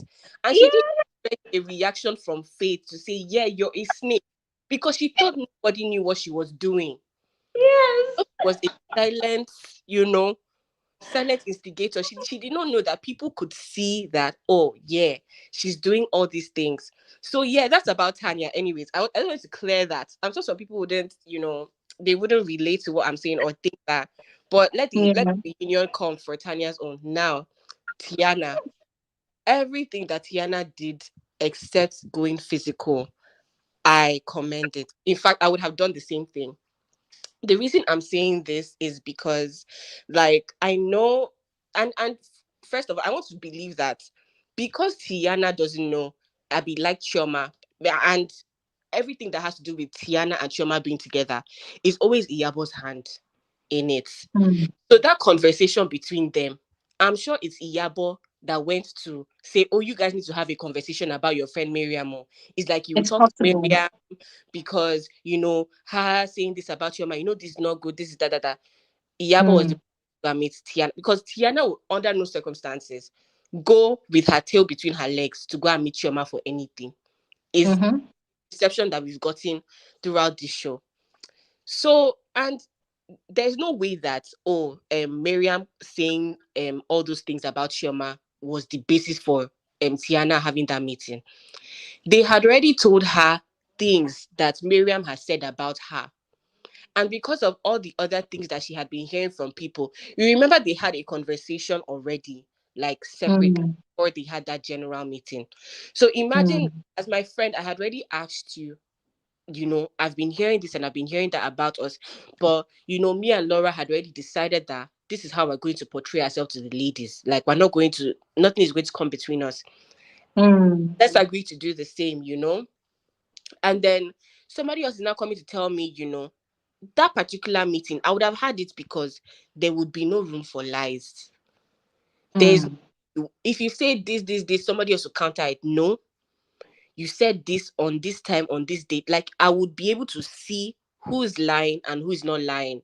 Because if I'm backing you up as my friend, and then behind my back, different people are telling me things and they are correlating. This person said, oh, you said this, and the person is in Spain. This person in Nigeria, I hate the person. I hate this person.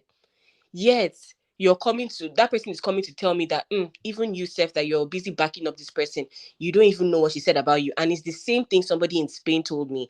Then there's a Mm. problem, because as far as I'm concerned, that meeting, I'm already trying to give you the benefit of the doubt, but I want to see what you're going to say, and if these people that are supposedly supposed to be lying would be able to Mm. say the same things that they told me in private in front. Yeah. So that is what that whole meeting but when Mariam crossed the line, if she knows her friend, she should have said, oh yeah, we fought before. But if ladies are fighting, yeah, things are said behind closed doors. Like when you're arguing, you say some things. Oh, this person said she does too much, she does this. Oh, this person said she does too much, she does this. But when you reconcile, you're like, okay, yeah, I said some things about you before, and I said some things about you, the next Absolutely. time, and then now we're cool. So all those other things, yes, they were said. I might have said some things I don't remember, but that was when we Mm. were doing. And then ahead, like, Exactly. you can be like, okay, no problem. We'll talk later Mm. in private. That should have, Mm. but the fact that she was still trying to be like, what are you even saying?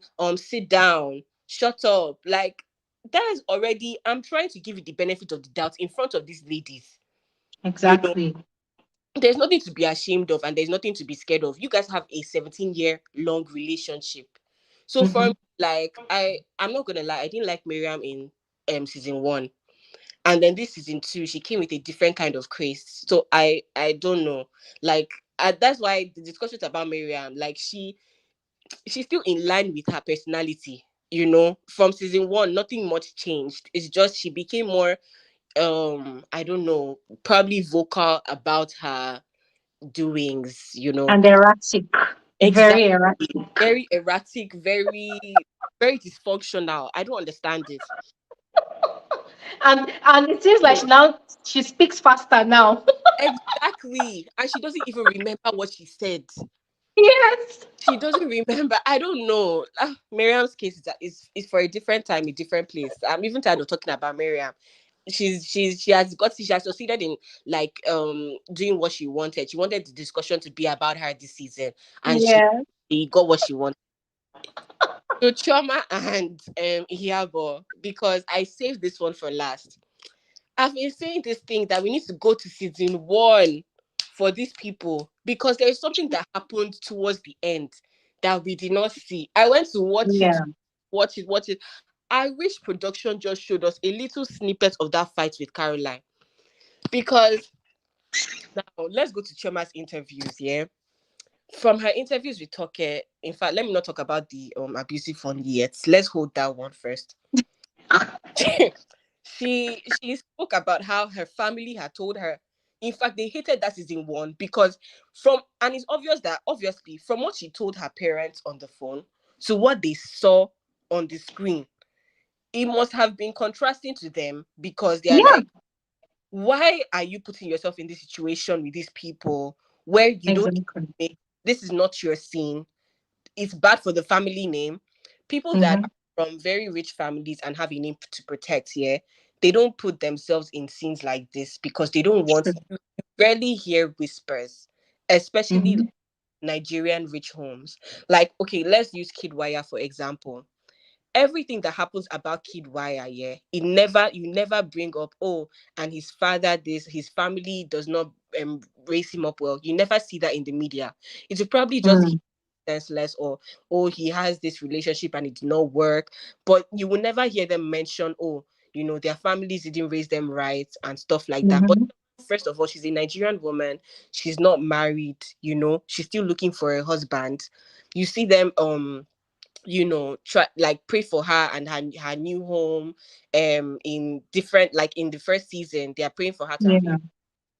and then they expect herself to carry herself in that kind of light, like, I'm a young woman, I have this, a somebody with sense.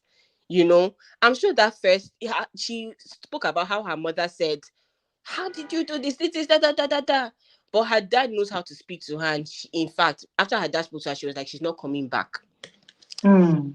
Now, she now came and said, oh, Iyabo called me here and she begged me.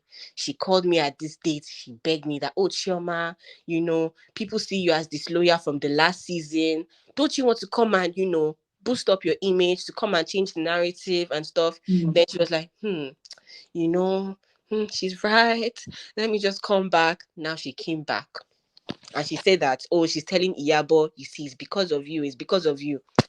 That because of you, if it's for any other person, Iyabo would have taken offense to that statement. But I've kind of It's only realized Yabo that that says what she says during her confessionals. exactly. See, Iyabo would have taken, let's say it's somebody like Mariam that said, she even tells Iyabo that it's because of you. Iyabo can easily take offense to that statement. Of But course. I feel like they have a kind of agreement that anytime it's Chioma, Iyabo will take the blame. The fact Mm. in the fight between Toyin and Mariam that same day, Mariam said, Chioma told me that you're behaving a kind of way towards me. Iyabo immediately said, no, no, no, no, no, no. That came from my mouth. You Mm. know, knowing that Mariam will not fight her. So nobody will fight her. Exactly. Quickly, yeah, I said this because you were trying to look for words. You were trying to It's very possible that Chioma said it too. Mm-hmm. But she just wanted to take it because if you want to fight her, let's see how you're going to fight Iyabo. Everybody's already, Mm-hmm. you know. So she's going to Mm-hmm. cover Chioma in any way that she can to make sure that Chioma doesn't get into trouble with anybody. Nobody can beat Chioma. Let's see how you're going to beat me, Iyabo. And Chioma's one used to be saying, no, Iyabo doesn't do this. Iyabo is not a bully. Mm. Is that?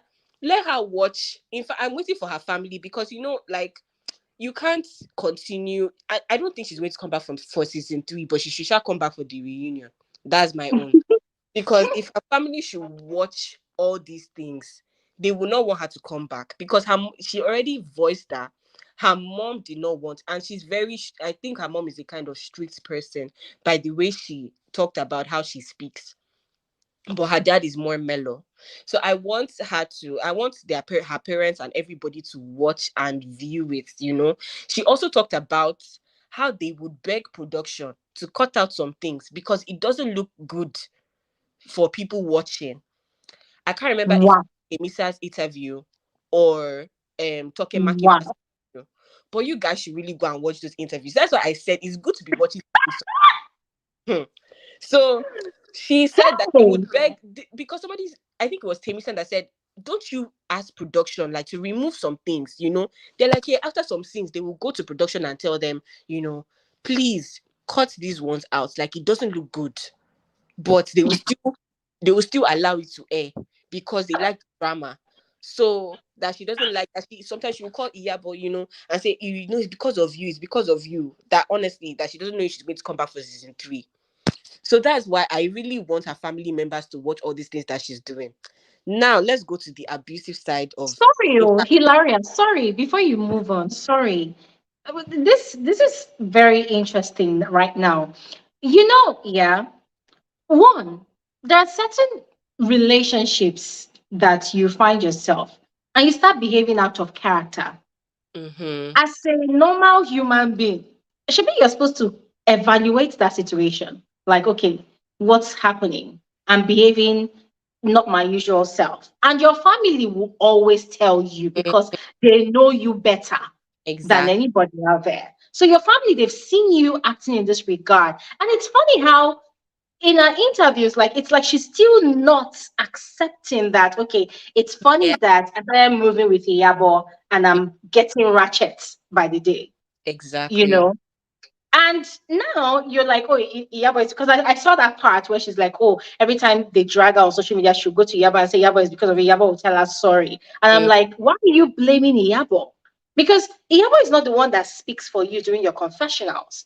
Iyabo is exactly. not the one with the sassy attitude and with the Mm, egoistic, rant every time you want to preach about how big you are and how well traveled you are. Just mm, accept that you have bad behavior sometimes. Everybody has bad mm. You know, behavior sometimes.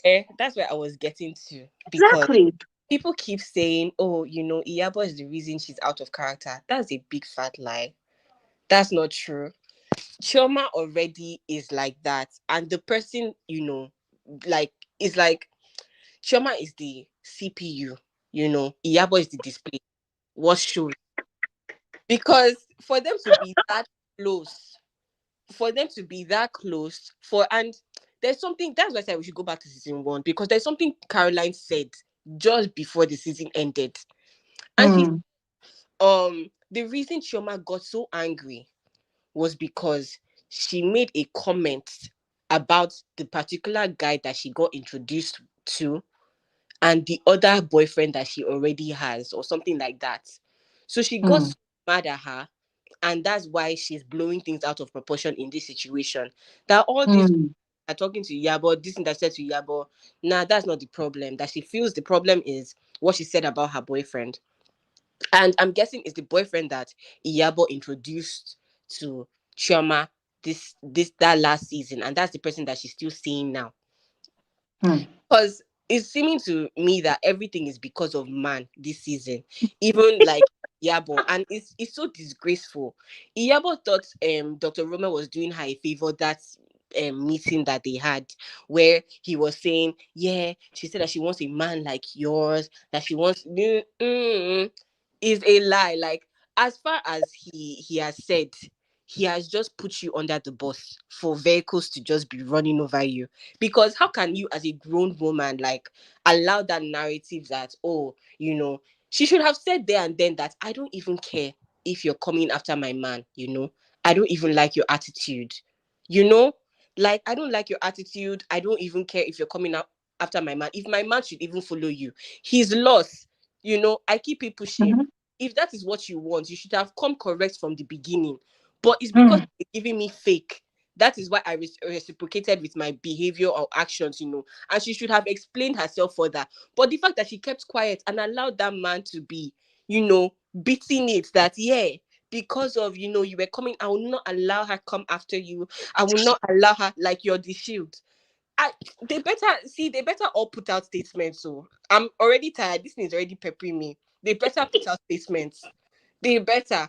Actually, they should unfollow Dr. Romel now. Now, now. If they don't unfollow himself, I will now assume that it was planned. Because mhm, everything he was saying, it was as if he was lying. He was not even looking truthful. Chioma was mhm, there in that one corner. Listening to what Dr. Romel was saying thank you. Thank you. Now you've mm. opened my eyes. And Thank the you for fact that clarity. exactly, oh my God. Let me All just right. down. Ah, Thank you so much, God. Hilaria. Thank you so much. And Virgo is saying in the comment section that you have said her mind. You should come and marry her brother.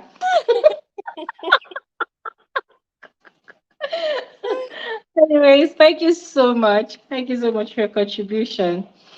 All right. We're going to quickly move on to Ayomide. Hi. Ayo. How are you?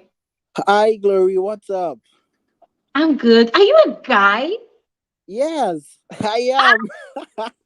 Hey! See, every time I hear a guy's voice on this our Real Housewives meeting, I'm always happy. Why?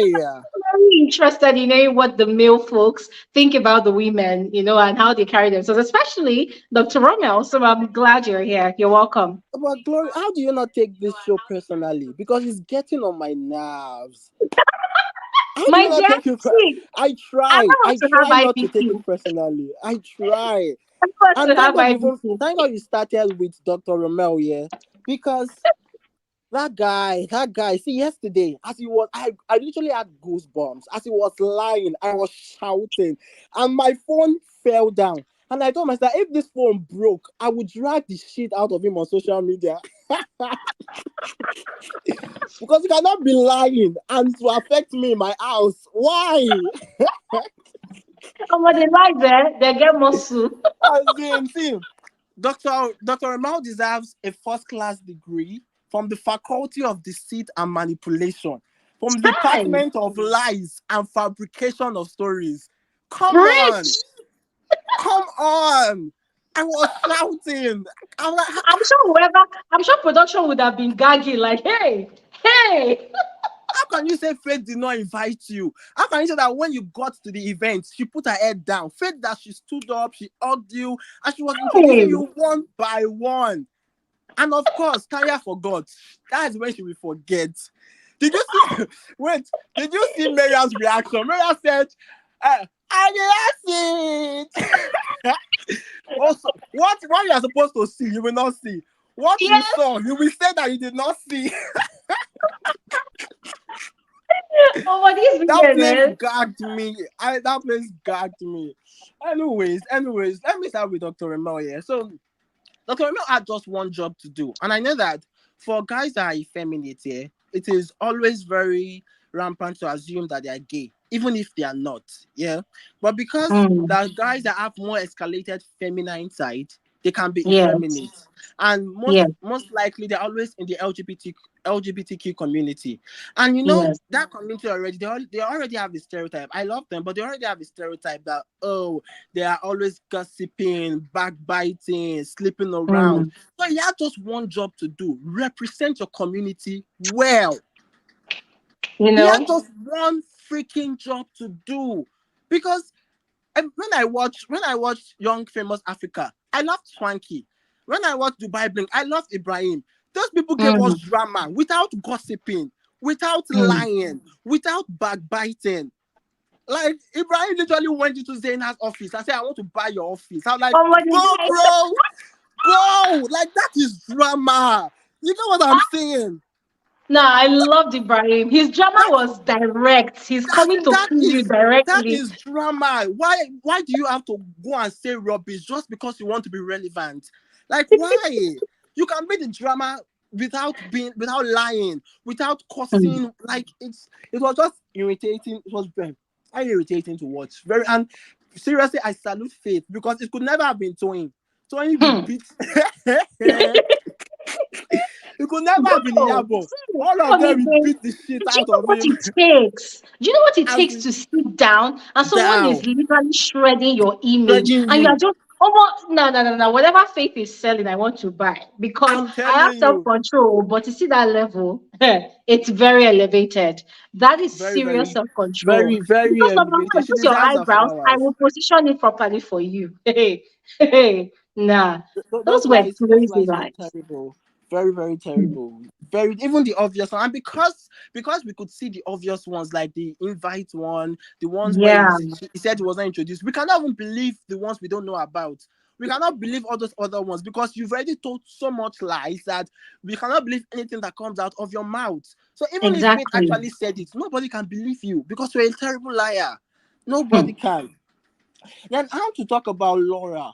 Now the thing about Laura is that even last season, I loved Laura because to me she was the realest housewife. She put her emotions out there. She didn't mess with them. She goes to events. She was uncomfortable. She left. For me, she was just the realest. And despite the fact that she was messy, I still loved her for it. But this year, people are thinking that the Laura of last year is no longer there.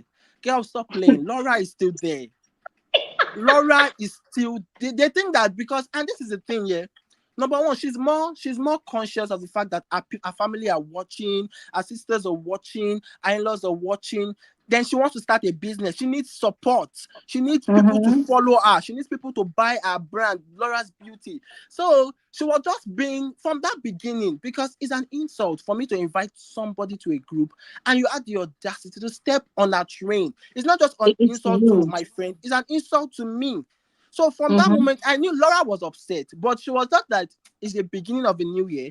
I'm determined to just, be on my lane, not to cause wala, and she let it slide. Because the Laura of last year, we know her. She cannot let such things slide. So, and I love the fact that she was strategic about it. From season 1 to season 10 or so, no drama. She now came in season 11, and she was like, she didn't, she kept enduring. And let me tell you, obviously, categorically speaking, she came for Iyabo in that argument. The argument was not about the argument was not about Iyabo and her. It was about herself and Faith. So she was, instead of her to explain herself, she immediately went for Iyabo, that I have been nice to you and you have been nasty to me. And that was where the argument started from. And let me tell you what aggravated her. If you listen to Faith confessionals, Faith was saying that, that time that Iyabo hugged her as the least person she liked, yeah. Faith was saying that I could hear her by deciding I stepped on a train, I'm proud of it. And girl, you're 45. That was what Faith said. So Mm. apparently, Iyabo had been making mockery of that situation, even at that game center where they were having fun at the Salt Beach. She was making mockery of that situation where she stepped on Faith's train there. Mm. And Faith mentioned it in her confessionals, but we did not see it happen in real life. So apparently, that thing actually annoyed Laura again, because this thing Mm. happened since the first episode. Why are you making a mockery of it? Like, you are being nasty. Mm. That's actually nasty. So it was one of the things Mm. that actually aggravated Laura, and she just went out on air. But like, why are you so nasty? Like, I've been nice to you, and you've been really, really nasty. So I like the fact that she was really strategic about it.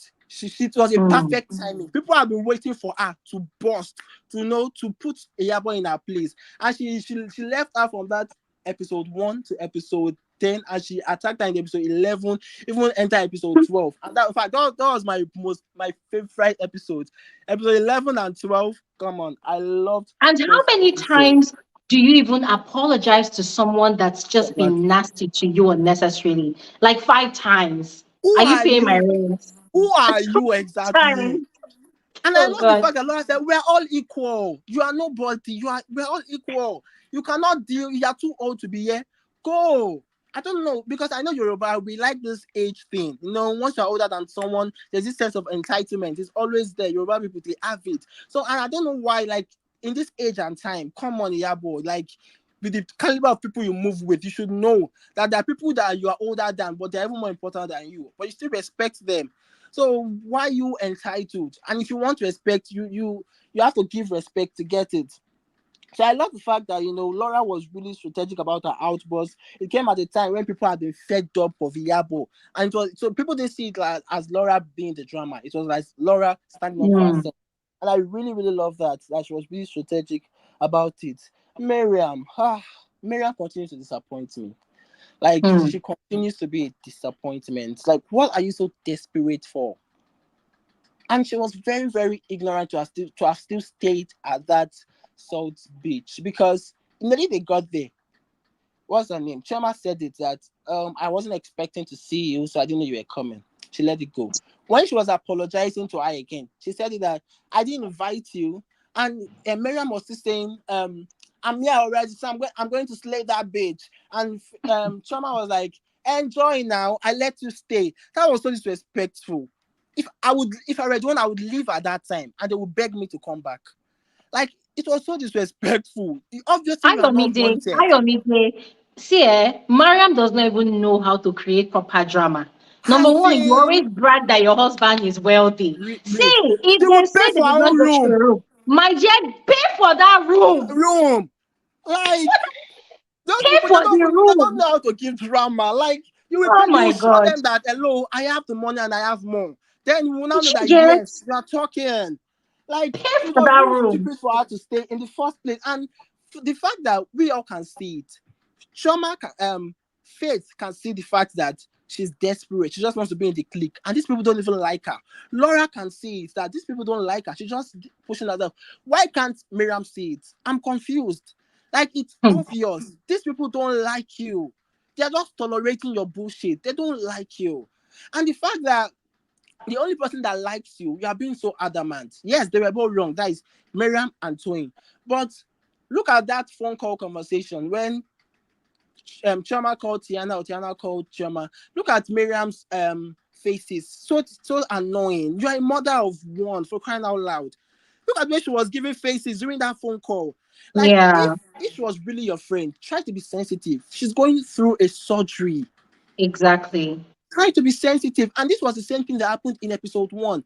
You know, last year, Toyin and Laura, they didn't end the season on a good term, right? And for me, Hmm. I was even upset with Toyin, because Toyin said a lot of nasty things about Laura for someone she calls a friend. She was like, was I there when you and Caroline met in the Ron's house? She was even comparing a child, that is Toyin, to Laura's child. So Toyin actually did a lot of crazy stuff, and we understand that yes, she was reacting to what Laura had already done, and that's understandable, but she went too far for me. But despite that, Laura was still reached out to her when she heard that she had a miscarriage. You Yeah, remember, yeah? Laura yeah. still She reached out to her. mentioned So it. why can't Mariam be sensitive that yes, we have issues, but she's going through a surgery, and just maintain, don't Exactly. give faces. Like it was so annoying to watch. Like, come on, that was so petty. It was so petty, and it made her look so low of herself. She was not eating bread, acting like a child. Even a child And don't it's even act bread like she's that. eating, no. It's not even croissant. If she was even eating croissant, I It's would say, not even okay, class. sushi. You're It's not eating bread even sushi. and you're It's looking for bread. It was so annoying to watch. Miriam needs to, she needs to go, she needs to reflect and, look at herself and her personality. Like, she doesn't need to be in that group because she's not even wanted. And the pool saying, she was the first person to, you will see the height of desperation. She Hmm. was the first person to stand up, the height of desperation. The first person to stand up. Like, come on, Hmm. girl. At least even let the firstborn, let Chioma go first. Have the decency to allow Chioma, the firstborn, to go first.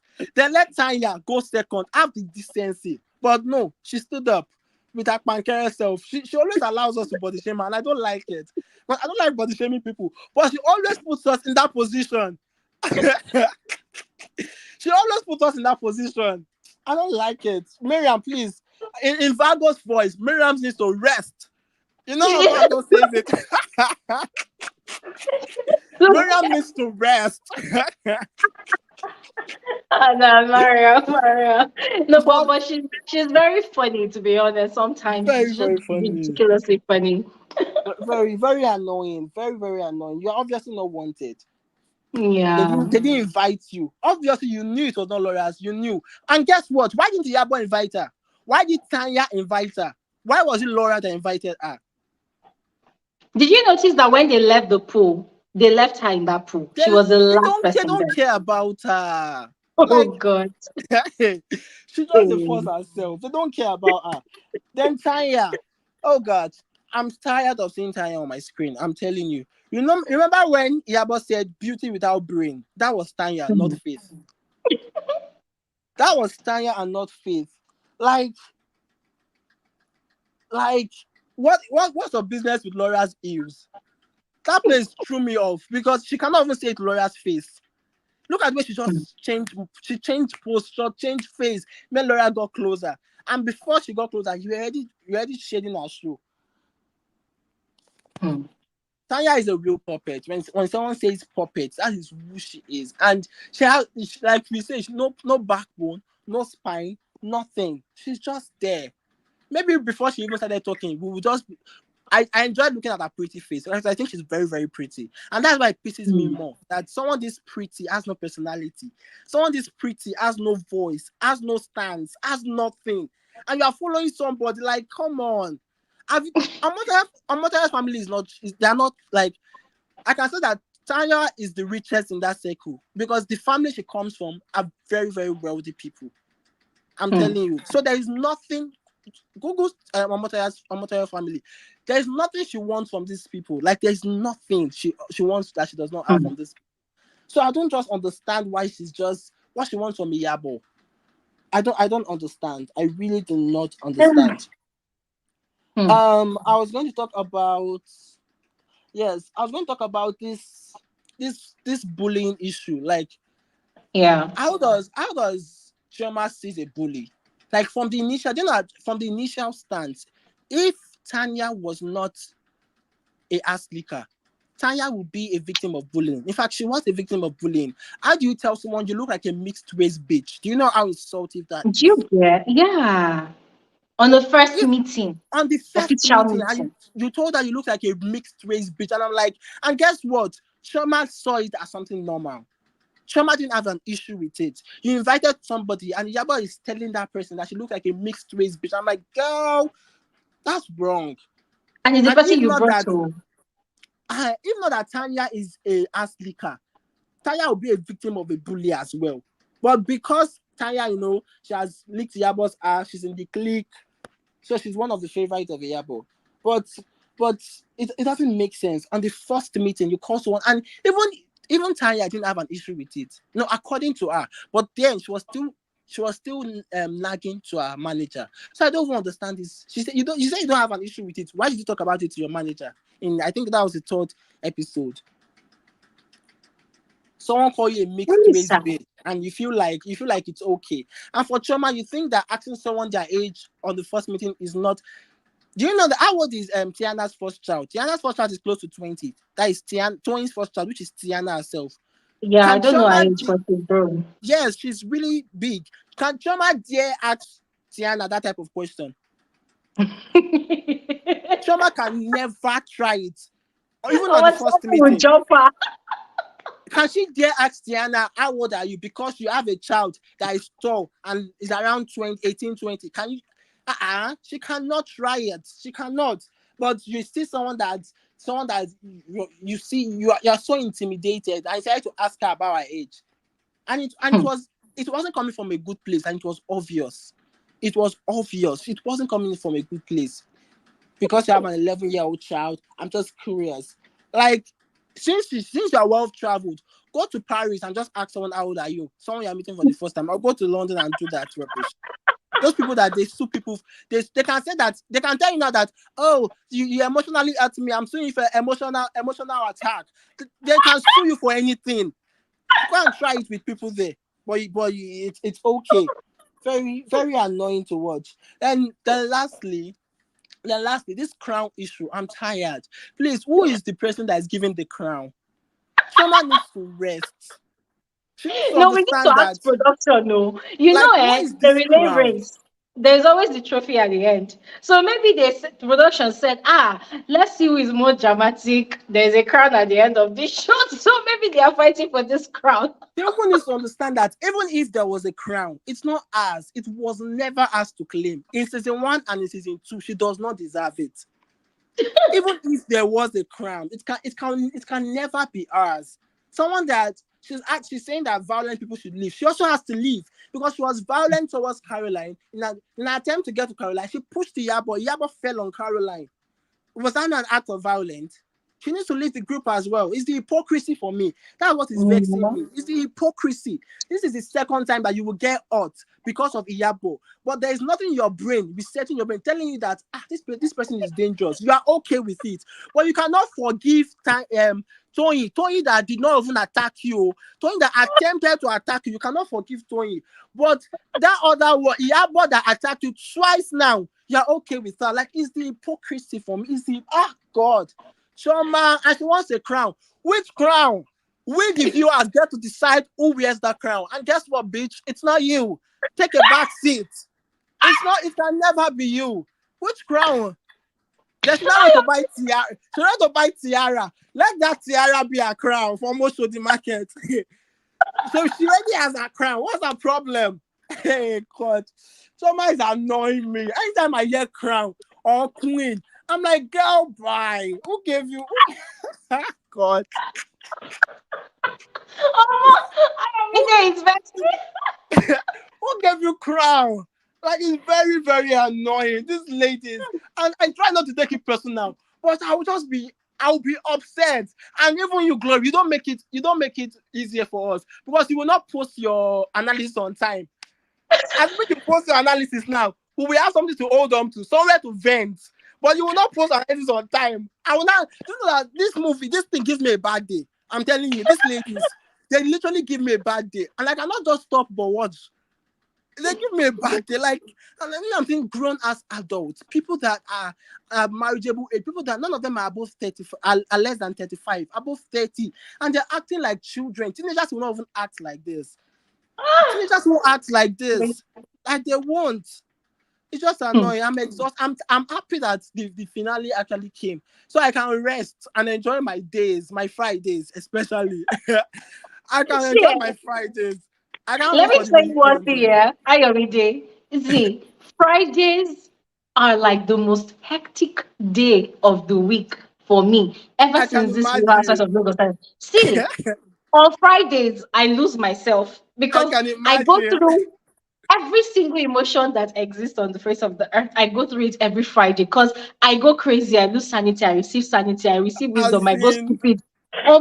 By the time I'm done, I'll not sit there and ask myself, "Are you sure you're okay?" you know, I say, I'm fragile like a flower, fragile like a bond. You can watch me below some. I enjoyed watching that bond.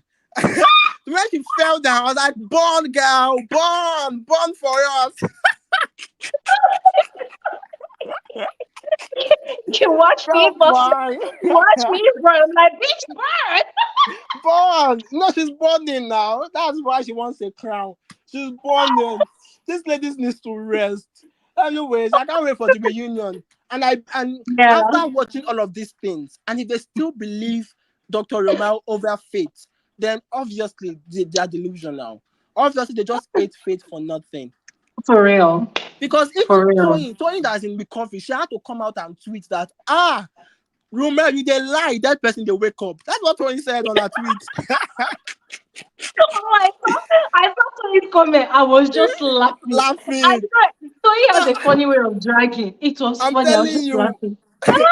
Hey, and there's this Instagram videos that Dr. Rome puts on Instagram, right? He will now come and be looking like one toy, and not like this. Eh, Like it's like they're telling him shift to this side. You'll be all like those his this. videos used to annoy me. Oh. All those his photo shoot videos, they used to annoy me. Like, you really have to go through all this. You really have to. And I just hope that Dr. Romel, they put him in his place. And you know that thing that he said to Chioma when he and Faith met, when he said that when Faith had told him about the age thing, and he said, I'm old enough to be a father. I want to see how Mm-hmm. Chioma will react. And your I sugar want to daddy. I want to see how Chioma will react. Maybe see if she will take offense. Because someone You know just insulted Iyabo is your gonna be father. mad at Choma too. That statement Someone she just made was insulted your professional. father and the person lied to you countless times. She said, I'm old Hmm. enough to be a father. Let us see how Trauma, because Trauma now can say that he didn't mean it. I love Eh, my friend, Dr. Romel. God, that's those places to annoy me. Like, my I'm so honored to meet my friend, Dr. Romel. I'm like, girl, you're so scared to fuck. You just met him. You don't even know him. He's already your friend. But Laura that has been buying wigs for me for 5 years, she's not your friend, she's your client. bam, That's why it's the bam. hypocrisy for me. Dr. Ah, Romel that you just met is already your friend. But Laura that has been buying wigs for you for almost 5 years, she's your client. Come on. No, you come know, on, Shama. It's the nah, hypocrisy for me. See, it was nah. nice to join in today, Glory. Let me allow other people speak. Thank you. All right. Thanks for Have a coming to nice weekend. Burn.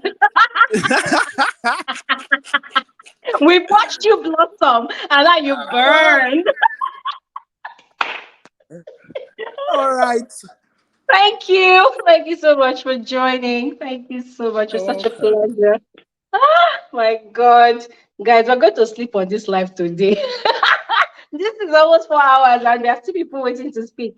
All right, let's see if we can rush this up. Yes, we have beloved Bella. Hey, Hi. darling, how are you? Don't even Ah, try your and voice rush is you. cracking. Though. It's like you've been laughing. I've been. Do you know what? I came late. I've always had a siesta in the afternoon, so I slept well. Then I was like, there was a spirit just tapping, like your G's time has come. Do you know what? The guy before, honestly, first, I thought he was Ops. I thought he was Rommel in disguise. But when he finished speaking, I was on the floor. He's hilarious. And I don't know if I think I missed my usual Virgo. And then there was the lady, what's her name? The lady that you pronounced her name? Okay, Hilaria. Hilaria. Oh, mwah, chef's kiss, all of you. Thank you very much. Y'all just got me together. I just sometimes I want to be first because I don't want to hear the gist, but I'm in the middle somewhere because there are people after me. And by the way, you're not me. I'm taking my time because I waited patiently, so everybody I just beg they go. just sit down and relax I themselves. beg. You understand?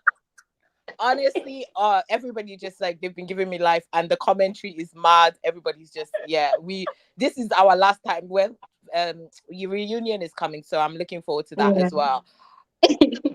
First of all, who are we expecting? Who are we nominating? Because I know that they're listening to us, so let us just nominate people. And I who is nominated who? Buka. Ebuka. No, you can't bring Ibuka because he's already done Big Brother now. He can't be the only one. Me, I nominate you, but I don't. I want you to be there because you're a neutral party, and you will bring the basketballs to them. I nominate I'll carry you. Shakabula. You understand? Look, you carry Shakabula and then you borrow what's his name, security guard, the security guy. So I went because you're very small. You're like me. You're small as me. Oh Yeah. no. So they won't beat you because when you're asking those questions, there'll be no respect. Because people that are demanding unnecessary respect, they're not gonna get Uh, any. You know what I mean? And then you can be nice. You can start off really nice and just critique their clothes and then end up with, so where's our imaginary boyfriend again? Our imaginary actor boyfriend. I know you're only aiming for two people like me, so that's it. But yeah, I don't want to even say nothing because hey Virgo, I don't want to say nothing. First of all, yeah, this last episode, yeah, I look, I haven't been getting. I find them. At first, I was very stressed by these people. I was spiritually stressed, physically stressed. They even made me sick at one time.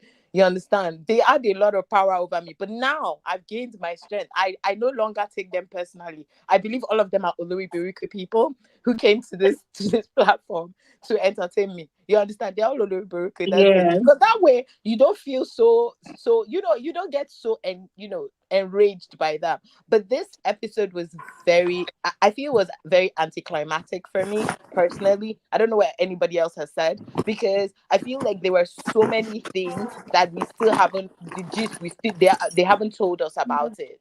Do you know what I mean? Yes. They haven't told us what Yes. is going on. You know, and how we know they haven't told us what was going on was because of episode 11, where they were literally showing the text. And Yeah. that text, it wasn't us that put the subtitles there, it was them that put the subtitles there. Because I watched it afterwards and I was like, oh, this is not, it wasn't me because I know my TV. I can literally put on the subtitles and off the subtitles. They put it on there. So Mm-hmm. there's a lot of gist we were missing. Do you understand? I believe the first time that they cooked for Chioma, they put, what's that thing? What's that thing when you want a man to be with you or something? What's that thing? I can't remember. Why are you in the small screen and I'm in the big screen? You're scaring me. Oh, Don't worry, it's my uh, network. okay. I was like, what the heck is going on? No, what's that thing? What's that thing that they say Hausa women use? The thing. Kayamata. Kaya mata. She cooked kaya mata for Chioma. Nobody on this earth can tell me they did not cook kaya mata for Chioma. They cooked kaya mata for Chioma. They cooked it, and the way she cooked it for this girl was the day she was doing that amala. Because when she put that amala between, you see me when someone is doing amala and they put it between their legs, yeah, like that's why I now place my hair myself because I can't have someone putting, when you're younger and they put your head between their legs. I'm like, bitch, you did not give birth to me. I'll be Oh my smelling God. the also, I feel something fell out of her and entered the amala, and then Shoma ate it, and that's why she's acting like an Olori Burika somebody right now. You understand? Because if they did not cook kayamata for this girl, and this is her real personality, everybody on this thing, we should all be praying and fasting for this chick. Forget cursing her, because she's under a spell. If she's not under a spell, you people, no. If this girl was a guy, you understand, we would have said, you understand, woman rapper, this, that. We would have called him all sorts of things. No, this girl, they cook kayamata for her. Like, nobody should tell me otherwise. You understand? They did not only cook kayamata for her, they now bathed her in the, in the river, and threw the sponge away again. Just to make sure that the work was complete on her head. Because, it is only an Oleri Buruku. I'm sorry. It is only an Oleri Buruku that can be tensioning us like this and giving us insane rhetoric. Yeah? Rhetoric that does not make sense, you understand, to counter common sense. Because it really, at this rate, there's nothing else we can say. I mean, how can, and the difference, let me tell you, I don't know whether anybody has said this.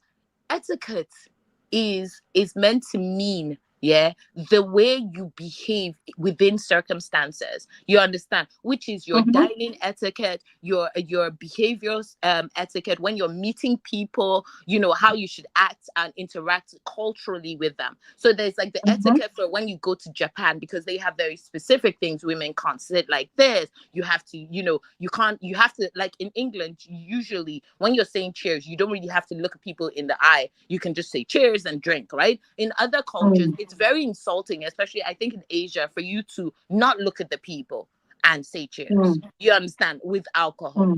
Because they have a very like finite drinking culture in Asia. Do you understand me? So her coming, everybody knows. That's like, it's a cultural faux pas in England, for someone to say to you, it's like seeing a woman that is big, and saying, how many months are you? You're going straight to HR because you've damaged her confidence.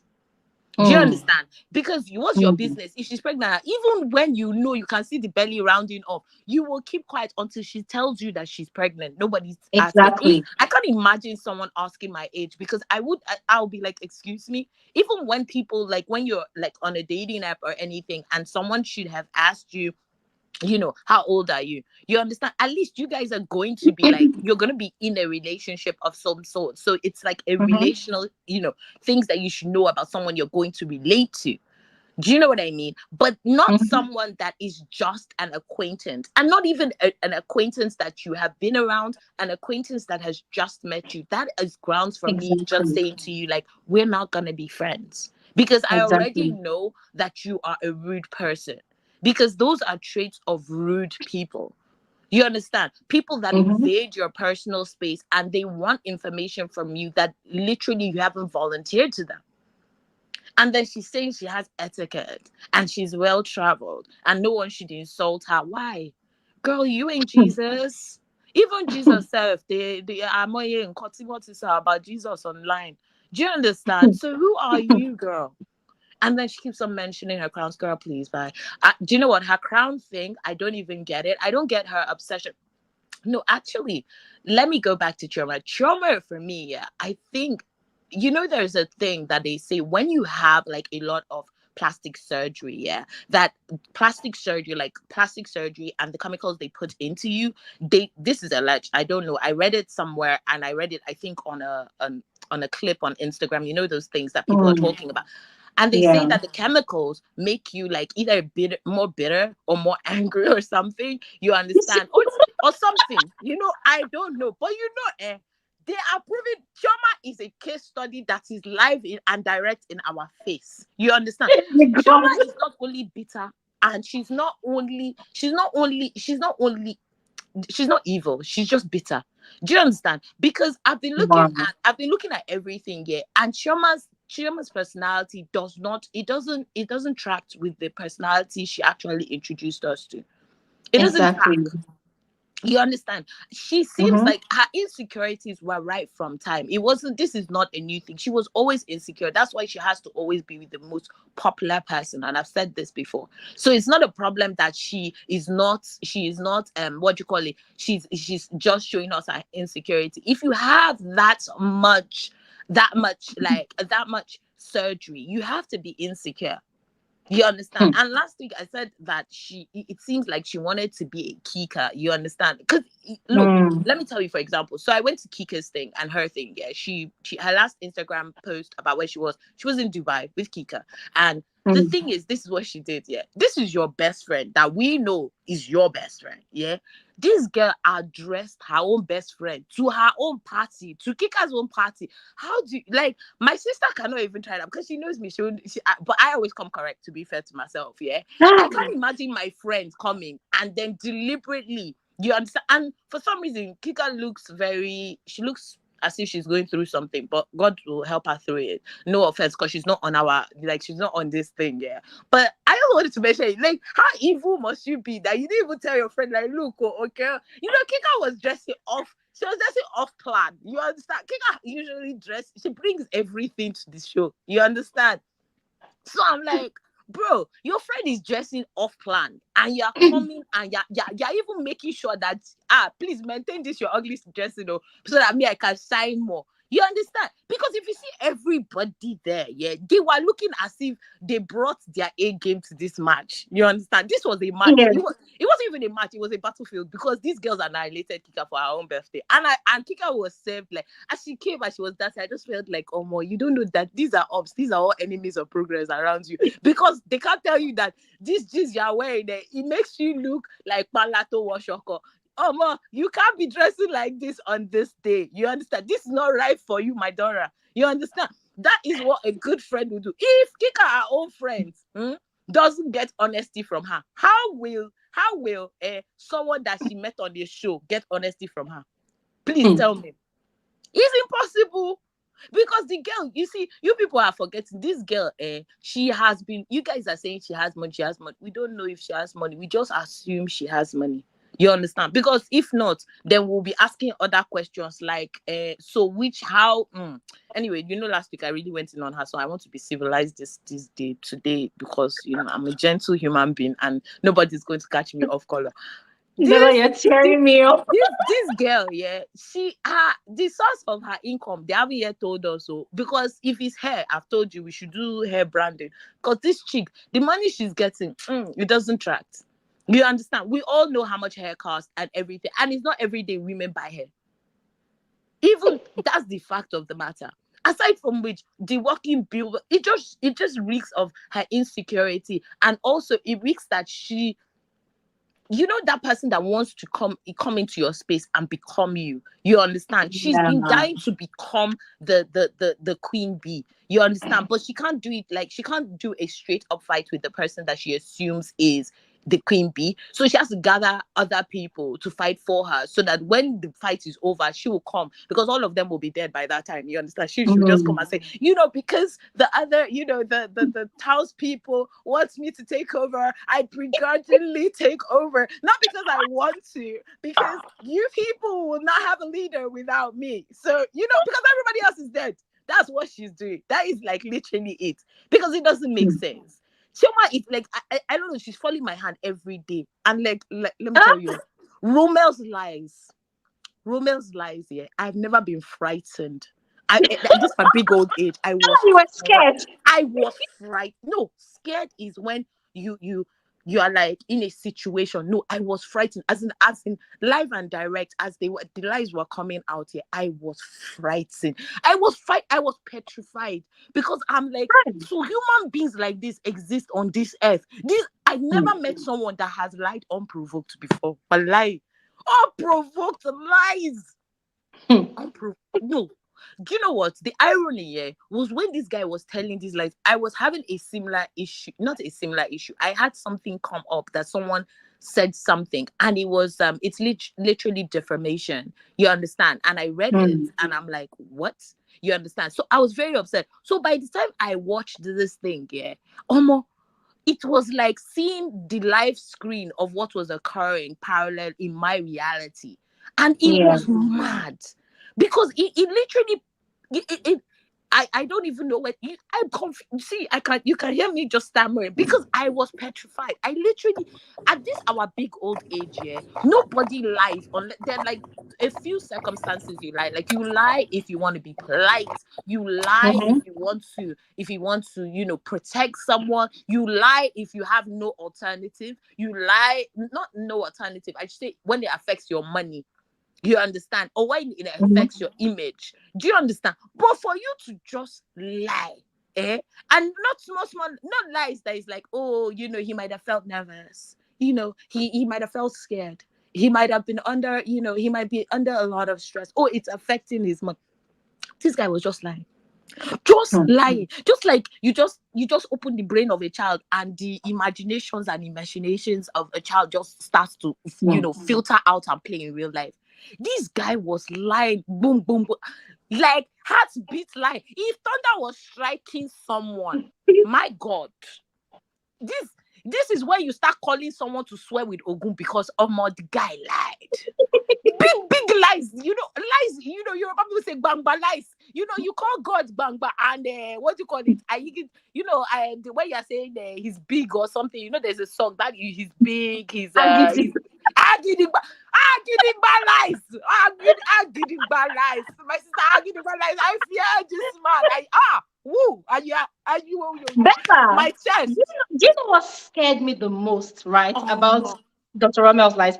It was when Faith was revealing everything. I don't know if you guys caught where the camera focused on his face for a bit. He was looking down and then he just looked up like this. And his brows are really outstanding.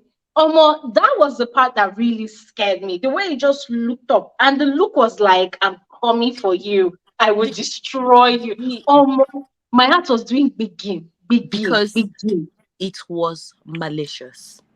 Ah, All yeah. said and done, this guy had a hint of malice, and this is the kind of person that plans another human being's death. Yeah, and Hmm. they will still. In fact, he's the Jesus Iscariot that we didn't know we had in this show. You understand? Hmm. Because he literally gave Faith the kiss of death. You understand? And he thought Hmm. that he would succeed, but unfortunately, even the 30 pieces of silver that they paid him, yeah, it wasn't enough because Faith literally did not pay him dust.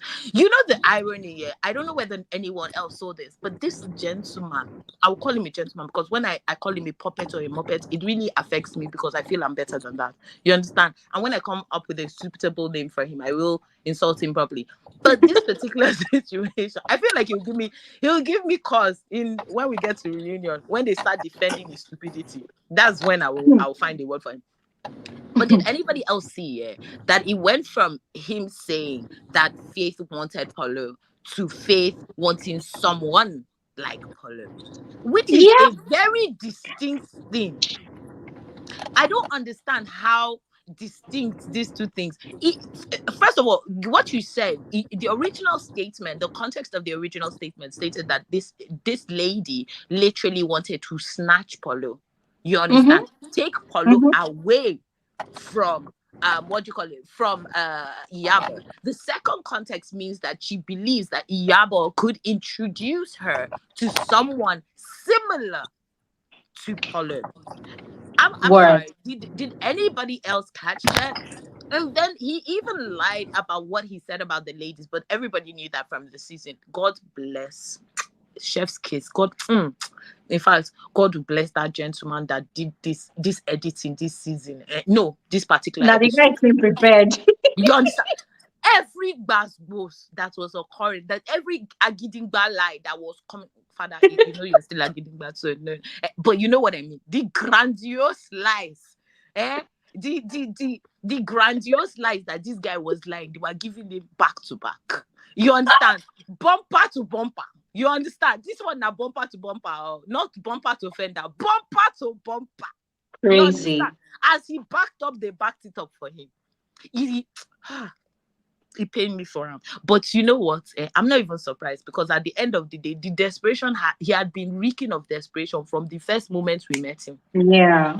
You understand? He was overexcitable, so into gossip, so malicious about what he was saying, so provocative about what he was saying, that there was no way that he would not find someone that was of his person. You understand? And obviously he Mm-hmm. found his audience to play to, and that was Iyabo and Chioma, because they obviously hate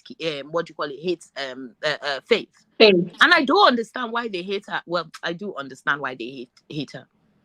You understand? Chioma's Mm. own, I'm sorry, Mariam was, she cannot win. Mariam cannot win. You understand? Mariam Yeah. ah, she is that, oh no, I can't even say that, because that's wrong. You You know when see a the pimp, influencer. yeah, I'm not calling anybody anything. This is an example, please. Nobody should come for me. When a pimp, yeah, as that one bottom bitch, you understand? And for lack of a better word, the bitch, yeah. Okay, the individual in question, yeah, will consistently, if this man finished beating everybody, he will sleep with everybody in front of her, beat her, collect her money, run out of the house, drink everything. You understand? When her friends come to her and ask her, they'll say, "You should leave this guy, he's about to kill you." She will say, "No, that's the way he loves me. It's not him, it's me. I'm not doing it right." That is Mariam for me. She loves pain. That's their love language. See her so-called crew, yeah, they are what are they? They are, those people that be dominatrix. She's into dominatrix, and she's the sub. You understand? A sub is the slave. You understand? And then the Yeah. person that dominates them is, you understand? No matter Yeah. what the person that is dominating them does, yeah, the sub will always be, yes, master. You understand? That is Mariam. Because there's no dragging that they didn't drag this woman. A woman, no, not a child. They dragged her. They beat Mm. her. They insulted her. And she still ran like the sub she is. You understand? Like the Right. bottom B she is. And you gotta give it to her. She stays in her. She stays being who she is. She ran into the pool first. Into that cold pool. Amy, if I enter cold pool, I'm coming straight out. You can If my feet touch that water, I will get out. Because I can't imagine it. Kilode, what is it? Are we in the Atlantic or in, one North Sea? What is it? Never. This chick, because of her commitment to being the sub, this girl is powerful. The commitment. See, if we had this much determination in Nigeria would have turned around by now. It You was a people, just cause. do you understand? This girl, she was in her element. She said, "In Jesus' name, I will enter this thing." And she entered. I said we will talk about her. And God in his infinite mercies. God, when he blesses you, sometimes the blessing, it will look to you like, but she got exactly what we wanted. We're talking about her. She's in the carcass that she wanted to be, the coven. Hi. And she's the bottom bit. There's nothing that can happen in that coven. That you look, they'll put her on that seat, and the seat, she's going to be sitting with them. Her fellow carcass people. Mm. She cannot. Now let me move on to my baby. Chat. The girl Really I start. love with all my heart. My Laura. Laura is my girl. This season, she gave us basketballs at the right time. As At the right time. the gentleman Yeah. that spoke before me said, exactly at the right. And she's doing so well. You understand? I told you the child is a lion. He's not even a normal child, because everything she said was on point. But I do want to say this, yeah. Even though she insulted Iyabo's designer, yes, I have questions from the first time I met Iyabo in season 1, and she wore those boots. Was it Gucci boots or something? I remember, because I love Gucci a lot. I'm sorry, but I don't buy them anymore. So nobody like, it's not a name drop thing. You understand? I just have better things to do with my money now. I don't buy them anymore because their designs are crap and there's no resale value. You understand? So for me personally, yeah, from that moment, everybody has a thing, a design, like a aspect of what they wear that makes them look good. You understand? Mm-hmm. And for me, Yaba looks best when she does drag. when she wears English, yeah, it's very Eguno masquerade for me personally. She looks very Hey, God. useless. She look, and I'm not even insulting them, so nobody should come for me because I'm not insulting them. I'm still keeping my inner peace. You can hear my inner peace. Last week I was angry. This week I'm quiet. So she looks like a masquerade. She looks like a mishmash of what the idea. You know who does the same thing? Mary J. Blige. Anything she wears, you can never wear it afterwards because you will be. She will never wear it right for you. She can never wear it right. Yeah, but her own is not as bad as Mary J. Blige, but it is very close. It's running. It's running bumper to fender. You understand? She's close. If it remains small, make she hit the car, but she still manages to pull back. You understand? Chioma, on the other hand, anyway, let me not go back. I keep on calling Chioma because I have a lot for Chioma, but I'm trying to maintain composure and see what she brings in this. Let's maintain composure. You understand? What do you call it? I'm waiting for her in reunion. In that first reunion, if she doesn't come correct again, if her brain faculties and medulla oblongata refuses to recalibrate and still works on a superb level, then we'll have maintained the same issues. You understand? Chioma has to be fake. She has to have a fake accent. If you look, Chioma she's the epitome of a Russian doll. You understand? You open it, you think it's big, but by the time you get to the actual doll, it is this tiny piece of, just the tiniest doll. The Russian doll is those dolls that you open up. You understand? So you people are just seeing the versions of Chioma that she's bringing out. She'll keep on doing PR. She has to do PR, my sister, because if she doesn't do PR, at the end of the day, she wanted us to pity her. Why? Maybe you came out with your full chest and said that you personally, your parents are, you went to school in England. But she even told us that when she went to school in England, she didn't want to be the English. She didn't want to be Nigerian. She was the peacemaker that brought everybody together.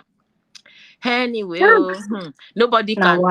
We can all reinvent our story. Me too. I used to be President Obama's. I used to be President Obama's personal person. And me and him used to chat every day before he made decisions in America. Yeah, he used to call me on the phone and say, pray for my decision. I'll be like, wait, the father has said you should move left, not right. You understand? So you people don't know because I'm here on your team.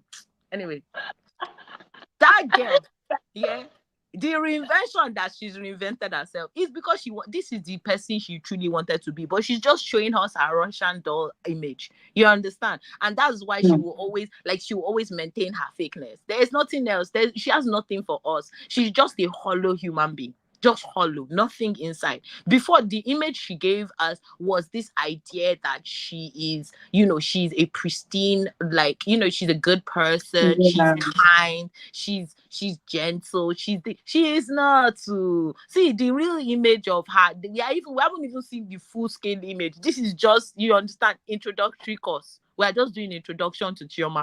This is the real introduction. Do I even find it, this is not me saying she's lying in her interviews, but she's lying. Don't worry, I'll say it for you. She's lying. It's okay. Don't worry. I will not worry. I'm here. Everything. Just say I don't think so, and I will say it for you. So that I find it difficult to believe what she said about Iyabo being the one that persuaded her to come back, because if you watch her confessionals, you watch the way she carries herself on the show, it's like, oh my God, I'm excited. I'm back here. I want to prove a point. That's the energy that I am getting. She's not acting reluctant. She's like, if you watch Laura's confessionals, right, you will see that there's a bit of hesitation. There's a bit of self-control. But Chioma releases every confessional. It's like she doesn't want it to end. The way the words roll on her tongue, it's like he's sweetening her so much. It's like she's going to have a wordgasm during her confessionals. So when she said in her interview that, Iyabo was the one that sort of really using Virgo, is this Sagittarius energy, all those zodiac nonsense, to convince her to come back. I'm looking at this girl, I'm like, boy, you don't look like someone that has hesitation on the show. You look like you are really having the blast of your life here. So do you believe her? Do you know what? Yeah, honestly, it is all a scam. it is a scam. You understand? The reluctance, everybody knows, yeah, that I think she was known. Yeah, she was known originally from her hair brand and like a lot of like us looking at her Instagram. We might not have Mm. really followed her, but I did follow her one time. I'm not even gonna lie, but she was known. But there's a difference between being known, yeah, and being Mm-hmm. associated with something and being famous. Chioma has always wanted to be famous because if you followed like all her Instagram at the time, everything was it didn't like it doesn't follow. Like when I said last week, I said, oh, she what do you call it, she was in the UN. They went to the UN, really. You understand? I wasn't joking. That a long time ago, I don't know, a couple of years ago, I saw her. They went to some UN thing, and I was like, wow, what concerns hair, people that are doing hair, to going to UN? But then, Toke right now is in Dubai on that sort of, so me, I don't know anything. But I'm just saying. So if you want to be famous, yeah, Bella, just you're shooting bullets no, everywhere. I look, me, I'm a storyteller. So I'm a connoisseur of human behavior. And that's why I watch these things. You understand? I watch them to understand human behavior and also understand myself as well. Because you as an individual, you never really know like how you behave. But when you see similarities of how people see what you believe is your behavior in other people, you kind of get to understand yourself as well. So this is why I watch this show. Chioma has wanted to be famous. It's not so the sub story of her giving us, I'm a reluctant participant in this sport. No, bitch, you are the one that created the whole sport. You understand? You created it so that you can be the winner. The end goal of this is for Chioma to win. And you, from the malicious, you know, way she just acts, yeah, you can know that Chioma wants to win. She wants to win by all means possible, but she doesn't want to get her hands dirty. Have you heard the phrase killing with a borrowed hand? You understand? That's, Mm. when you kill with a borrowed hand, you get no blood on your hand, but you know you were the one Yeah, that instigated the death. You understand? You planted the idea that the death was true. possible. You planted the idea of how it was possible. But it's now left to the individual to actually, you understand, actually really commit that crime. You understand? Mm. And Choma is killing with a borrowed hand via Iyabo, via Tanya. And it's not a problem. It's very interesting to watch the psychology of human beings. But at the Mm. end of the day, anybody that tells me Chioma is not a willing participant in this show is truly like delusional. Chioma For loves real. the attention. She loves the Mm-hmm. attention, which is why she would go to Kika's party and be super overdressed more than the celebrant herself. Like, she's the bitch that will come to your wedding and wear white for you and wear it better than you. And you'll be like, security, because nobody's going to do that to me, But that's how she is. She's always wanted to be the center of attention. And what is a bigger platform to be the center of attention on than this platform? Let's be honest. Mm. That's True. what she wanted. She never thought about anything else. She strategized. In fact, they have a tacit agreement between the three of them that they would not turn against each other Mm. before, because that's what the other people in the other franchise do. They have a tacit agreement. I'm not going to come for you. Don't come for me. Whatever I say, you back Mm. it up, because that's the only reason why Choma would be so, apart from the part that they used Kayamata for her. You understand? And I still believe that. You I understand? think That, Angela. do you understand? And wash their head in the water, and throw away the sponge, so that I will go with the stream. But regardless, this is what she wanted, and she's getting it. As for Tanya, I'm. You know what? This whole series, Tanya's own. I believe she has. It's Chioma that has her hand. No, Chioma and Iyabo shook hands and they put both their hands up her ass. So far up her ass that every single statement she says is literally they've written out her script, and she cannot deviate like an actor in this, in a movie. You understand? Yeah. Because this is not a Oh, play, wow. this is a movie. You understand? It's recorded as that. You understand? At least everybody else, Chioma is in the play, because if she sneezes or goes off script, we just have to take it like that. Occasionally, you see some inkling that Chioma is going to go off script. You understand? Whereas a movie is recorded, so there's no changing what the ending is or what the beginning is or whatever the movie is. So True. what do you call it? Tanya is in the movie. You understand? Whereas Chioma is in the play. And then the director, the agreed director, because all of them, regardless of how we look at it and think that before I thought it was, I agreed with Virgo and thought, yes, Chioma is more of the manipulator, the instigator, yes. But I feel that to a certain extent, not everybody can be the protagonist. Someone has to be second lead. Someone has to be first lead. You understand? And someone has to be like, what do you call it, the sub leads. You know what I mean? And I feel that everybody has their designated role, and designated role of, yes, Tanya is the mother of all of all. She has her designated role is to get important information at a crucial point in time. You understand? In order to make people's story look like a lie. Because if she does not forget, God forbid she has a memory. You know what? I'm surprised Tanya didn't forget her child in that play. In that place they went to go and play. Because really, she forgets everything. If we didn't tell her to breathe, the chick will not be able to breathe. Because she need open your mouth, breathe, take it in, take it out. I'm sure there's a coach there. We're not seeing. The nanny is calling her and telling her to breathe every day. Because she can never remember any crucial points in her life. You understand? I wonder how her parents are rich. That's how she passed the exam. Is her parents that are rich that helped her pass the exam? Because with her forgetfulness, she would have forgotten. She would have forgotten her own name if people didn't call her. She would have forgotten her name. If they did not call her name, she would forget her name. She's just an She already Olori told Buruku. us we should not rely on her memory. No, because she's an Olori Buruku. How Her can you memory remember? is not reliable. How can you? Has anybody ever asked a madman what time it is? You understand? It's the time they feel that it is. That's Tanya. She's a weary. She cannot give us anything. You look at, we'll be hoping and pray. You know the people I did prayer and fasting for? Tanya and Mariam. Oh God, please open their eyes. God give them strength. God give them something. God give them something. Don't give them anything. Give them air. Give them breath. Give them life. Let your son touch them. Let the spirit of the Lord touch them. No. It was the spirit of Satan that went to go and answer, because they are the children of Satan. They are just evil. They wanted to frustrate us, and they frustrated themselves. Lala is shaming, because I would never be frustrated by two idiots, nuisance, nincompoops. You Oh yeah, understand? That's sorry, what they're Bella. doing. Oh yeah, No, sorry. they're stressing me. They annoyed me. And Sorry. every time she comes on the line, she'll just oh God, I don't. I'm Sorry. because they Breathe. annoyed me. Oh yeah, breathe, Bella. I'm okay. I'm okay. Sorry. I will go and Breathe. drink. I'll drink a glass of kini. I'll drink a glass of something important.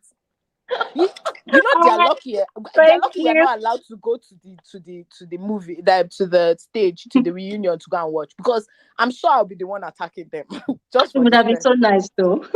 Do you know what I mean? Do you know if Nigeria wanted to do a different version, that's what they should do. They should bring audience versions in, but then we'll all be shouting, "No, Yeah. no, Buruku." That would be different. Though. Do you understand? It will not be like they should do it like a talk show format that we can ask The questions. for real, if they do that, none of the women will want to come back for another season. They will But run.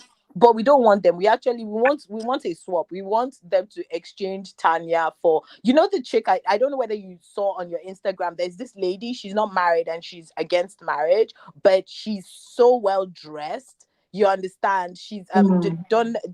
Dorenala I think I know her. Ah, that lady. She's very hmm. slim. But you Hmm. see, that's the girl I want them to come and deal with them. She's The, quiet. the thing is she gonna have the guts? Is she gonna have the guts? Because she's always preaching peace and kumbaya. Is she gonna But have the guts? peace and kumbaya people, the reason why they preach peace and kumbaya is because they're all, where some people's madness stop is where their own start from. Because even me, I preach peace and Okay. kumbaya, but that I believe she will literally she will come with the fire and brimstone under the guise of peace and kumbaya. Because peace and kumbaya, they always have what do you call it? They always give Yeah. you those one-off statements. They will give you that quick response. That's it. Okay.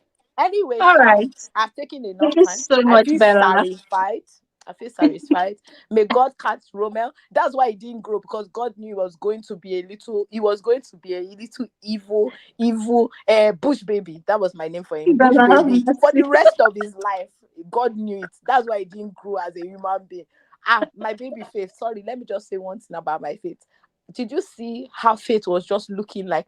Sorry, I'm half Yoruba and half Ijo. So anybody that is fine, we usually say she looked like Mami Water. Did you see my Faith looking like Mami Water in that gold ensemble? I know he pressed them. He pressed them. It's see, nobody wears clothes like that chick.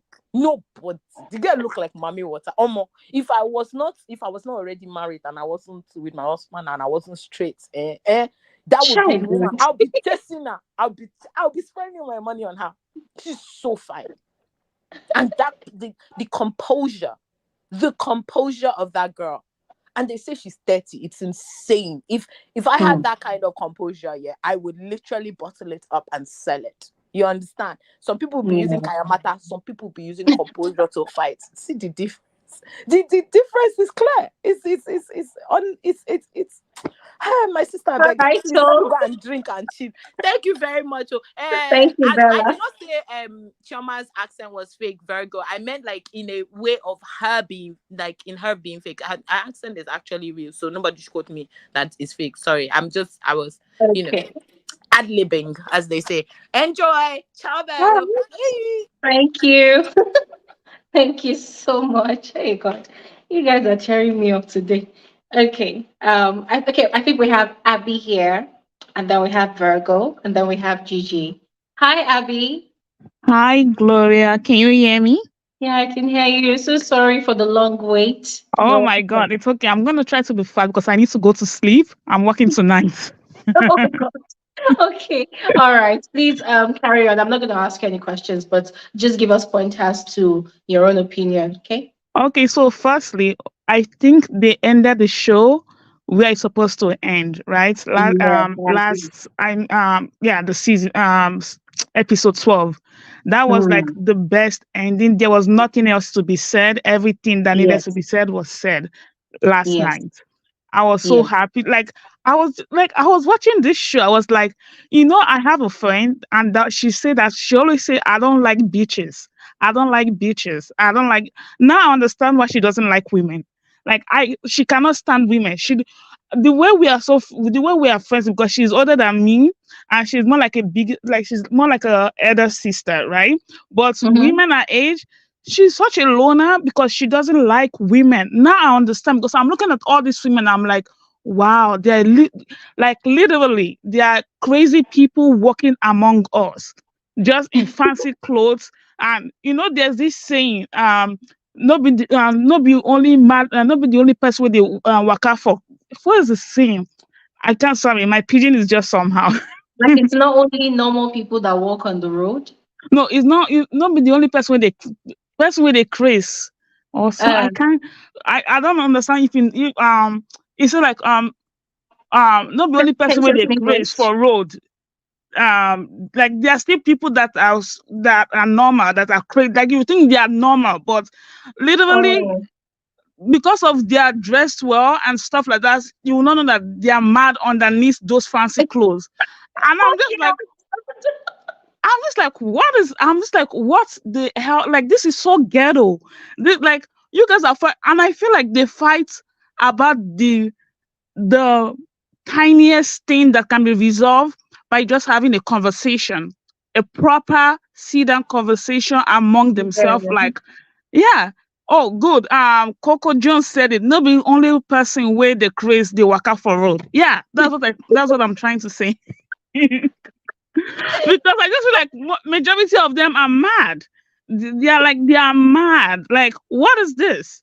What is the? So I'm going to start with.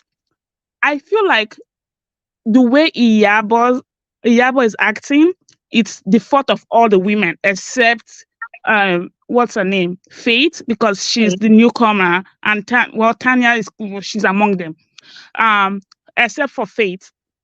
And the reason why is that if you cast your mind back to season one, right? Mhm. Remember the first episode when everybody is trying to meet. What were these women saying? Oh, I want Iyabo to like me. I want Iyabo to like me. I want in. Yeah. Do you remember that part? Even though I was like, oh, I want Iyabo to be on my side. Like I was remember I want Iyabo to like me or Auntie Iyabo. Auntie Iyabo. So they kind of put her on that pedestal of like because she's the eldest, maybe she'll be the wisest.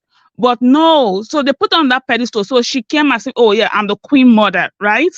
Then Mm. Iyabo herself now puts Laura on another pedestal of, oh, she's the princess. So now they've both been on this pedestal. Everybody put her on this pedestal. She elevated, what's her face? Um, Chioma on another pedestal. So now coming to season two, this now everybody is finding their voices. Well, except Tanya and Miriam. Everybody else is finding their voices and like, oh, screw that shit. Season five, the first season is done. This is the second season. So we all are all equal. Like Laura said, we're all equal. But Mhm. I think she's kind of she see that oh she cannot persuade everybody to be on her team to be like that queen mother. Now she's having a hard time. So whoever is coming and saying oh I can stand on my own, she's having a harder time accepting them. For example, Laura and Faith.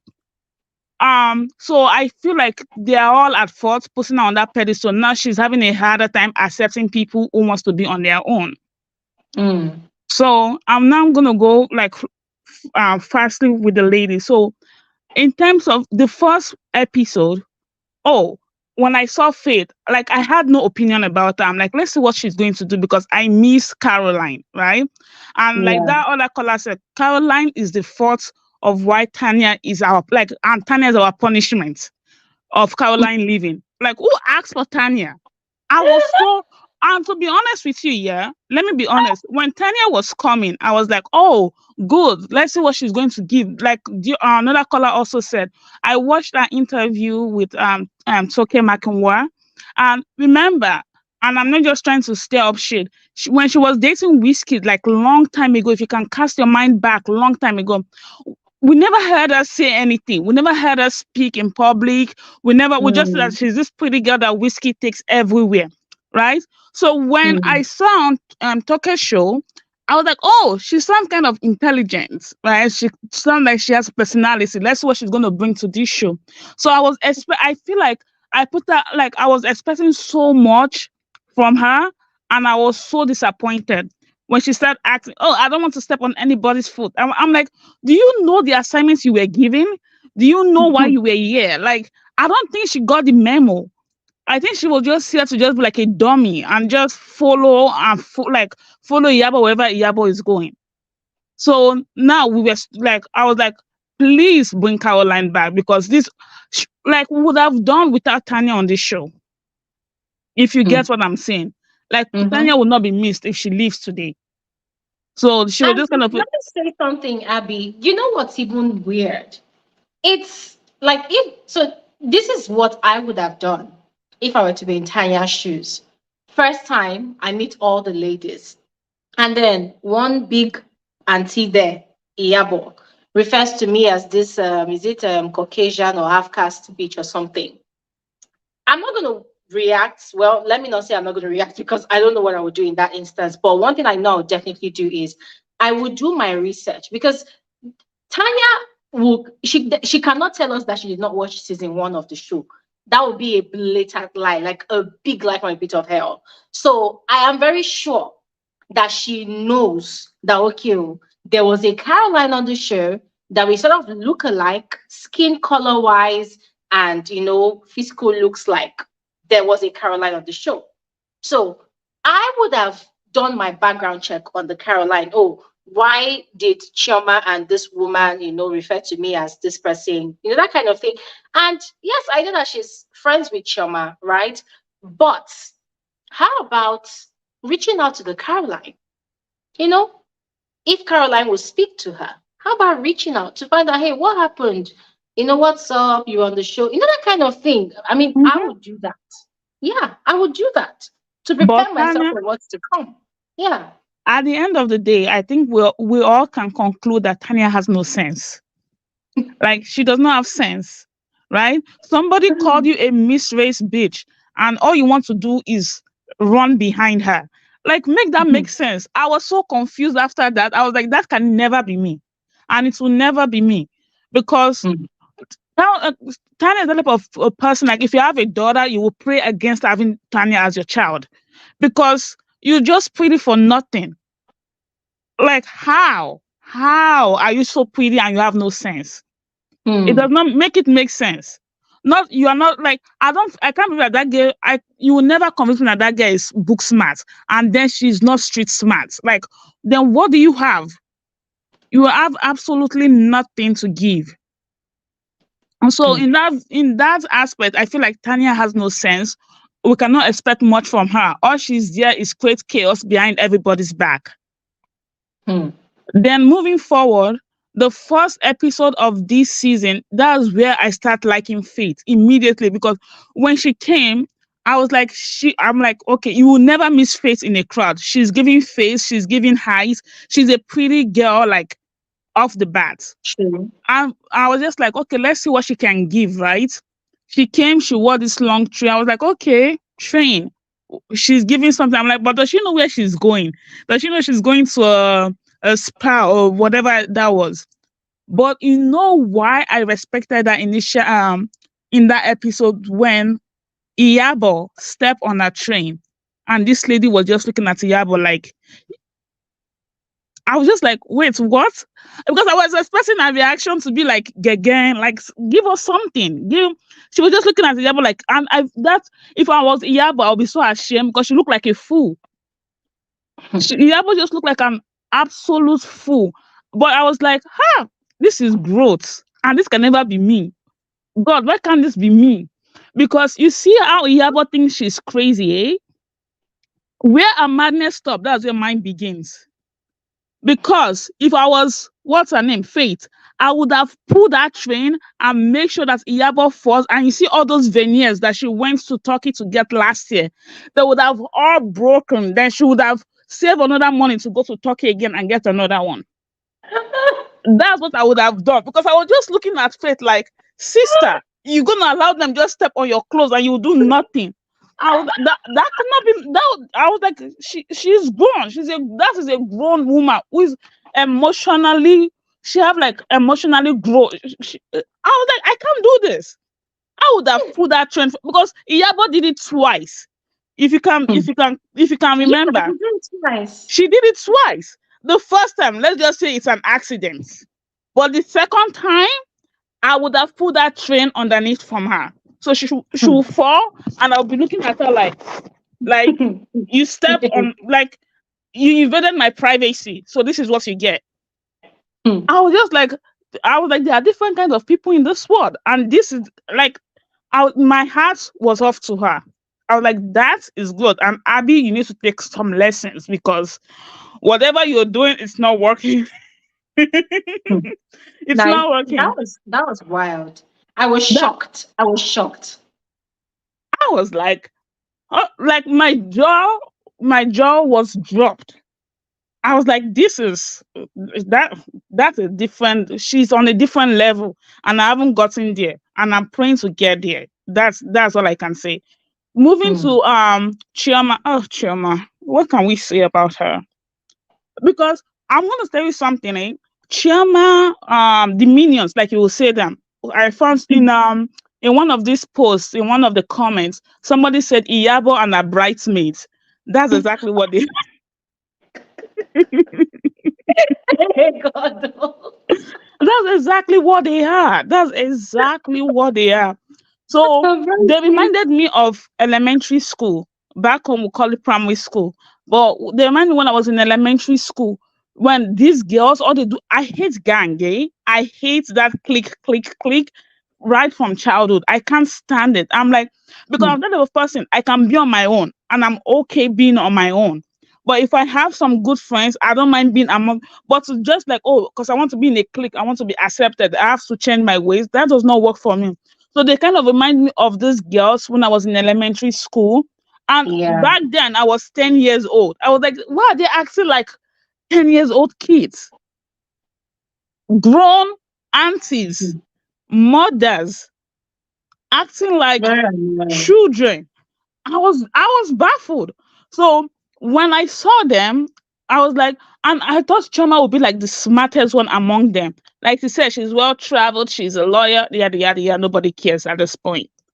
But then the way she behaved, like the bullying, and she will act like she doesn't bully anybody. Like people are saying, she would throw rocks and hide her hands. She will hide behind the charity work and everything. I'm just like, you cannot be serious. And to be honest with you, right? I did not know Chioma. It was my friend. I remember a few years ago, my friend was like, "Do you know this?" My Ghanaian friend. She was like, "Do you know this girl that sells hair? She and her friend." I was like, "Who is that?" She showed me Chioma's picture. Then when and I don't follow her on Instagram. But when this Real Housewife came and they said Chioma, I was like, which Chioma? When she was like, "Oh, I own good hair," I was like, this is definitely not the Chioma that my friend introduced me to like few years back. The transformation, like the face, I was like, what happened? Well, what did she do? But then, no, I'm not joking, because if you look at her before and after picture, you can see that there's a lot of work that has been done on her face. That just shows the level. I know people like, "Oh, I did it for myself." That's bullshit. For you to have that level of transformation, there's a level of insecurity that is going on there, right? Because I was like, this is not the person somebody introduced me to a few years back. Like you can, and my friend said this. My friend like, Kika is a pretty one. You see Kika, you will like, "Oh, that's a pretty girl. Let me look at her again." But Chioma will just walk past you. Okay, that's just somebody else, regardless of the everything. And I'm not trying to hate her now. I'm not a person. If you're a beautiful girl, I was like, "Oh, that's a badass bitch right there, right?" But and I think the plastic surgeon, they did not do her justice, because when you are going for surgery, I'm not joking. I don't know how it is in Nigeria, and I don't know where she got that surgery from. When you're going for surgery, they usually do like a mental health evaluation to make sure that you don't have like some kind of body dysmorphia and stuff like that going on before they go under the knife. But I just think like the plastic surgeon, they don't care. They just took our money and like whatever, because the you know what I think, the insecurity makes her betray her friends. Let's cast our mind back to last year, right? You see what she did to Caroline. How, like, I see how they put Iyabo on pedestal. Iyabo is a shit starter right from last year. She did it. She caused confusion between Iyabo, not Iyabo, Chioma and Caroline, only for Chioma to go and start sticking to Iyabo, right? And I was just like, I'm like, maybe she thinks because Caroline is prettier. Caroline has a lighter skin. I don't know, whatever. Like, eventually, our friendship, there was kind of a insecurity issue, in my opinion, that she has to go stick to Iyabo. If you see her between herself and Iyabo, people will say, "Oh, Chioma is more prettier." Maybe she wants to be the prettiest among, like, in her group or in her circle. So I think that's why she's sticking to Iyabo. One of the reasons she's sticking to Iyabo. And Iyabo encourages a bad behavior. So that's one of the reasons she's sticking to Iyabo. The second thing that happens that reminds me of last year, like I say, Iyabo is a shit starter. The same thing how Chioma left Caroline is the same way Mariam left what's her face? Toyin this year. Who caused it? Iyabo.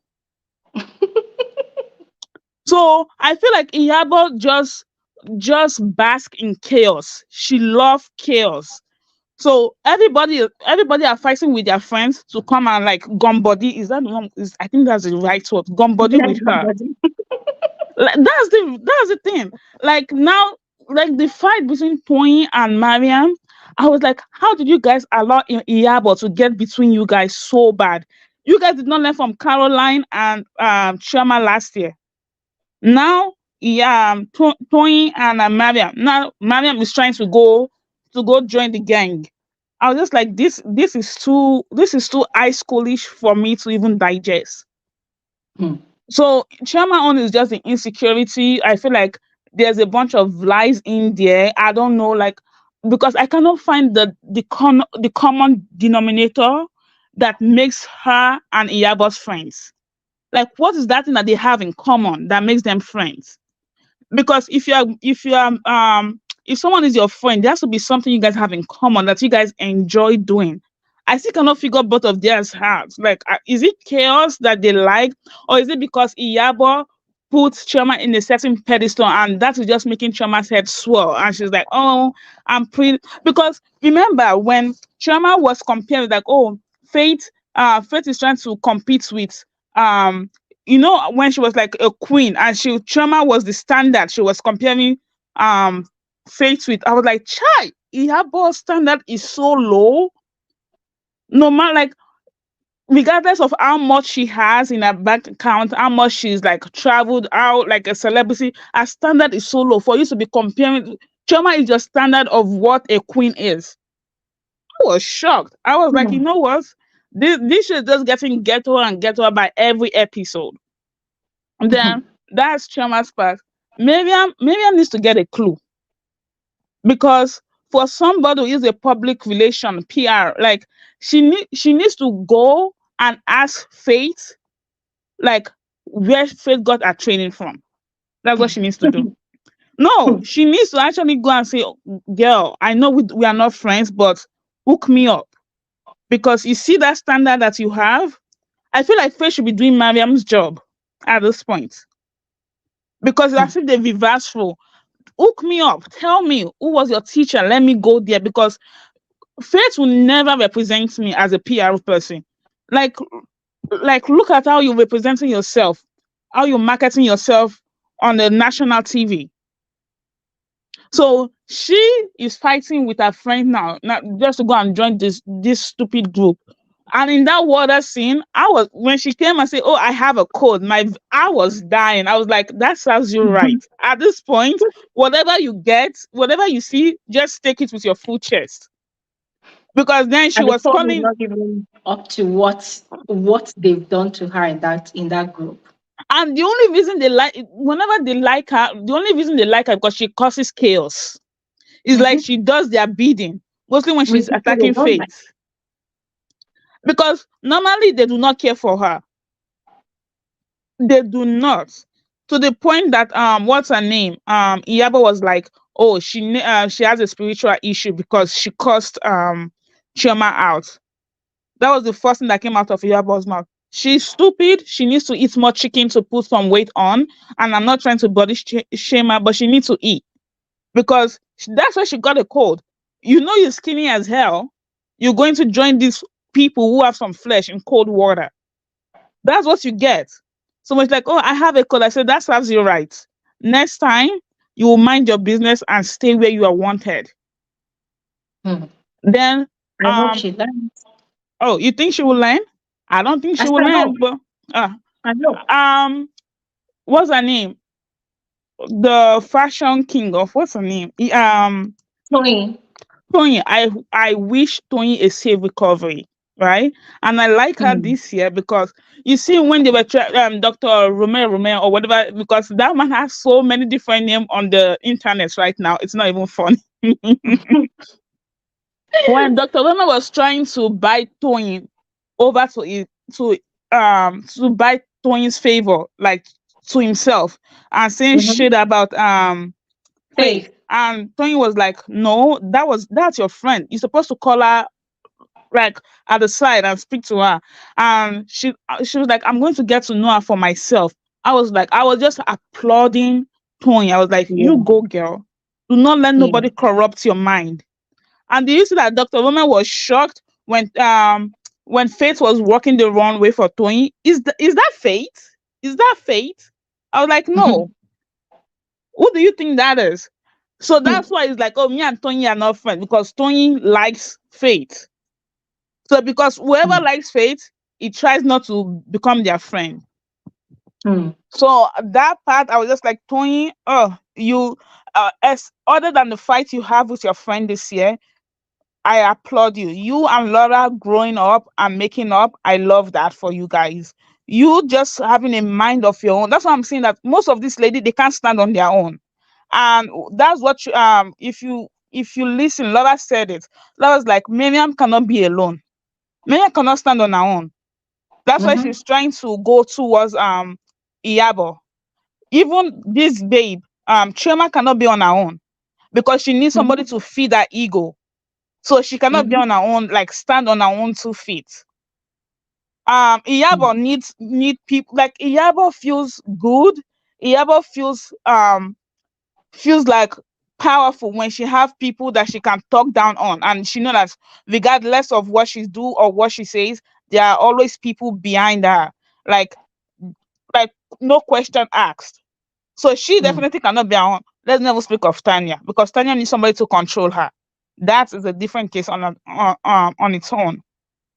Mm. So moving on, Laura. Oh, Laura, baby girl. Laura did the Lord's work in episode 11. And episode 11, when she was going in on Iyabo, I was like, God bless you. Because at this point, I was fed up. Because I know it's not going to be Faith. Because Faith, regardless if she's cussing you out and she's saying it in a softer tone. I was like, it's not going to be Yabo, and it's not going to be Faith, and it's definitely not going to be the other ladies. So it has to be Laura. So I'm like, Laura is doing the Lord's work for us and is entertaining all of us.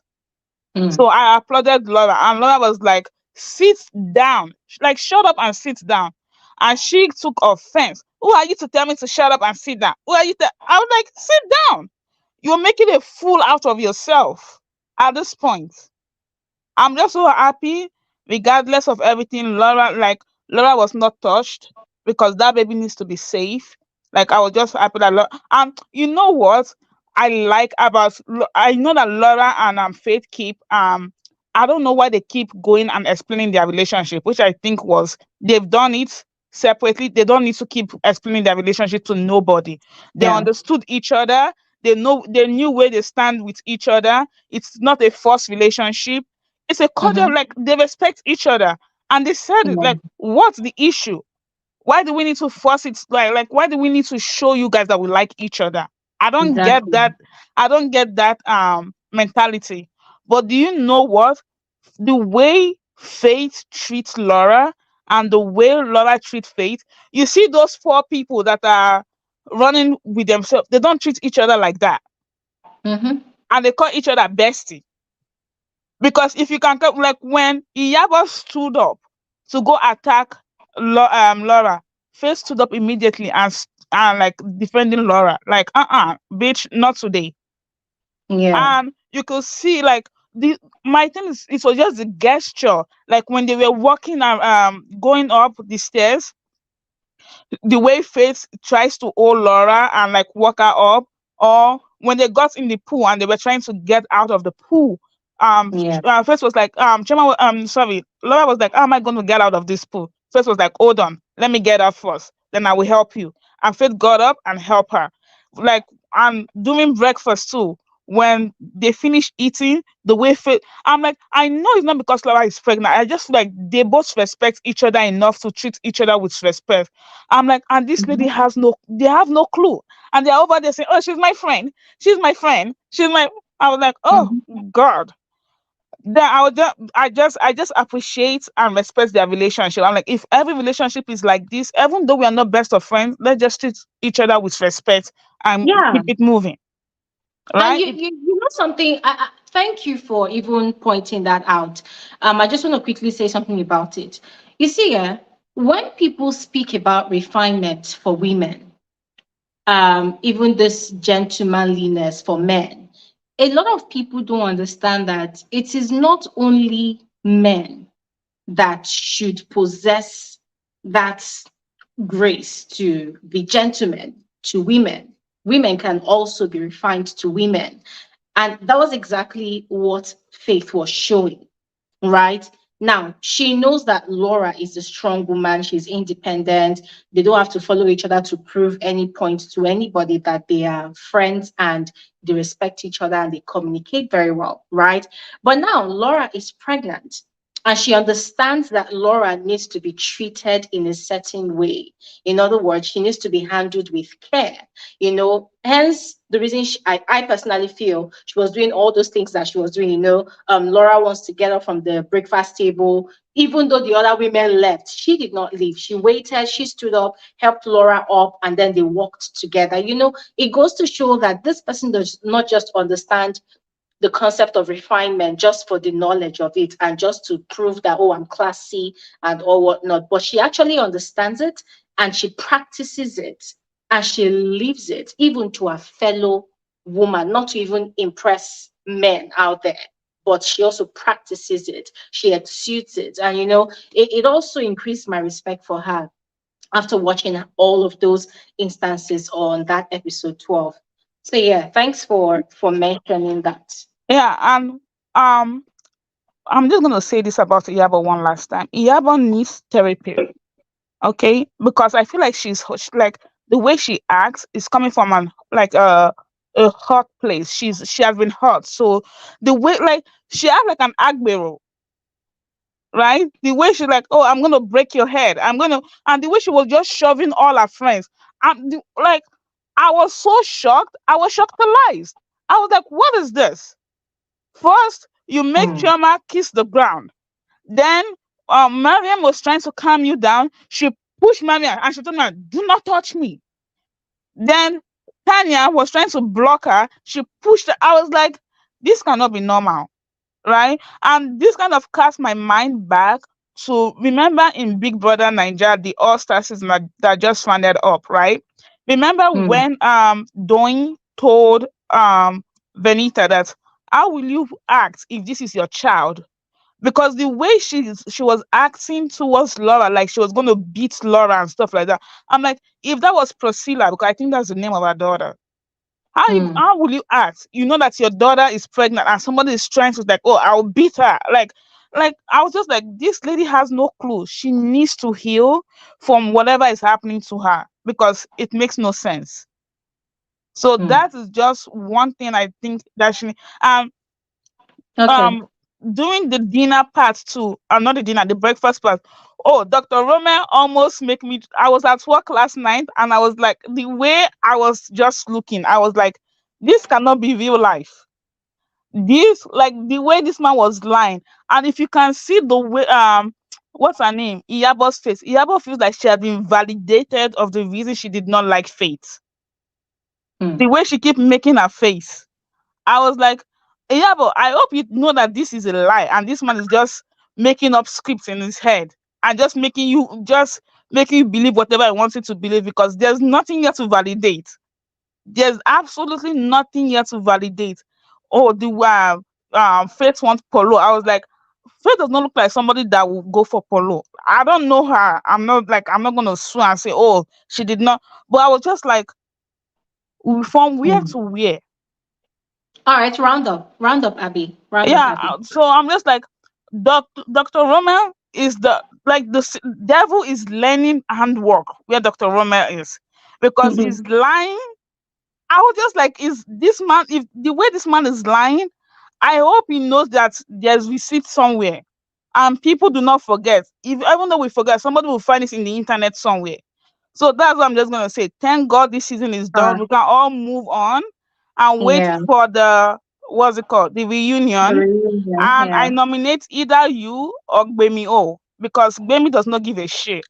I want somebody that is Okay. going to go. I want somebody that's going to go there that watches the show because I feel like Yuti did not watch the show and he was just there and he was like, "Oh, I have this job. Let me go watch the highlights and come and ask this lady questions."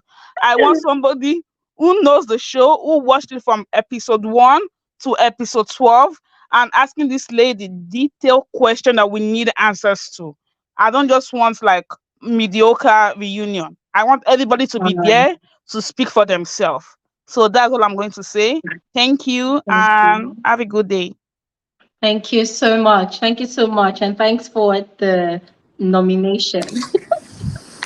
Thank you so much.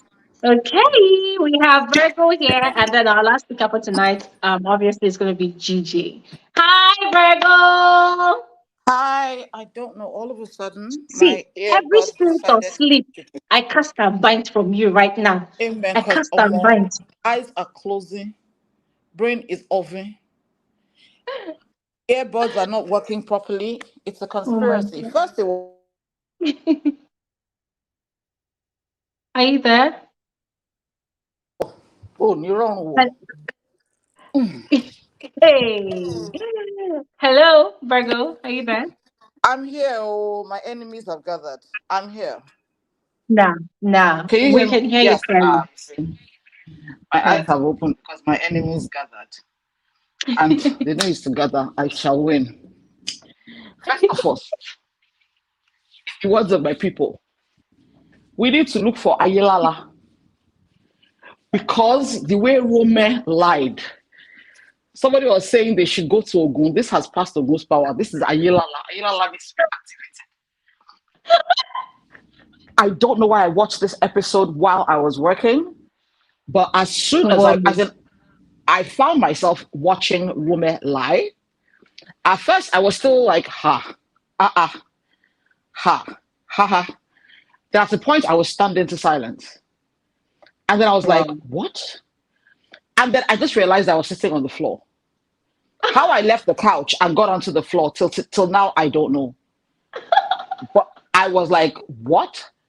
And I've been running the temperature since yesterday. That's how Rommel's lies affected me.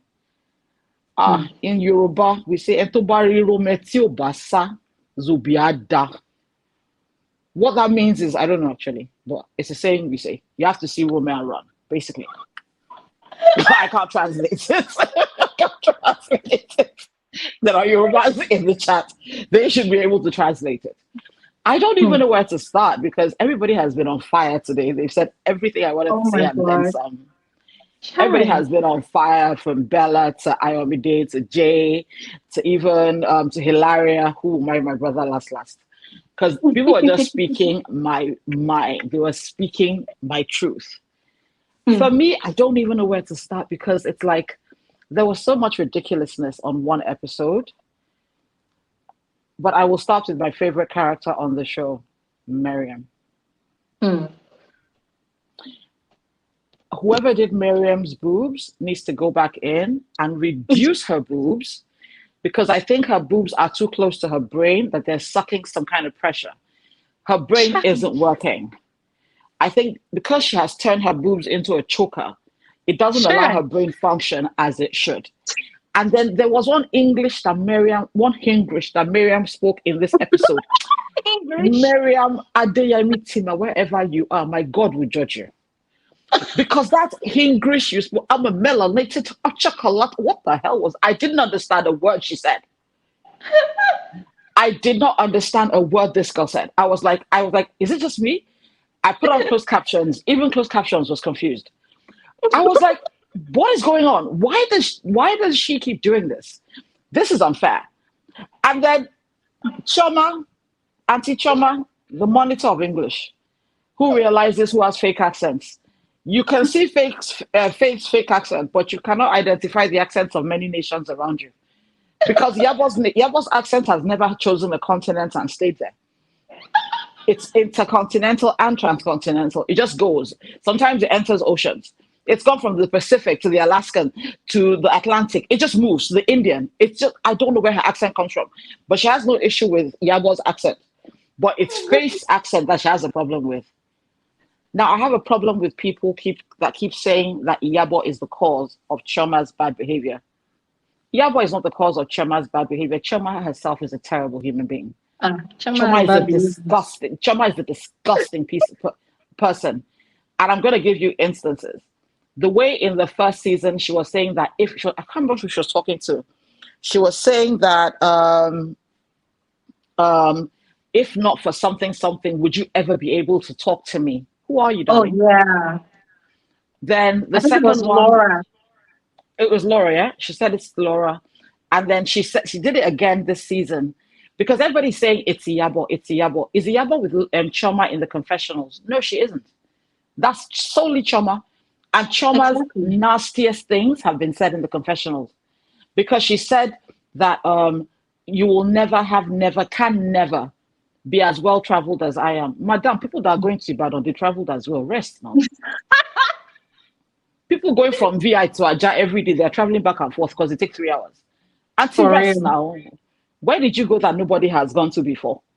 Are you the first to travel? So because you think You think you schooled in the UK? A lot of people did. I did too. That doesn't make me better than anybody.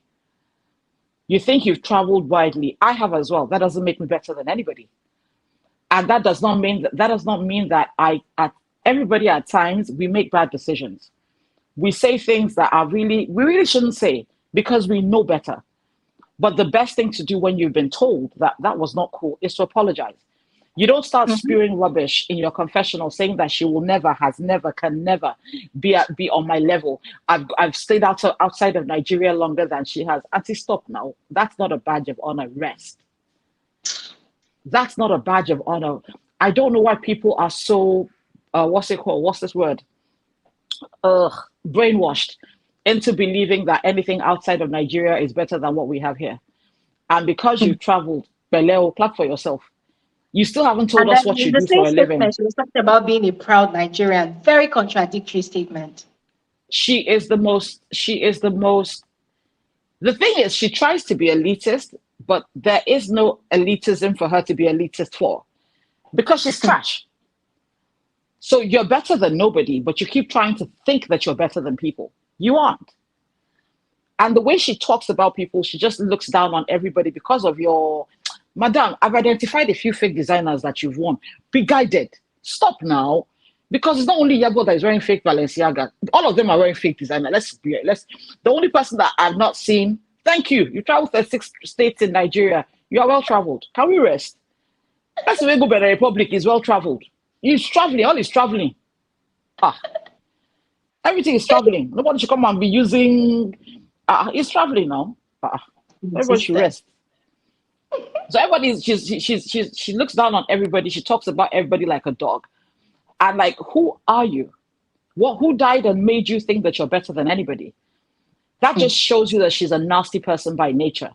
That has nothing to do with Iyabo. The only thing is because Iyabo's behavior this season has been so deplorable, it's highlighting Chioma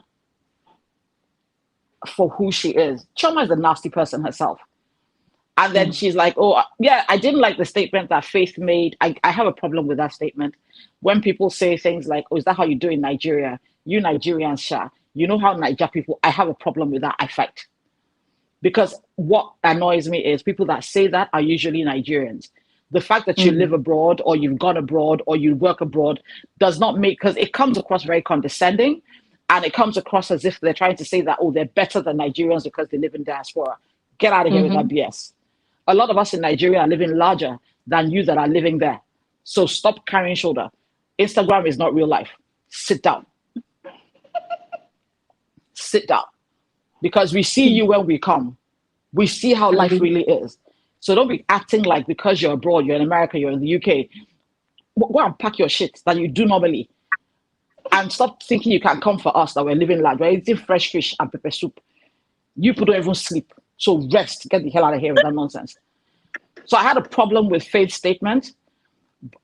But then Chioma's comeback was, I've lived outside Nigeria longer than you have. Okay, get an award, get a Nobel. Okay, there's no award for living outside of Nigeria long. I've been outside Nigeria longer than you have. What's that supposed to mean? So what? That's a badge of honor? That just shows a complex. Because people who actually are really well-traveled don't feel the need to advertise it. Because they don't need to tell you because their passports know and they know because it's about experiences. But the thing is, you just want to... Anyway, moving on from Chioma. I can't deal with Chioma because most of them will go and live abroad and they cannot crack abroad society. I'm going to use the UK for Chioma now. You lived abroad, but you could not... You lived in the UK, but you could not crack UK society because they didn't want you. You're a reject. So you came back here and started using accent to come and chance people here. And because Nigerians, for some reason, a lot of us just assume that because somebody has an accent, that means that they have sense. No, it does not. And if you were under the delusions that accent means sense, I introduced you to Chioma Ikokwu. I also introduced you to Tanya Motayo. That thing is common here. Oh my God. It's annoying. It's annoying. It really, really, really is annoying. So Chioma embarrassed herself this episode. She's now on Instagram saying hindsight is 2020. Go by. It's not about hindsight being 2020 because let's be realistic. I don't know why she's acting like she's just saying what Romel said. Like I keep saying, for my Real Housewives people who are in the building, we all know that what's it called? Confessionals are recorded once the season is done, and they show you things. So she had an idea, and if you looked on her face, she knew Romel was lying. She knew he was lying. Iyabo knew he was lying. They knew he was lying because it was obvious he was making it up as he went along. A blind man saw that he was lying. Even Faith's reaction showed that he was lying. But she's so invested and entrenched in this whole thing that her and Chioma and Faith are in a competition. There is no competition. You're both, well, no, I was going to say they're both smart women. They're not. Chioma's a moron. I was about to say they're both, no, Chioma's an idiot. Chioma's IQ is looking like it's double digits. It's sad. Chioma's dumb. Chioma's really, really stupid. I'm actually disappointed. I thought her IQ was at least 3 digits, but now early 3s, but no, double digits only. She's a moron. She's a moron. She lacks a moral compass. She lacks a spine. She lacks the strength of her own convictions. She lacks a mind of her own. She just lacks everything that makes people. She lacks social etiquette, because I don't know in what world, in what universe is it allowed that you can ask somebody their age. And people are saying that go and ask somebody in France, go and ask somebody in what's it called, the UK. Why are we going far? Ask me. I'm in Nigeria. I will tell you I'm your mother's age. Ask me. I'm your mother's age. I dare her. Why didn't she ask Toyin that same question? Why didn't she ask Mariam that question? Why didn't she ask Iyabo that question? Why didn't she ask Tanya that question? Why didn't she ask Caroline that question? How dare you ask another woman, how old are you? How dare you? That is disrespectful on every level. There are 4 questions you don't ask people. Within the first 5 meetings, how old are you? Are you pregnant? Are you married? Do you have kids? How dare you? What's your business? What's your business? So the thing is, you're telling everybody that you have etiquette. You're telling everybody that you're in your words, well traveled. But they often you went to London and you went to Dubai, and you've been around Europe and America. Class for yourself. Next, have you been to Guam? Yeah, have you been to the Amazon forest? For every country you have gone, there are 100 more. There are 50 more you haven't. Of course. So rest. But like Christopher Columbus, anti-well traveled. Even when you travel to a country, you know there are so many other locations in one country. So where did you go in that country? We will not rest. Vasco da Gama. Kiloje. And do you understand? Has she been to South Sudan? Have you been to the Sahara Desert? Where have you gone? Lori, kilo baka. What happened? That we cannot rest. Okay, have you been to Mars? People have gone to space. Have you been there? Okay, I know well traveled. Yes, okay. People that have gone to Mars are well traveled. Have you been to Sokoto? Have you been to Idonre Hills? Next. So go and sit down. Don't be using well traveled to chance anybody here. We all have passports. We all have ticket money. We all have visa. We all can go anywhere. And those that don't have visa, they can enter bus and go to the next state. It's traveling. But I agree, traveling. Kilo baka. How come and use we are well traveled to be using who? Just talking anyhow, carrying shuku on her head, looking like. Don't let me talk. Like somebody wants you for sacrifice. Don't let me talk. I don't want to abuse this stupid. I don't know. People that even that passed through a country on transit, they will add it to the countries they've been in. They did not leave airport. Next thing they are well traveled. And that borrow can get the hell. Oh my God. Even those that went to go and do runs in country, they know themselves. They went to go and do runs. They did not come out of hotel because they were working. They will count that country and say they were well traveled. Madam, rest now. Let's hear word. Stop it. I don't like nonsense.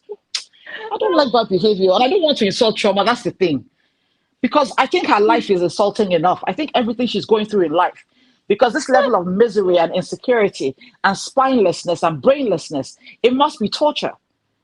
If I had to live the way Chioma lives, I don't know what I would have done. So I have to have some empathy for her. She's just an idiot. So I don't want to insult Chioma. So let's move on from Chioma. I don't want to insult Chioma. Auntie Iyabo.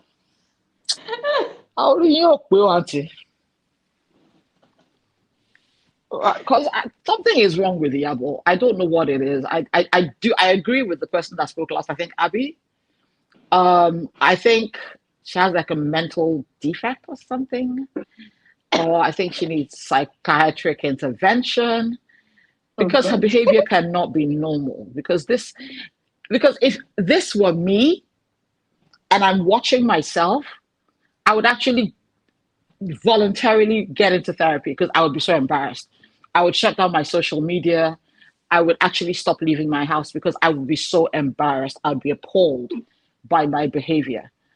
I would be like, I would not even want to be among I would not even want to be within civil society because I would assume that everybody's looking at me crazy.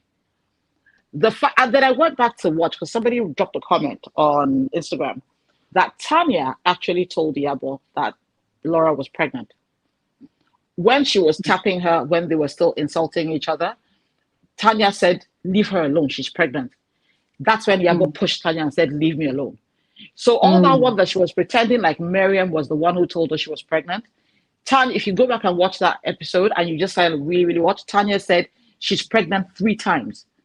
And then Tanya tapped Chioma and said, tell her to leave her alone, she's pregnant. And then Chioma too told her she's pregnant. And Iyabo still got up and did her masquerade run. I don't know where she was running to. Because the person you wanted to fight was in front of you. I don't know where she was running to. Very theatrical. That just theatrics. Just ran. First of all, ran 16 laps. And you were sitting down when they were going for Olympics. Where were you? If you knew you could run like that, at least make your life make something of your life. Make something sensible of it.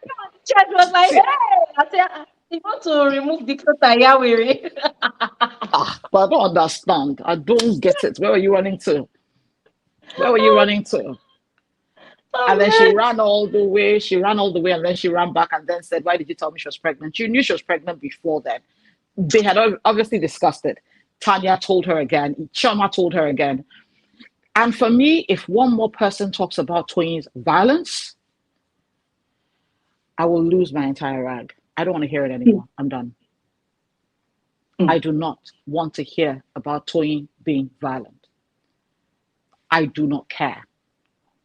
Because if you're going to judge Toyin for her violence, I will need every single person to judge every single person on this show for their violence. Let's be realistic. What did Toyin do to what's her face? Mariam. Nobody told her not to eat and spend all her money on breast. Nobody told her to be like Pippa. That ordinary breeze, she fell. Because all Toyin said was sit down and pushed her. Should Toyin have actually touched her at all? No. Do I think that was wrong? Right? I do not. You don't put your hands on your friends for any reasons. But next time, when you know you're like Pippa and they tell you sit down, you say sit down. When you know you're like Pippa, when they tell you sit down, sit down. That's number one. But even aside from that, for these people that somehow have selective amnesia, the likes of Tanya's selective amnesia, where was all this outrage? Where was all this outrage when we were told that Iyabo physically hurt Chioma last season? Where was all this outrage when Chioma pushed Iyabo trying to get to Caroline? But for some reason, Toyin trying to slap Caroline and didn't even connect. Oh my God, Toyin is an agbero. For some reason, this season, as much as I don't like Mariam, Chioma walking into her face like that, that was provocative. That was provocative and that was designed to get a reaction. Mariam just controlled herself. And that's why she kept saying, step back, step back, step back. Golden. But everybody keeps talking about the fact that, what's it called? Mariam said that she didn't have a child. But were you all blind, deaf, dumb? No, I'm not talking about people here. I'm just talking about the general people that complain. Like, were they all blind, deaf, dumb, and stupid when Chioma was in her face? For some reason, and I don't even like Mariam, but everybody's acting like that was not a setup. That was a setup that Chioma designed to embarrass Mariam in public. On top of alcohol that she drank. On top of alcohol that was bought for her. Free drink. Let's not forget that part. The alcohol that Mariam bought for her. Yes. Alcohol, do you understand? As in, for me, it's like, I don't like when people start stories in the middle. It upsets me. Let's go to the beginning and let's start from the absolute beginning, because I live by the law of Newton, which is for every action, there's an equal and opposite reaction. That's how I live my life, and I believe in that. You can't start stuff and then start halfway, and then hold on one thing. So are we going to negate the fact that Chioma walked into her face and what did Chioma do that was different from what Toyin did? The only difference in what Toyin did was after Toyin was using her boobs to push Mariam, she then actually used her hand and said, sit down, and pushed her down. Yeah. That was the only difference in what they did. But somehow Chioma has the unmitigated gall to go into the confessionals and get on her soapbox and talk about violence. If we're talking about violence, then you will not be on the show either, because you are a violent thug. Of course. Because you're a thug in fancy clothes and a nice accent and a pretty face.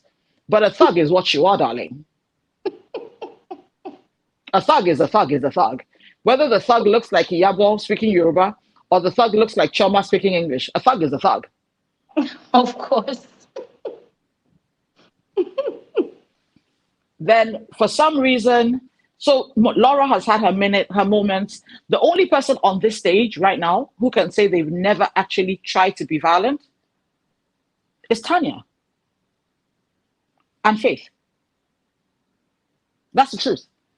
Because Mariam, now let's go back to to the mosquito.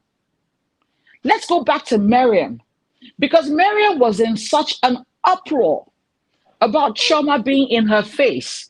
Buck up, she bucked up at me. Somebody will just give me migraines with the stupid English. Speak Yoruba, I've told you repeatedly. Now, because Mariam was in such an uproar about Chioma being in her space, walking into her space. It's this selective amnesia that bothers me about this whole group. Mariam, you walked into Faith's face. What if Faith had stood up? Exactly. When you were in her face and you were screaming in her face. You were screaming, you were pointing in her face. The same thing that Chioma did to you is what you did to Faith. But for some reason, they always start in the middle. And they always forget what they have done. Yeah. And for me, if we're talking about violence, let's be realistic. On a scale of a 1 to 10, the person that has reached 9 more than once on this show is Iyabo. So would everybody stop talking about Toyin? Am I saying that Toyin was right? No. But I'm saying what I'm saying. People need to stop cherry picking where they have an issue. I don't like when one person is singled out and is given this moniker that, oh, this person is the violent one. They're all violent. Sans Tanya and Faith. They are the only two who have not done anything on this show that we can say, okay, they were violent. But every other person, Laura, Chioma, Carolyna herself, who I like, Iyabo, Toyin, Mariam, they have done things that are goading, instigating, provocative, and outright violent. So for me, let's cut the selective outrage. Enough is enough with that trash. Enough is enough with it.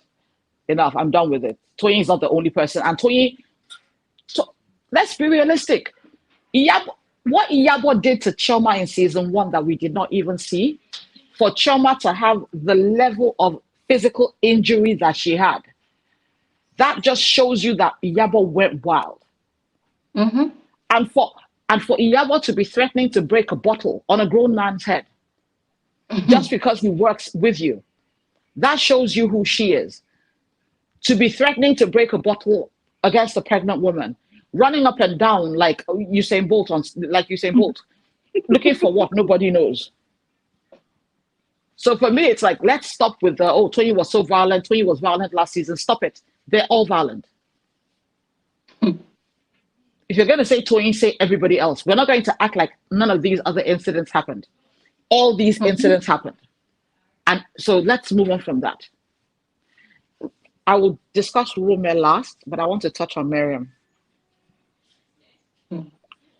At some point in time, as a grown woman, you have to have some kind of self-respect. Of course. You have to have some kind of pride about yourself. You have to like yourself enough to know where you're not wanted. You have to understand that you should not be where you're tolerated and not celebrated. You have to understand that this is not for me. And at every point in time, every adult has to be able to stand on their own 2 feet. Mm-hmm. And just say, you know what, I don't have to be part of any crowd. I don't have to be. I can be bad all by myself. And until Mariam learns that lesson, she's going to lose more than Toyin as a friend. She's going to lose more friendships. Of course. On this show and outside of the show. And that's the saddest thing. Because she doesn't even know who she is. She doesn't know why she's there. Because there is no way on God's green earth, it would never happen that I would get to a place, first of all, that I wasn't invited by the actual host. Let's start with that. I was ignored by the host. No, the host actually had the audacity to tell me to my face that you were not invited, so I didn't get a room for you. Auntie, wife of a rich man, I'm sure there were empty rooms that you could have gotten one for yourself. You didn't have to show that level of thirst to say that, you're going to find a room for me. But we all know Chioma didn't pay, so Chioma had no right to say she didn't get a room for her. Do you understand? Mm-hmm.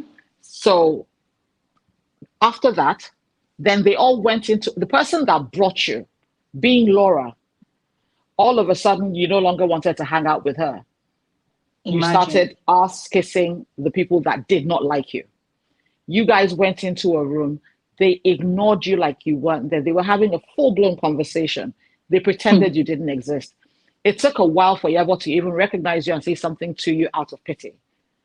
Mm-hmm. Even after some time, she got the message and she left. Nobody looked back and nobody said, bye, Mariam. Nobody cared because they don't like you. Then you go to the dinner. You go to talk to Chioma. Chioma tells you categorically she's not apologizing to you. Mm-hmm. What did Toyin say to you last season that was so unforgivable, that made you go around and talk about her like a dog, that caused her to have a miscarriage, and you did not even reach out to her? Because you didn't. Because she asked you to your face, you did not respond. You responded in the confessionals, which means you were lying. Mm-hmm. Because if you had reached out to her, you'd have told her in the moment that, I told you, see my phone. She I spoke to you this, I spoke to you that day. You didn't reach out to her. That's why you responded in the confessionals. Mm-hmm. Your friend of 14 years. What did Toyin do to you that was so unforgivable that we have a saying in Yoruba, "Tabanja biti kakuko." Even if we're fighting, it's not like a life or death situation. It's never that deep.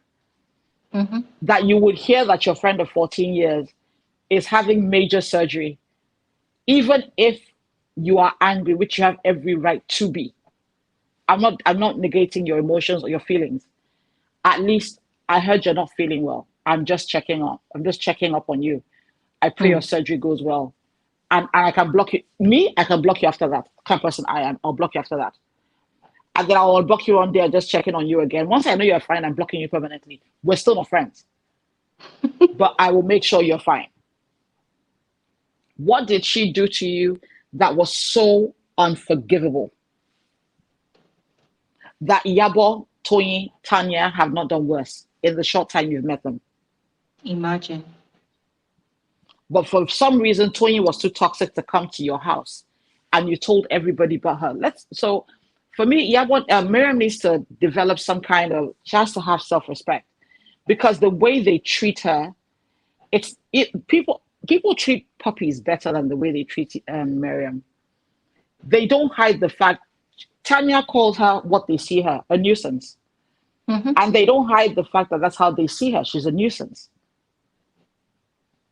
That she's a nuisance, and that's how they treat her. The same friend that wanted to fight, I was telling you, don't touch me, which I can understand, because when I'm angry, don't touch me either. But the same friend that you were telling that, she was telling her in Yoruba that you will be wrong. You were right before. At what point in time was Iyabo right in that argument? Stop. But then they all ran up. Anyway, moving on. If I were Faith and Laura, I would not have gone into the other pool as well. That's not how I'm built. I'd have left as well. So I don't know what they're talking about. I really don't. And as for Tanya is such a disappointment. Because I like her as a person. And I used to watch her on Flatmates. I really like Tanya. So when she came on the show, I was like, oh, Tanya, what are you? Cool. Correct chick. They say never meet people, what's it called? They never meet people that you like, because they will disappoint you. It's like, never meet your heroes, because they will disappoint you. She's not my hero, but she's somebody I like. I'm like, oh, this cool chick and everything. I liked her in Flatmates and everything. So when I saw her on the show, I was happy to see her. But the second Iyabo called her that disgusting racial slur, and she had no issue with it, I was kind of over Tanya already. So nothing Tanya has done since then has shocked me. Because it also shows that Tanya herself has no self-respect. But what makes Tanya's worse than Miriam's is this. You will know that Tanya actually likes Faith and Laura. Mm-hmm. And you will know that Tanya cannot stand Dr. Romel. Mm-hmm. And you will also know that Tanya knows that Iyabo is a bully. Mm-hmm. Because Tanya is not stupid. She's a smart chick. And she But sees won't everything, say that. but she won't say it. And that's what takes away from her. And then she goes into the confessionals and she chats rubbish. And then because she was saying in the confessional that, oh, it's obvious that Laura had Iyabo in mind. But somehow they justified it by saying that Iyabo has made her disdain for Laura known. And for some reason, that's okay. Because it's okay for Iyabo to treat somebody badly because she doesn't like her. But the person that is responding to ill treatment over time has the person in mind. That's stupid to me. Even That's reasoning the crazy to thing me. is very dumb, to be honest. That's crazy to me. And then Chioma, whatever university you went to, you need to refund your parents because you're an idiot. You're such an idiot. That was such a bad investment. Your parents made in your education. They should have allowed you go and be selling paper and stuff, because you're stupid. Or maybe, I don't know, just do something else. Maybe Zubu or something, or Pito or something along those lines. Just be hawking it because you don't have sense. How could you open your mouth and say that nobody is being bullied because everybody has mouths? So what you just did was tell every person that has been and is being and will be bullied, you negated how they feel. Exactly. You negated their experience. You negated their trauma. You negated their pain because they have mouths. So what you're telling people, in short, is that you are bullied because you are weak. And for that, you should be ashamed of yourself.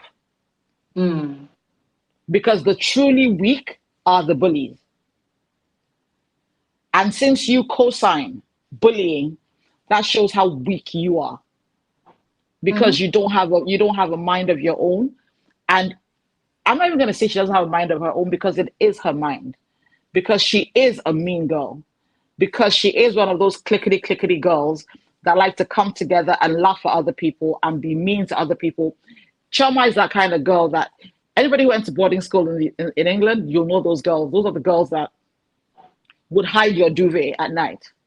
They're the ones that would take your tuck box and take your things. They're the ones that when you're in the bathroom, they would turn off the water. That is Chioma. She's a mean girl. And then to them, it's all jokes. Oh, we're just joking with you. You could do it back to us. But when you do it back to them, it's a problem.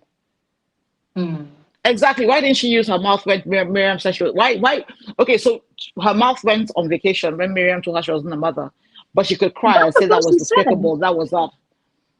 She said, we're actually going at each other. Why would you say, like, how would you dictate what somebody would say to you in the midst of a fight like that? I don't understand that, because me personally, everybody who knows me doesn't get into a fight with me, because if you take it there, I'm going to hell. I will dig. And when I get to hell, I'll start digging again. And when I get to that level, I will now look for a crane from Julius Berger, and I will go even deeper. I don't have a depth. Don't come for me. If I don't send for you, stay in your lane. Don't come. Stay in your lane. I don't understand. I don't like people say things like, oh, why now? What did the person say that you went that far? And I tell people, don't come to a fight with a knife. You've chosen your weapon. If I decide to choose a Scud missile as my weapon of choice, you shouldn't have come for me in the first place. So you chose your weapon and she chose hers. But the thing is, for some reason, they keep moving the goalposts when it comes to them, the hypocrisy, the way they find a way to excuse and dismiss everybody else to justify their bad behavior. So if hindsight is 2020, my advice to Chioma is do not leave the show. Don't do it. This is not the impression you want to leave people with, because this has truly been damaging. Put your big girl panties on and come back for season 3. And when you come back on for season, no, I'm not joking. If I were her, I would come back for season 3. Unless I'm not invited. If I were her, and I would be a one-woman mopo. I don't want friends. I will relate to each person individually. And if I don't like you, I don't like you because I don't like you. And it has no, do you understand? So for me, Chioma needs to come back. Tanya needs to come back and correct this impression, because it's a terrible impression. Miriam needs to go away. She should not, please not come back. Please not come back. If not for anything, I can't use all the English. The English gives me a migraine, and I can't do it. It's too much for me. I can't do it. I can't do it. Oh, I didn't even watch the interview. Somebody said as if I watched the... Oh, I know the Mean Girls. I know the Mean Girls because I went to boarding school as well in England, and I know the Mean Girls. That's how I know who she is. I know, you know, the Mean Girls. That's what they do. They're really, really mean. They're really, really mean. They're the ones that will put chewing gum in your hair while you're sleeping. She's that kind of person. I see her for who she is. I see her for who she is. Chioma will come. Plus, Chioma is not just a narcissist. Chioma is also selling market. And I don't mean her. Neither do I mean the Goodwill Foundation. I'm leaving it there. Chioma is also selling market. Because that her swimsuit was fly as hell. She looked fantastic in that swimsuit. So she was looking for a customer. Truth of the matter. Customer, and I don't blame her. Moving on. I want to Iyabo. I don't even like wasting my energy on Iyabo. Iyabo is just a waste of space, waste of energy, waste of English, waste of everything. She's just an embarrassment. Moving on. And the worst thing is, I used to really like Iyabo. So I'm mega disappointed. And I didn't like her from social media. I didn't even know she was such a social media thingy, because I'm already a social media person. But I liked Iyabo because she used to act Yoruba films, and then she crossed into Nollywood as well. And she's a really good Yoruba actress, and she did quite well when she moved into Nollywood as well. As in the English part, she was doing quite, Jonathan, not bad. Her English was Yoruba, but at least we understood what she was saying. I don't think I've ever seen her English movie, but just the Yoruba ones, which were really good, actually. I'll look. If I see one, I'll post it in the thing. There was one really old one where she was married to this guy. This guy used to be light skinned guy. I can't remember his name, but he used to be really big back in the day. And she was married to him, and he really used to maltreat her. And she was the praying wife and everything. And she did really, really, really, really good in that one. Because I think that was the first one. Like, oh yeah, what does English films? Oh, nice and everything. So I used to like her. She stopped acting a long time ago. So I don't know why she's shouting 25 years on the screen. Iyabo hasn't been in anything in like 10 years, unless she's doing production. But I haven't seen any films. And I stopped watching Yoruba for a long time. But I haven't seen any Iyabo Ojo presents until this one she said she did. So she hasn't been in any films like 10, 15 years. So I think she should have done that properly and done 10 years on the stage, because she hasn't been in anything in a long time. That's why a lot of people don't know her now. Because even if you don't watch Yoruba films, you know who Mercy Aigbe is. Oh, yeah. Even if you don't watch Yoruba films, Mercy also took a break and she's back as well. So there's the people that you know. Eniola Badmus, you don't watch Yoruba films, but you know who Eniola Badmus is. Of course. You understand? So that's it. So anyway. Romel. How's your mental health with the life and all? Sad. Sad. She was even in Jennifer, the first Jennifer. Iyabo was in first Jennifer. Funke Akintole's first Jennifer, the one that blew up. Iyabo was in it. She's the one that got killed. She's the one that got taken away by people when they went for a party. And some of her friends didn't come back. Iyabo was the one that was killed by the guys that were using there for rituals. Yeah. So back to Romel. I don't know who to actually insult, whether it's Romel or the morons who were listening to him. Because at some point in time, you cannot really hate the play. You have to hate the game. Because it's like, they knew he was lying. But I'm still traumatized by that level of lying. I've heard about people lying like that. I had a friend who used to lie like that. But you'd always hear about the lies afterwards. Oh, she said this about you. And you're like, that's not true. And they're like, yeah, we know she's lying. But I've never seen it in real life, in real time. Somebody sit down and lie so effortlessly. The lies were just flowing out of his mouth. And you could tell that he was making it up as he went along. There was no, and that's how you know Chioma is a liar. I've caught Chioma in two distinct lies now. First of all, Chioma defended herself by saying, when she said that she didn't believe Toyin lost her pregnancy. She said on social media that Toyin was trying to beat Laura to announcing her pregnancy, and Laura said that she wasn't pregnant last season. Where did Chioma hear that? That's the first lie. The second lie, I just remember, I forgot my train of thought. But Chioma lies effortlessly. Chioma is a very, very good liar. She's a really good liar, but then she's a lawyer, so what do you expect? But the way they sat down, because if you looked at it, when Faith came for Tanya, and that's how you know that after they're done with Mariam, they're coming for Tanya. Because when when Faith called Tanya a puppet and said, you sat amongst this group like a puppet, mute like a puppet. If you looked at Chioma and Iyabo laughed into her glass. And Chioma looked at Iyabo and was struggling to keep a straight face. So they agreed. They agreed with what Faith said. And then when Romel was saying everything he was saying, Chioma did not believe anything he said, which is why she asked Faith, so he's lying? And Faith said yes. And Chioma was going to move on and say, okay, cool. But the problem Chioma has is her ego is bigger than her brain. Her ego is bigger than her brain. She wanted to check Faith. She's been trying to check Faith all along. She's been trying to sun Faith and put Faith beneath her. But and the it's thing like is, trying Faith to see if Faith can actually stand up to her. Like Faith has been able to stand up to Iyabo and other people. Oh, she knows Faith can stand up to her. But for her, she needs to sun Faith. She wants to put Faith beneath her, which is why she said all those things, that she said in the confessional, which is why she kept saying all those things about her, that I've been here, I'm well traveled, all that. She keeps wanting to put Faith beneath her because that's the only way she'll feel happy. She needs to put Faith down. She's not somebody who can meet you on the same level. She needs to put you down. They've already made Tanya a puppet. Miriam has actually groveled herself and put herself down. That one is like a dog that has been beaten into submission, that has just understood the master's call. Sit, lie, keep quiet. Fido, keep quiet. They're done with Miriam. They can't do it to Laura. She can't do it to Toyin. But the thing is, she wants to do it to Faith because that's the only way she can make herself feel like this girl that is beautiful, that dresses well, that, yes, they're still following Romel. Both of them are still following Romel.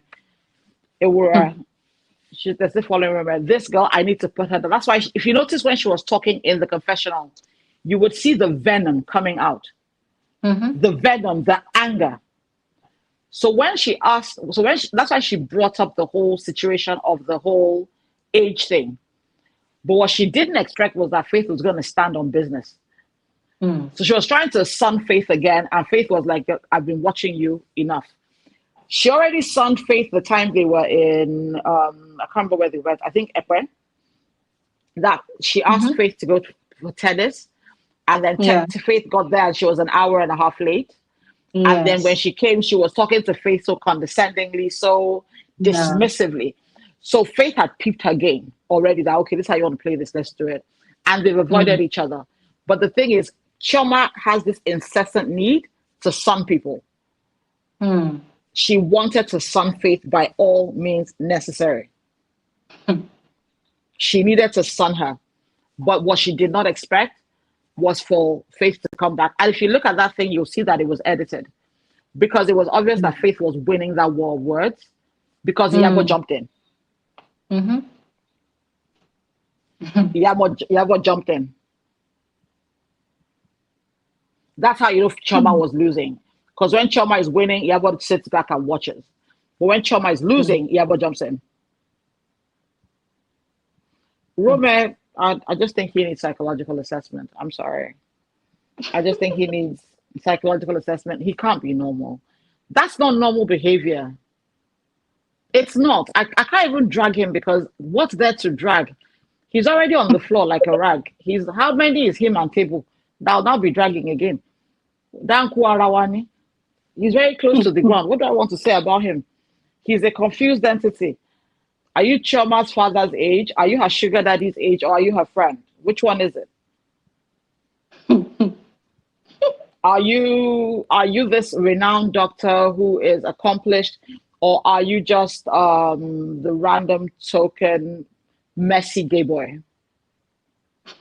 But anybody that is even his dressing is confused. He doesn't know whether he wants to go be what's it called? Mexican people. Whether he wants to be whether he wants to go be a cowboy, whether he wants to play Mexican music, whether he wants to be in the run for bulls in Spain. He doesn't know what he's doing. He doesn't know what he's doing. Do you understand? He doesn't know what he's doing. Even his dressing is confused. Today, he wears short knicker like somebody that wants to go and farm. Tomorrow, he wears tropical shirt like he's going to Hawaii. The day after, he will wear kini bolero as if he wants to go and train with bulls. He's confused. So at some point in time, and then he doesn't know. Do you understand? And then for somebody who lacks any self-respect, that you're always invited when everybody else is there. Everybody else is always there before they invite you. You're an afterthought, but you're okay with it. So I don't know where to start with Romel. I don't know. All I can say is, for him, they need to go to Shokmono. They need to go and drink Shokmono water or Ayelala water because his lies are ridiculous at this point. And the way he was lying, I know that was scary. That actually scared me. It really scared me. As in, I've never seen anybody do that before in my life. That was scary to me. Thank you. All right. Thank you. Thank you I'm so much, Virgo. Thank Alrighty. you. Bye, guys. I'm in the comments. Thank you I'm in so the much, bougies. Virgo. Oh my God. It is almost 6 hours. Jesus Christ, what are we talking about? Okay. Gigi is going to be the last speaker. We're going to be done at exactly 6 hours. This is 5:41, like 5 hours 41 minutes. And once it's 6 hours, we're done. All right. Hi, Gigi. Hi, can you hear me? Oh my God. Yeah, first of all, I want to really thank you for your patience, for staying through with us.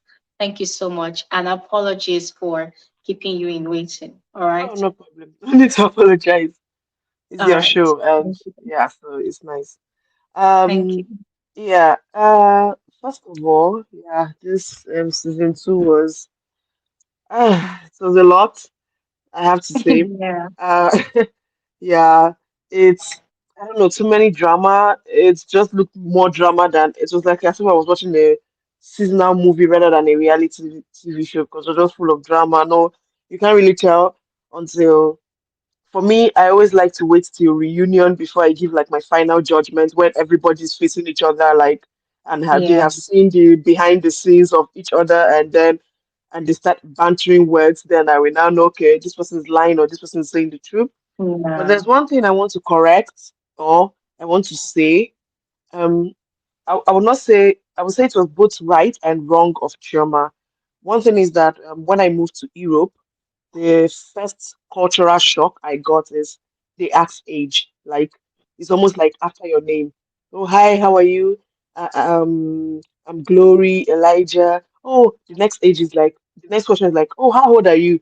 And when I came to uni here, it was it was shocking because I mean I came in my adulthood. It's not like I came like a pekin. Like so when you Mm. see like almost like you are gauging like you're almost the oldest in the class, then it's almost like the wrong thing to Mm. like it becomes like a shocker when people ask you your age. Even when we do like international student parties, the nationals are always like, "Oh, how old are you?"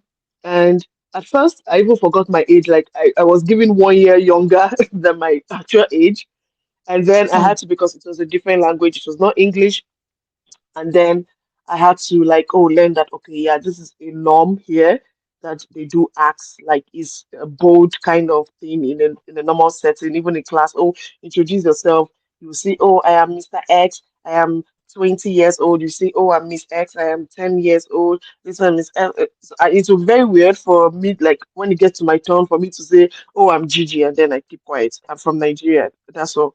Mm. Like so that is one thing.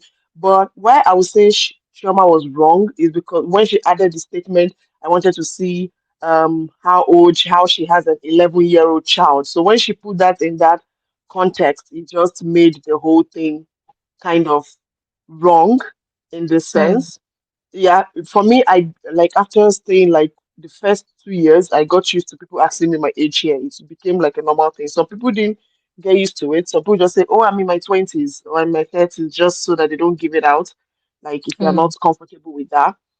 But she putting the because of I want to gauge the child or how old she was when she had a child, something like that. It became more of Mm. not like getting to know you, but more rather than a condescending form of it. Yeah. So that's why I said it was like a double-edged sword in the sense that okay, after because you really need to watch her interview with I watched the one with T by Tape or something like that, Mm. and one thing I understood about Chioma is I don't think she's someone that has been corrected a lot, like growing up. Like she's someone that you really need to massage her ego before you get her to do something. All those, forget all this, I don't even know this Sagittarius or Zodiac, whatever stuff is if for you to get her to do something, like even when she even says in her confession that Iyabo knows the way to my heart, because it's like Iyabo is the only person that has that time to praise her and would like make her head swell to the point of Ah. no return. Like is only Iyabo that has that energy and strength. Like even Mariam is not even going to give it to her. Even Laura who is not even ready to give that energy to her. So I noticed that when I listened to her growing up, like she moving to UK after primary school, and then like immediately knowing that okay, the Africans were not really accepted, so she had to say she's coming from the US, and then she dominated that group. and then became like Queen Bee. So I noticed like this trend of she has always wanted to be the person that dominates a group, like being this Queen Bee, everybody being her minions, something like in that aspect, being like, Mm-hmm. okay, I am the best or the most well read or the richest or whatever, I'm the well traveled. That has always like been her sort of thing.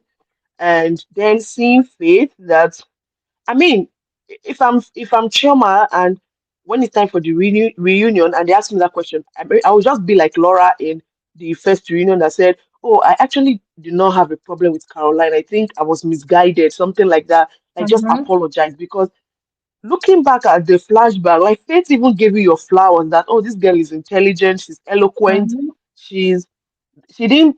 In fact, I think when Romel was saying that, giving those lies, he was, I won't say he was lying, he was giving the facts in the opposite direction. That is, he was saying what he said, that is, he said, this is what I said. Meanwhile, that was what Faith said. Then the bad one that he said that is what Faith actually said. Like it was exchange of roles when he was relating the something. Meanwhile, what he said is not actually what he said. It was Faith saying, "Oh, this is what like." Faith did not even answer him anyway. Like this is thank God for production, but this is yes. In fact, I'm I even can I confused can trying to explain understand. it. Like he did like reverse roles, like he just exchanged Mm-hmm. the roles. I started I started giving it. So but for me it pained me small that Fate did not give him the I like when I'm this kind of person. I like this watching this Real House franchise, all this basketball wives, all this stuff. I like when you're giving the reading directly to the person's face. I don't like it when he's in the confessional. Like give him like that reading to his face. Like put him under the chair in directly so that it will suit me better than when he's in the confessional. I like when it's to your face. Please, But you please, know, Faith, it you're happens to listening. me too, yeah. It happens to me. So I am a slow reactor. I don't know if you know people like that, right? Yeah, yeah, of I course. am Like you think I'm about what very you have to say in the bathroom after the whole thing has. you understand? That is me. Like I'm very chilled. So you can be in my face and you are saying a lot of nasty things, and I'm just looking at you, but I won't say anything. So it's later, and I'll start regurgitating that conversation. I'm like, eh, did this person actually say this? That's when Yeah, it that's dawns true. on me. Yeah, and then sometimes when you're in the bathroom and then you start replaying it under the shower, like, ah, Yes. I should have said this. But I'm happy she was able to say it in confession and truly, my God, that guy. Normally, I watch that guy on mute. Like when after the first, I think 3 episodes when he was bad mouthing Faith, I started watching the guy on mute. Either I watch him on mute, I just fast forward like, well, and the conversation was long at that table. I said, let me just, unmute it to listen. But Jesus, I Yeah. was just like, hey, my God, the guy was, hey, in fact, lying is understatement. And I think the guy who redefined lying. He It gave was a lying a lot. new meaning. He he he was on steroids in that with his mouth. It was just boy, no full stop, no comma, no anything.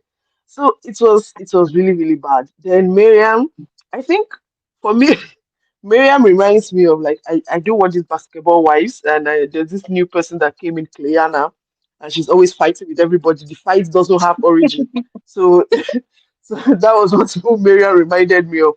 But one thing I liked Miriam in the last episode was her confession. And she was that part where she said, "Faith, even though I know we are not friends, thank you." Mm. What is it? Thank you, thank you. Chioma, see your rat. Like even though she has her own psycho whatever problem in her head, at least she's still real to that extent that she knows the will I say the power play or the hierarchy of what is going on with that group. She's not delusional in that sense, even though she wants a gang. And I think that also stems from season one because I think the feedback on Miriam in season one was like, oh, she was a follow or something like that. Mm. And then I think she trying to remove herself from Toyin now stemmed this kind of unnecessary beef or fight that did not even have any Yeah. kind of description or explanation. I mean, it would have been good if two of you planned your drama and came correct than to, just be doing anyhow. Like the drama Miriam was doing was just like headless chicken. It was just moving left, Mm. right, and center. There was no direction of the drama. Apart, Mm. I would just say in the last episode, I kind of liked just the pool part. No, not the pool part, the table, the breakfast part. I just liked her confessionals in that part and Mm. how she just stayed on her own and allowed the whole thing to just to just pour. Then Tanya is no, no, no, that one is terrible. Like even Laura even said it, she will even trust Iyabo. At least Iyabo is telling you to your face Okay. that I don't like you than Mm. Tanya. Reminds me of like one way body school in Nigeria, like when you wake up in the morning and you see your feet with all those rat bites because you didn't even know because it was biting you and blowing you at the same time. So yeah, Asiri? yeah, like it's no, no, no, no, no. Her own was bad. Then Iyabo, uh, Iyabo, this last season, the wuruwuru she did last season didn't really show, but this season it just came out in a very, It was just very glaring. yeah, it was very glaring. Like it was even better if she was continuing her underground or undercover work that she was doing in season one, like than this Mm. way she just came out. There's no even basis. Like why don't you like Faith? There's no real reason. You can't bring out a reason why you don't like Faith. Like there's no real reason apart from the only way I can say is inferiority complex or maybe she did. And the thing is that Faith even still gives her like Miss. respect, like Ah. Missy Abo, and she still gives her that respect. Like she didn't come for her like how she would have come for. For me, I was expecting Mm. like, okay, I mean, Chioma, you are traveled, you've been to the US, you've been to the UK, you know both worlds. I expected some kind of connect to happen between her and Faith. I mean, it would have been bomb if two of them Mhm. connected. Like they would be giving fashion, serving looks, light shade and here and there, fun banter and stuff like that. It would have been really the perfect. Listen, I don't know if they do this cast thing like how they do it in other franchise where they have friend of. I think they should put Yabo down a bit to friend of. I won't say she should go away, so because I mean everybody needs a check, so let her come down at least demoted from wife to friend of. And I want to see Yeah. how the dynamics will look like when she is away. Because I mean, even in the ninth party they did in Zazu or wherever, they had fun. And the only person that was missing in that equation was Yabo. They really had Mm. fun. That And even honestly, they Chioma really said it did. in an interview that they really had fun that night, even though they didn't show it.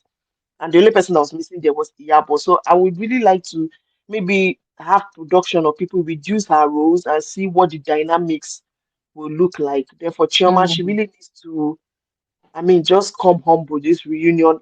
Just come apologies first. Like really mean the apology. Nobody should beg you before you apologize on something you know Exactly. you did wrong. I don't have to be massaging your ego just for you to do the right thing. Like it doesn't Mm-hmm. make any sense. And when you keep saying like in your interviews you say you have a good name to protect. Ah, my God. Like She's already I tarnished still the no, image I anyway. seriously I watched the interview before the Friday episode. So I watched the interview I think on Thursday or something. The Friday episode released on Friday. So I was like, okay, I understand where this lady is coming from. And then when I saw the new this thing, she did exactly what she did to Caroline. Like you wish you could be me. You this could be me. Like, come on, you're not even Otedola's daughter. Like, I don't think your family is that wealthy. And even when I watch Otedola's daughter, I've forgotten the second girl, not copy, the second one.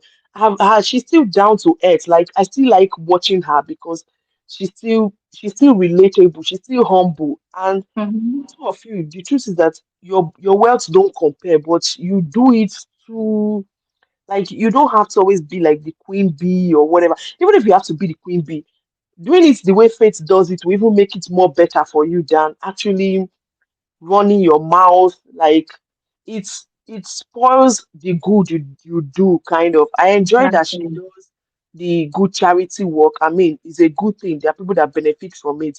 But when you look at the attitude and everything, it will look as if I don't know, it's more like PR for this thing rather than just out of goodwill and helping, encouraging people to do Mm-hmm. that. So Mm-hmm. it's really painful when I see that. Like, I mean, you're intelligent for Christ's sake, but do you know one thing? Like she acting that age, social etiquette,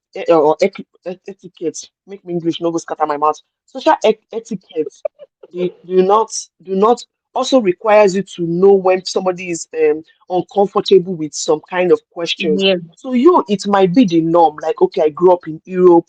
Oh yes, how old are you?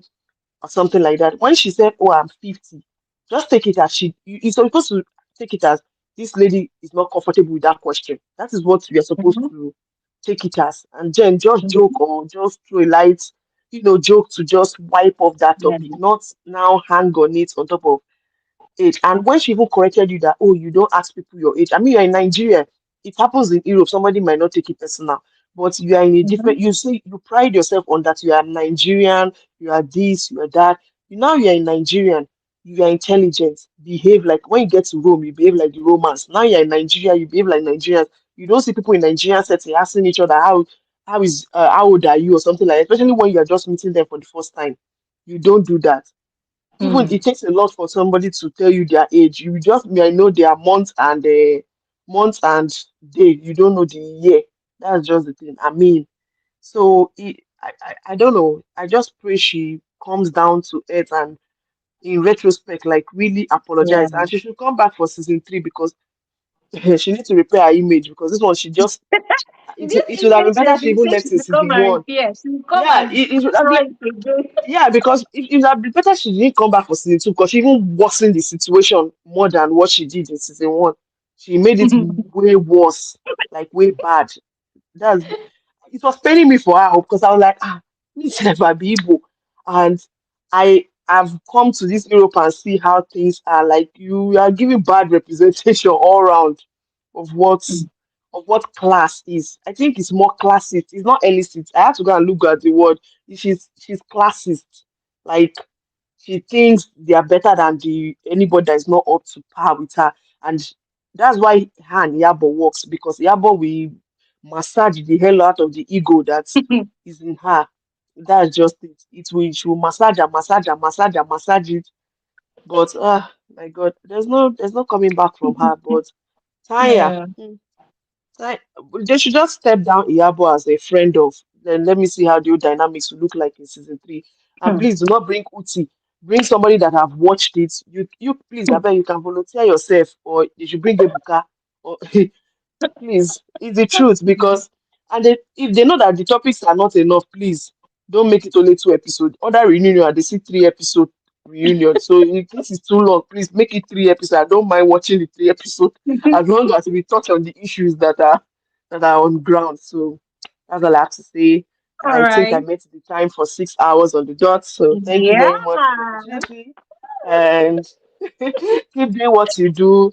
I wish you many more success, bigger Thank platform, you. bigger successes, international recognitions all around for you, and God continue to be with you and all of you guys that stayed to this moment. Thank you for supporting the channel. You can go to bed now. I'll leave Glory to close. Thank you so much. Thank you so much. I really appreciate. Thank you so much, Gigi, and everybody that has spoken today, everybody that contributed to today's conversation. Thank you all so much. I can't even start mentioning all of your names, but you know yourselves, you guys, you really gave flesh and blood to today's conversation as always, and I do not take it for granted. I appreciate all of you.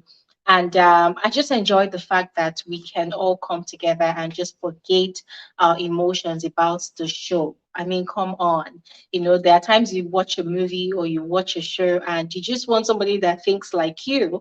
And it's always very refreshing when we come together like this and we're listening to one another speak and you're like, oh my god, this person is actually thinking like me. Oh my god, I enjoyed. Do you get? So even aside me doing my own reviews and putting out on YouTube, when I listen to all of you speak, it's always very, very refreshing because I'm like, wow. Yeah, so there are like thousands of you out there that also saw what I saw on the show. So I am grateful. Thank you all so much. And let me hit the last nail on the head. For these women that went into the pool wearing all their massive, massive jewelries, God is watching all of you. Because See, that scene keeps on replaying in my head. I can't get it out of my head. I should just put it out there. Because how could you carry big, big jewelries into the jacuzzi, into the big apple? Seriously. Like, seriously. Throw your big, big rings, throw your big, big earrings, big, big necklace, do all your costume, everything. People should have worn agbada into that pool. Let me know that I want to show how big and rich you are. What's this way? Like, really, you know what? Let me just keep quiet. Let me just keep quiet. But now that it is off my chest, I can sleep peacefully tonight. I can sleep peacefully tonight. But please, I've never seen anywhere where people literally wear all the costume collection, jewelry collection that they have. They use it to adorn themselves, and they now enter inside the pool like Voltron, defender of the waters. Seriously. Anyways, now that we've said all what needs to be said, the season of the Real Housewives of Lagos has ended, and we are waiting for when the reunion will start. Now, I do not know if the reunion would happen this new week. I don't know, but let's see how it goes. Normally, Showmax would make an announcement of who the host will be. So this is a special message to Showmax. If they give us somebody that is going to come and sing Kumbaya with these women, we will blow flames on your page, Showmax. So Showmax, just prepare yourselves. Oh, why am I even calling Showmax? I think it's actually Live Sports that Dari at Alade and his team. So, Mr. Dari, prepare yourself for everybody's looking up to you people to see how this reunion is going to go. And we need a show. We need a proper reunion. Proper, see what are we saying? Proper reunion. But anyways, let me just chill and wait for the announcement. But in the meantime, once again, thank you all so much for your time. I noticed that there are a lot of you that wanted to speak, but I'm so sorry. This is like over 6 hours already, and the pizza shop was so close. I'm rushing to go and buy pizza because I'm very hungry. Anyways, guys, thank you once again. Enjoy the rest of your evening. Enjoy your weekend. I'll see you guys on another episode of Frankly Speaking with Gloria Elijah. I'm going to put out videos this week by God's grace. I'm going to put out videos this week. And yes, of course, we're going to meet again on Saturday. All right. And guys, I wanted to keep this announcement for later, but I just want to announce to all of you that there's going to be another FSWG giveaway for this Christmas. All right. So I've got something planned for everybody. There's a giveaway coming. I'm still thinking about the fashion, through which I'm going to put it out there. But you guys will get the details of this giveaway this new week. So I'm going to be Mother Christmas this new week. All right. Anyways, all of that said, enjoy the rest of your evening and be good to yourself. Love yourself. Go where you are celebrated. Go where you are valued. Go where you are rated. Don't go where they will use you as furniture. All right. Anyways, have an amazing night rest. Bye.